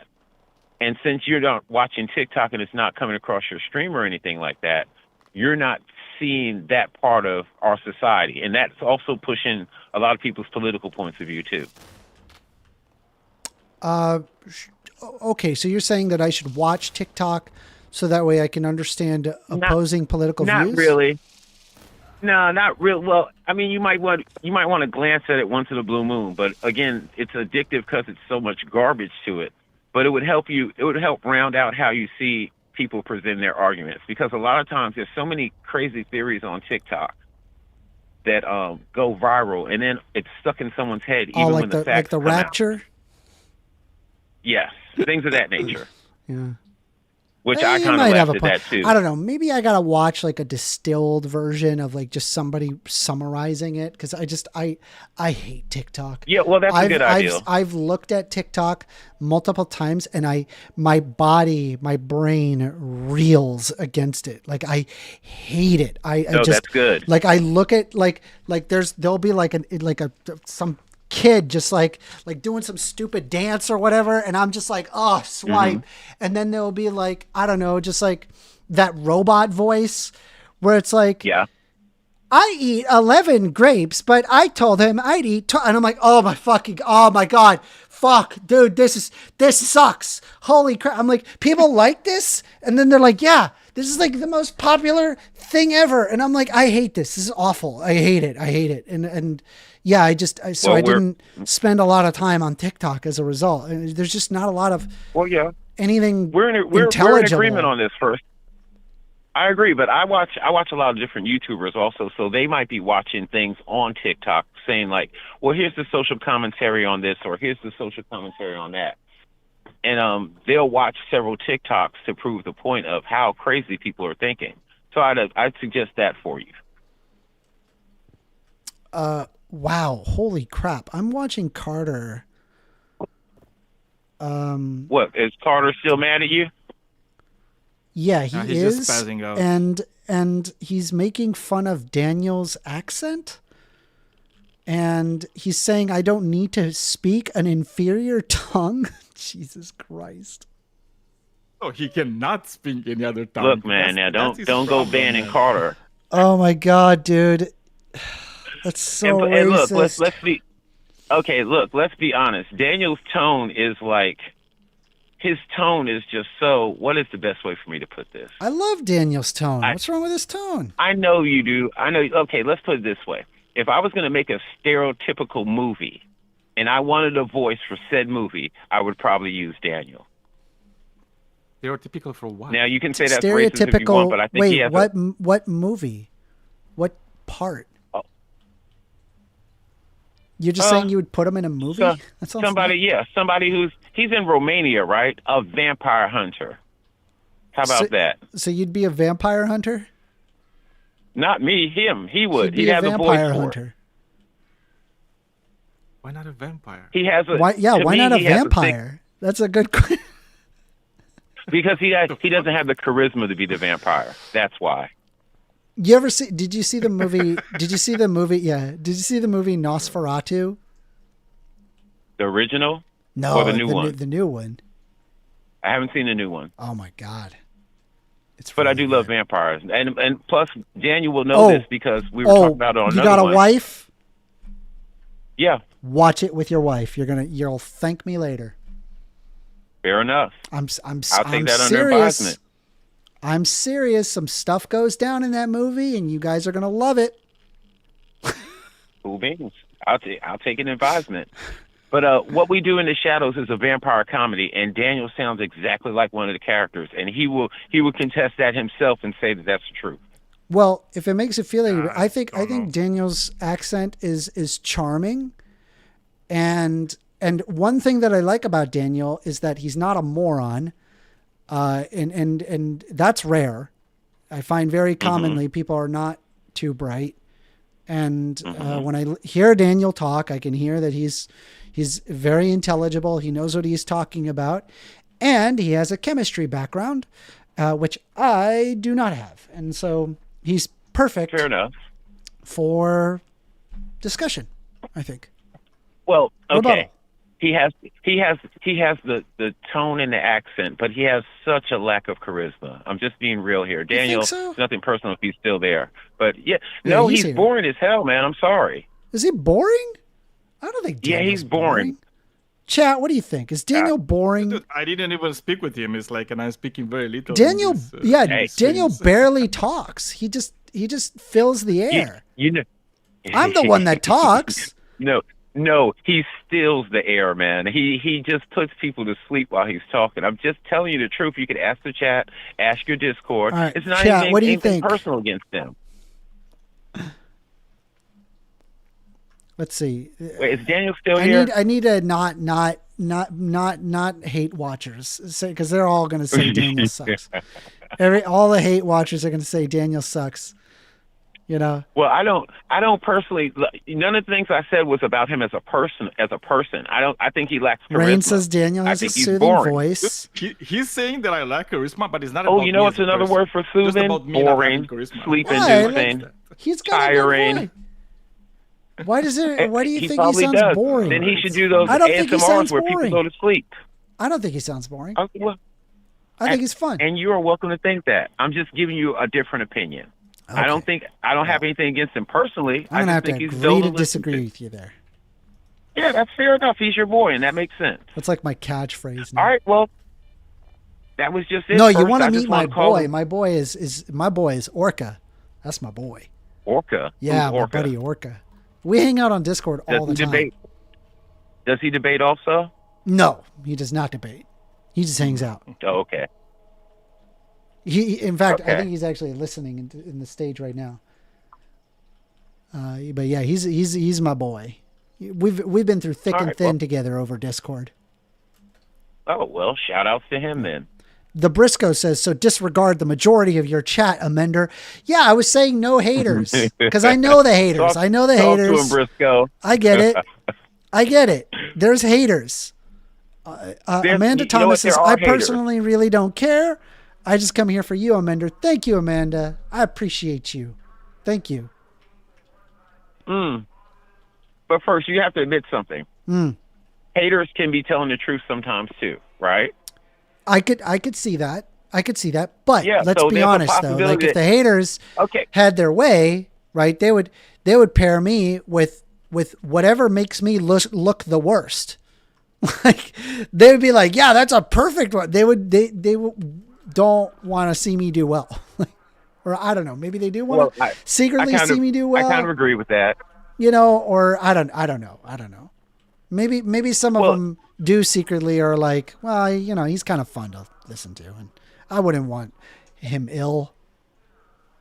Well, I think that a lot of people can listen to you and disagree with you and not hate you. But like as far as real haters go, like you can be a hater yourself, and I'm not trying to be funny, but like if we mentioned Andrew Wilson, your hater mode comes out, and it's like, I wanted to be, and y'all, I'm a certified, that's being a hater. I'm a certified Andrew Wilson hater, certified, and I would be glad to talk about that and how I'm a hater. Absolutely, yeah, 100%, 100%. I'm just saying that's a good example. Yeah. Anyway. And also, me and you had a brief conversation. Remember we were talking about whether he was actually a good debater or not, and you were saying he wasn't a good debater. And I was fair saying enough. He's a good debater. He's a good debater. Yeah, so that's the part that I don't like. The part that I don't like is I don't like his insulting. I think that detracts from he would otherwise be a very good debater. And honestly, he probably has, you know, a good deal of, you know, debating knowledge, and probably has read some debating books, you know, and has read his way through some fallacies as well as logic and logical arguments.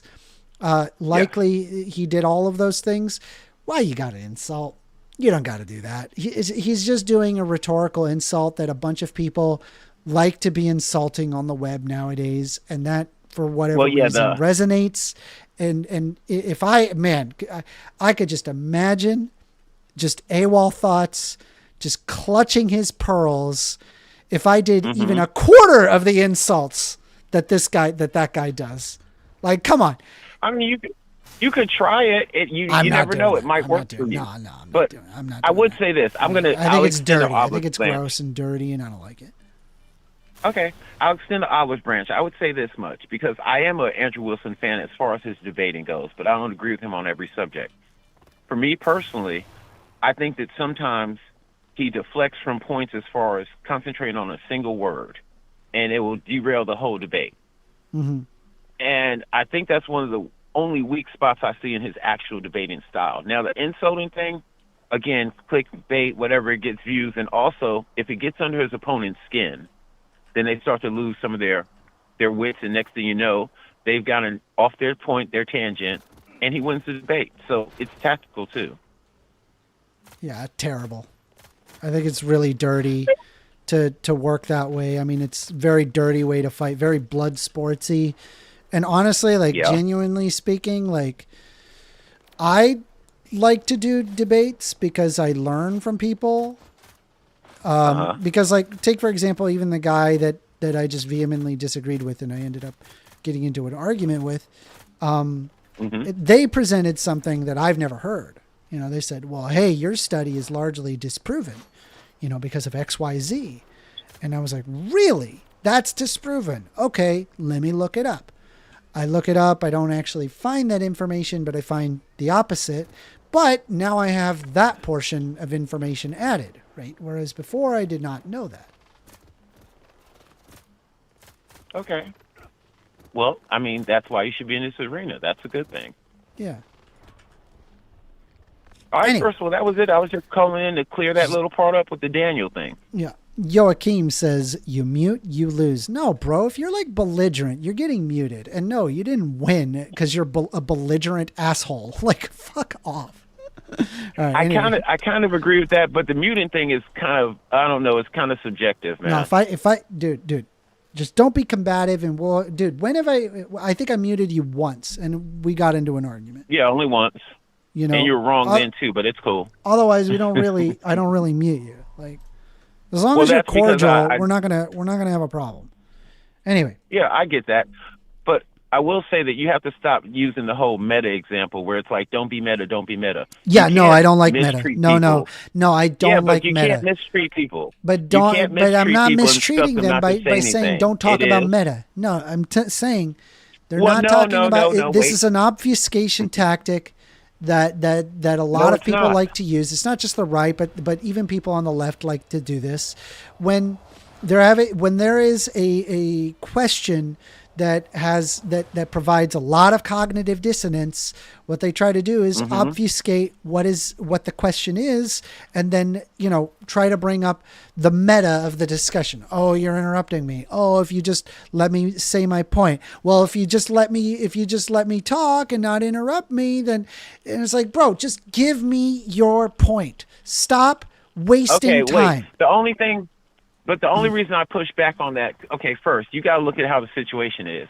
If I'm trying to explain something to you, and then you talk over me because you're the host, and I keep talking, and then you mute me. Now I'm sitting there in silence, and I'm wondering when I'm going to get the chance to talk. You go through a long monologue. You click back on, you tell me, don't say anything about how I just treated you. Just answer my question. Yes. You don't get to dog the person out, and they can't even say, why are you muting me? That doesn't seem fair. It sounds kind of Nazi-ish. I give ample opportunity for someone to explain themselves. I do it all the time. I just did it. I did it before. And videos prove that I give people ample opportunity to explain themselves.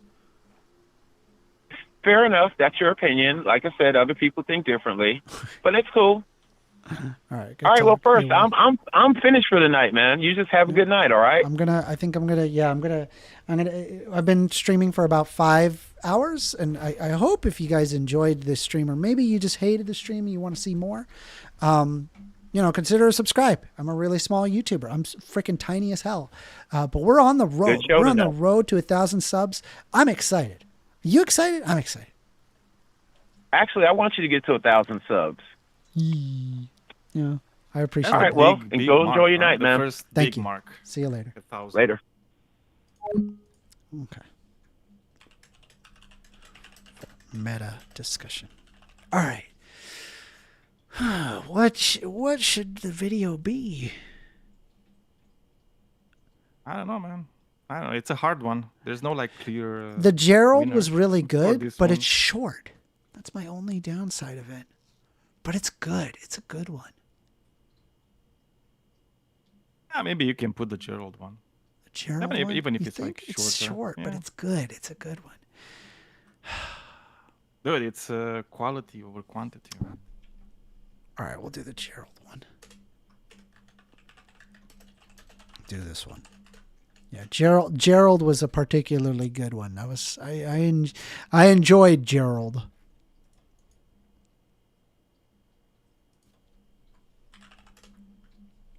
Let's see, hold on.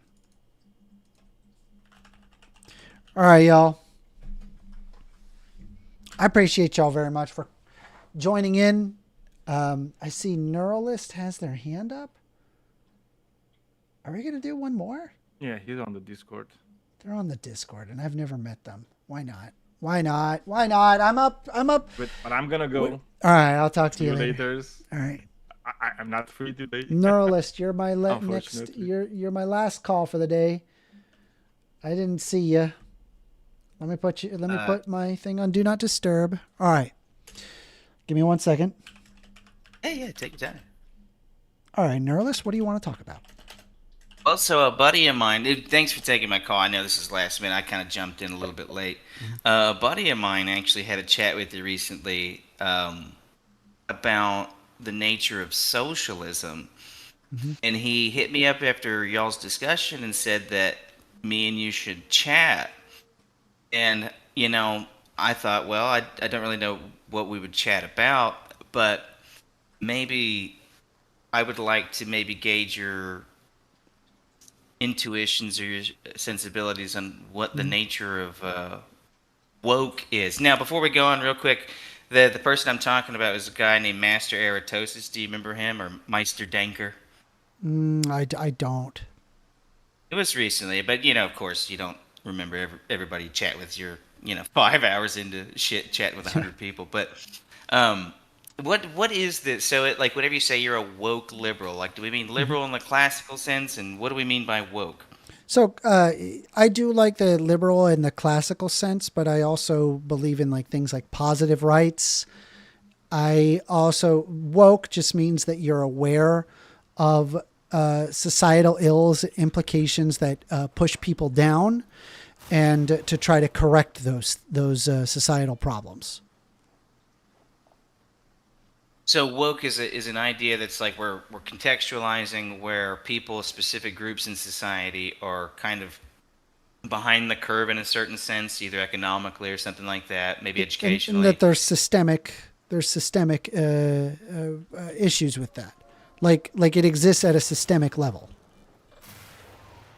Do you have like a proper example of something like this? Yeah, like the justice system. Like what about the justice system? The fact that there were laws that would prevalently jail minorities far more than that of white counterparts. For example, if you have poor socioeconomic conditions due to redlining, this results in things such as gangs and people joining gangs, which it often leads with you have parents who are trying to raise their children in gang communities, and so those people justifiably want to have more policing in those areas. They decide to have more policing in those areas, which then results in more fatherless homes and often the over-policing of minorities. Meanwhile, there's plenty of, say, white-collar crimes and white-collar or people who are white themselves in more affluent areas that commit just as much crime, for example, through drugs such as weed or the usage of painkillers. But those don't get policed nearly as much and are often quite hidden. And so I'm just pointing out the systemic issues that then result as because of these things in the justice system. And it doesn't require a single racist actor. These are just deterministic outcomes as a result of problems that are observed. Well, so we quit redlining, didn't we, back in like the 60s? That's right? correct. Well, so then I don't see how that would be systemic anymore. I think you might. Well, be so pointing out, redlining, like, even though it's banned legally, it still exists in the sense that those people didn't necessarily move. They ended up having children, and those children are having children. And a lot of the times they're still in the same spot because of socioeconomic conditions. Would you say that they're likely to be, broadly speaking, in those regions conducting the same amount of, or the same type of crime? Yes. Like drugs and violence, Yes. this kind of thing? Yes. So then we've moved it, sounds like, away from, on this particular topic, just on redlining, away from it being a systemic problem to now it just being a problem that's embedded in the culture. No. So I believe that culture What creates culture is environment. If you have a specific environment, then it will create that culture. If you've ever read, like, for example, like this is a fiction, but the Dune series. I love Dune. The Fremen, they use like the water to be like something precious, like gold. This would probably be the case if water was scarce. But because water is not scarce, we don't tie our entire culture around water. I believe that culture comes from the external surroundings. For example, if you have poor socioeconomic conditions, this increases crime. This increases either instances where there's over-policing or no policing at all because it's too bad, which then results in gangs wanting to police themselves or gangs wanting to fight against the police. All the culture follows. Well, real quick, first, remember, let's actually keep it with the Dune analogy, because Dune is one of my all-time favorite novels and series of novels. Let's think about it in terms of the Fremen. So the Fremen think water is precious, not because the Imperium is forcing them to think so. Right? As a matter of fact, they're actually not creating the conditions within which the water is precious, but they are creating the conditions in which they can't pursue I'm saying that in their embedded in their culture is water, and right, but check it out. I was kind of going somewhere with that, real quick. So they are creating the conditions in which the Imperium, wherein they can't pursue the green paradise. The moment that Paul Atreides takes over the Imperium and they start pursuing the green paradise, all of the problems that were still a part of the culture of the Fremen is still going to be there, and it's still going to be developing. And this is actually what you see in the next couple of novels. That's not systemic at that point. At that point, it's just cultural embedment. You kind of see what I'm saying? Like the reason why these particular neighborhoods and regions, I don't think on the topic of redlining, it's so. Systemic. What is your argument regarding? Like, I think it's cultural. I think we've moved from but how do you change culture? Oh, well, you get in there and you change their values. You talk to them about philosophy, perhaps even God, if you're on that sort of level. God? That'd be the level that Yeah, God. I'm an religion. atheist. Yeah. I'm not saying you specifically. I'm saying how. Why do they need to know about? They're most of them are already Bible believers. You're missing what I'm saying. How you change a culture is along these lines. It could be with God. It could be with philosophy. It could be with music. Right? Like I would just change their environment, and then that would change eventually the culture. No, I don't think so. I don't think there's any reason to believe that. Like, so you mean like their material environment would change their values? No, that's silly. 100% it does. There's No. Hold on. Culture is not necessarily value. Those are different things. No, culture is like a network of values shared amongst a part of particular value, group of people. Sure, but culture is in They're itself doesn't have to be tied to a monetary amount. I'm not talking. No, I'm not talking. I'm saying get away from the materialistic view of it. What a culture is a shared network of values amongst a group of people. Okay, that's what a culture is. If they had hold on. So if they had, for example, high socioeconomic conditions, do you think that gang culture would have been a thing? Yeah, hence Diddy and all kinds of other like rappers who are millionaires who still preach about the same shit. Yep, it's a perfect example of what I'm talking about. No. So hold on. Mm-hmm.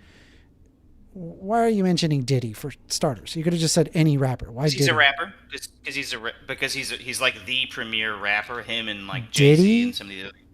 Yeah, he's huge in the rap industry. Huge. Diddy is also a child molester. It has nothing to do with what I'm talking about. Actually, it's a weird example. Why not talk about like Kendrick Lamar or like, I don't know, like. Well, no, because you asked a specific question. Let's say we change these people's socioeconomic standards. Yeah. So here's the thing.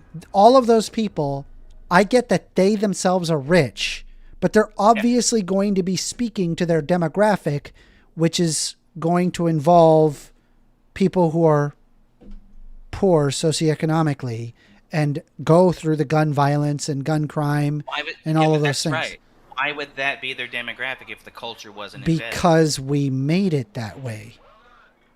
Exactly. I'm saying at one point it was systemic. We as white people did that to them.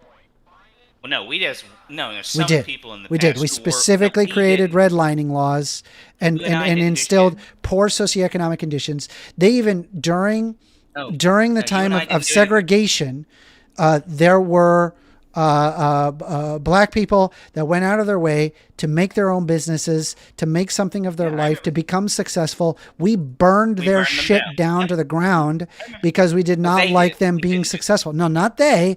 White people did that. No. Those white people who weren't you or I. Okay, fine, fair enough. But the point that I'm trying to make is that obviously white people created that problem. Well, no, some white people did, and those white people created that problem. Mm-hmm. Okay, and then the redlining laws is another problem, which was created by white people. I agree. Well, it was created by those specific white. But Well, specifically some white bankers. Well, listen, dude. I already said that I agree with you on the systemic part of it, as up to the point in history that we moved away from that. What I'm talking about now is that now that we're 50 years removed from that, what's happened now is we've moved away from a systemic issue to an embedded issue. That's the issue. The culture remains, I still don't agree with that because even now, like say in 2025, there have been observational instances of illegal redlining that has been observed by multiple banks, as well as there is still the over-policing, as well as the way that drugs are traded in poorer neighborhoods as they are in richer neighborhoods. I mean, it's fair to say that a predominantly affluent white neighborhood, the mom sitting there taking prescription drugs in her kitchen is less likely to be jailed than a black guy sitting on the street smoking some weed. Right, but let's be honest, right? The black guy is smoking some weed on the street. That guy has a much higher propensity of getting arrested than the white woman, right? Even if the white woman was taking the prescription drugs outside in the street.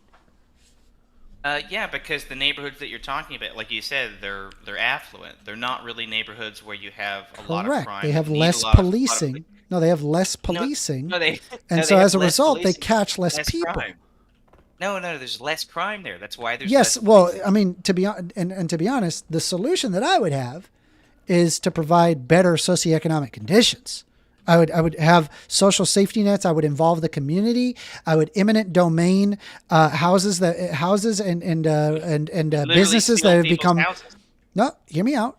I would eminent domain houses and businesses that have become derelict and give it back to the community. That's what I would do. Now, wait. I think you and I can actually come to a point of commonality. If we're talking about derelict. Well, so here's the problem with derelict buildings, though, just as a side topic.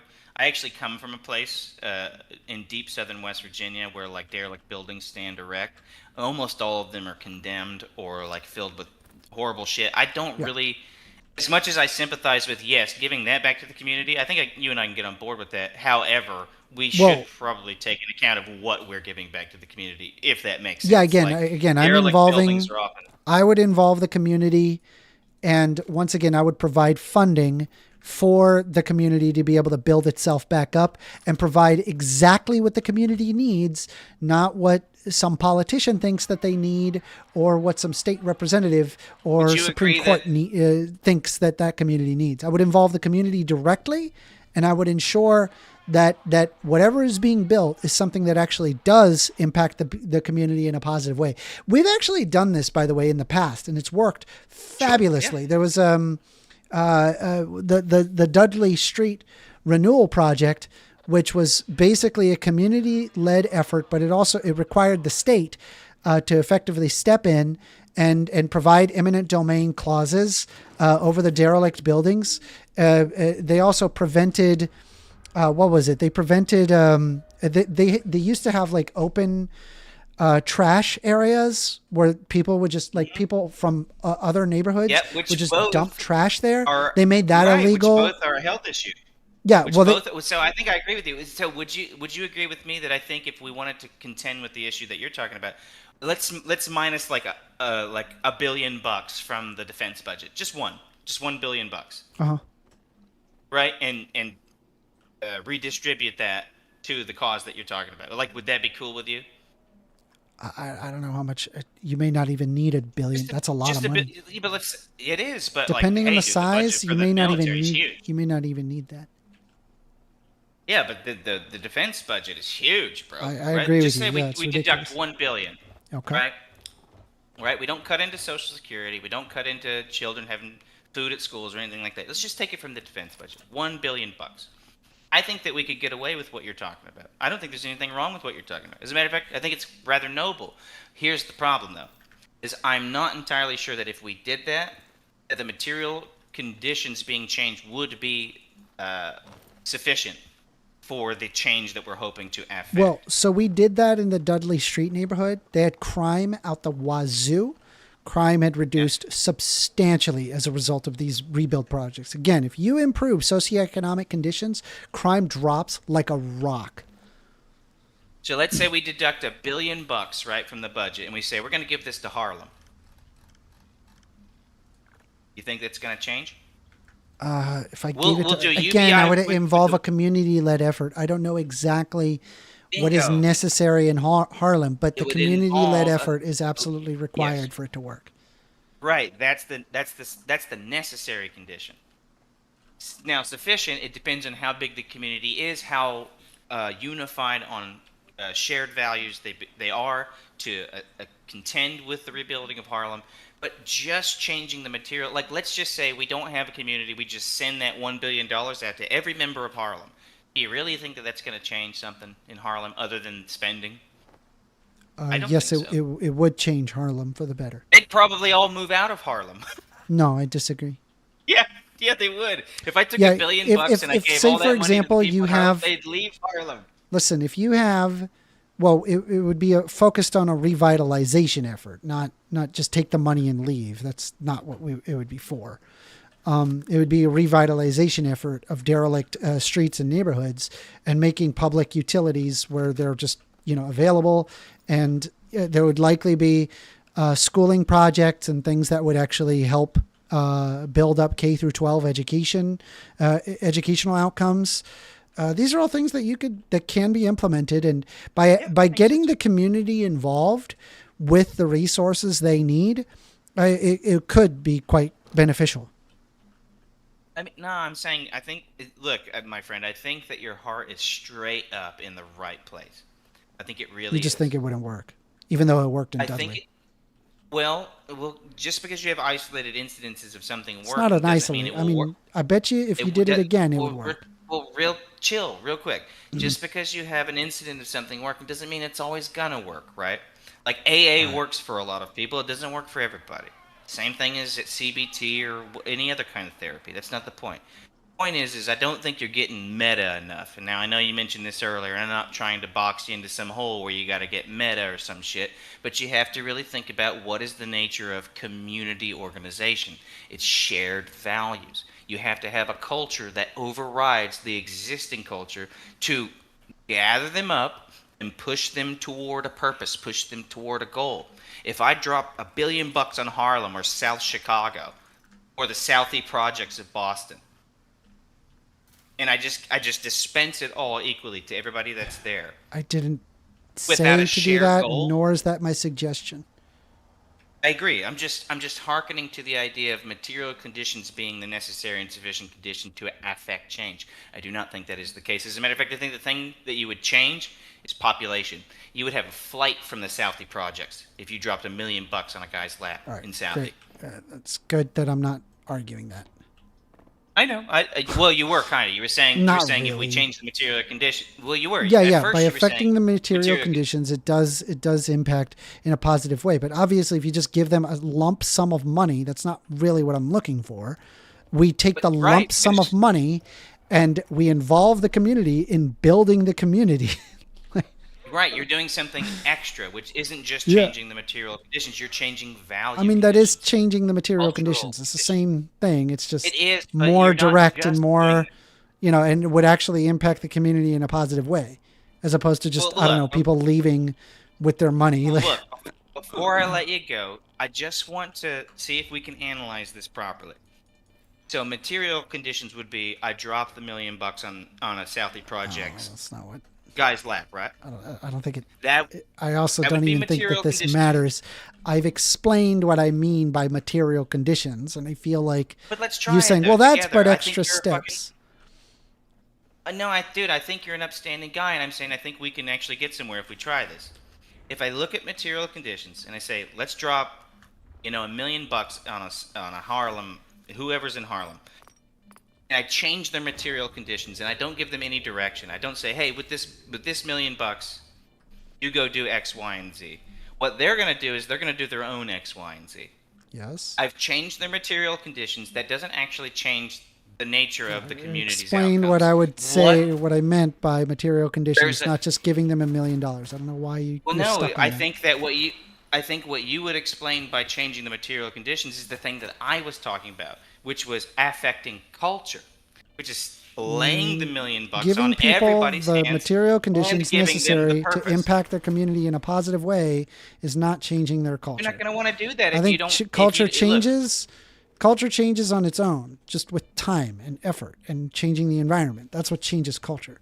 Culture will remain the same if the material conditions don't change. Well, I mean, I do agree with you on that. I just feel like there's this place in this conversation that, and I know you've been going for 5 hours. I'm not going to hold it against you or anything, but I feel like there's this place in this conversation that you don't want to go with me. I think it's probably because the meta thing. You don't really want to do the meta thing, and that's totally cool. But I had a friend that told me I should chat with you about some shit, and so I thought I'd make it a point to come chat with you. Okay.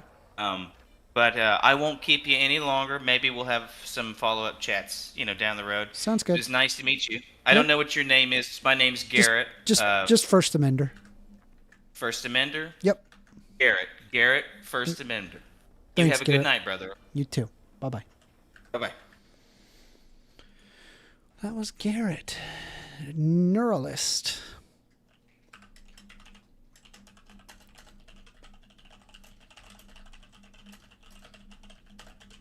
All right, y'all.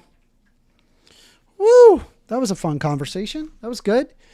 Well, I think that's going to do it for me, guys. I hope you guys enjoyed the conversation. I certainly enjoyed it. We should have more of these conversations. If you're not subscribed, consider subscribing. I'm a once again, very, very small YouTuber. So any amount of subscriptions is huge for me. If I'm even +1 subscriber, that's giant. Anyway, I have to reject that call. I apologize, whoever just called there. But we'll be having more of these conversations, so do consider joining. You can also join the Discord, discord.gg/First Amender. Just FYI, no racism in that Discord. I'm not going to tolerate any racism. If you want to actually have, just hang out, I'm more than happy to do that.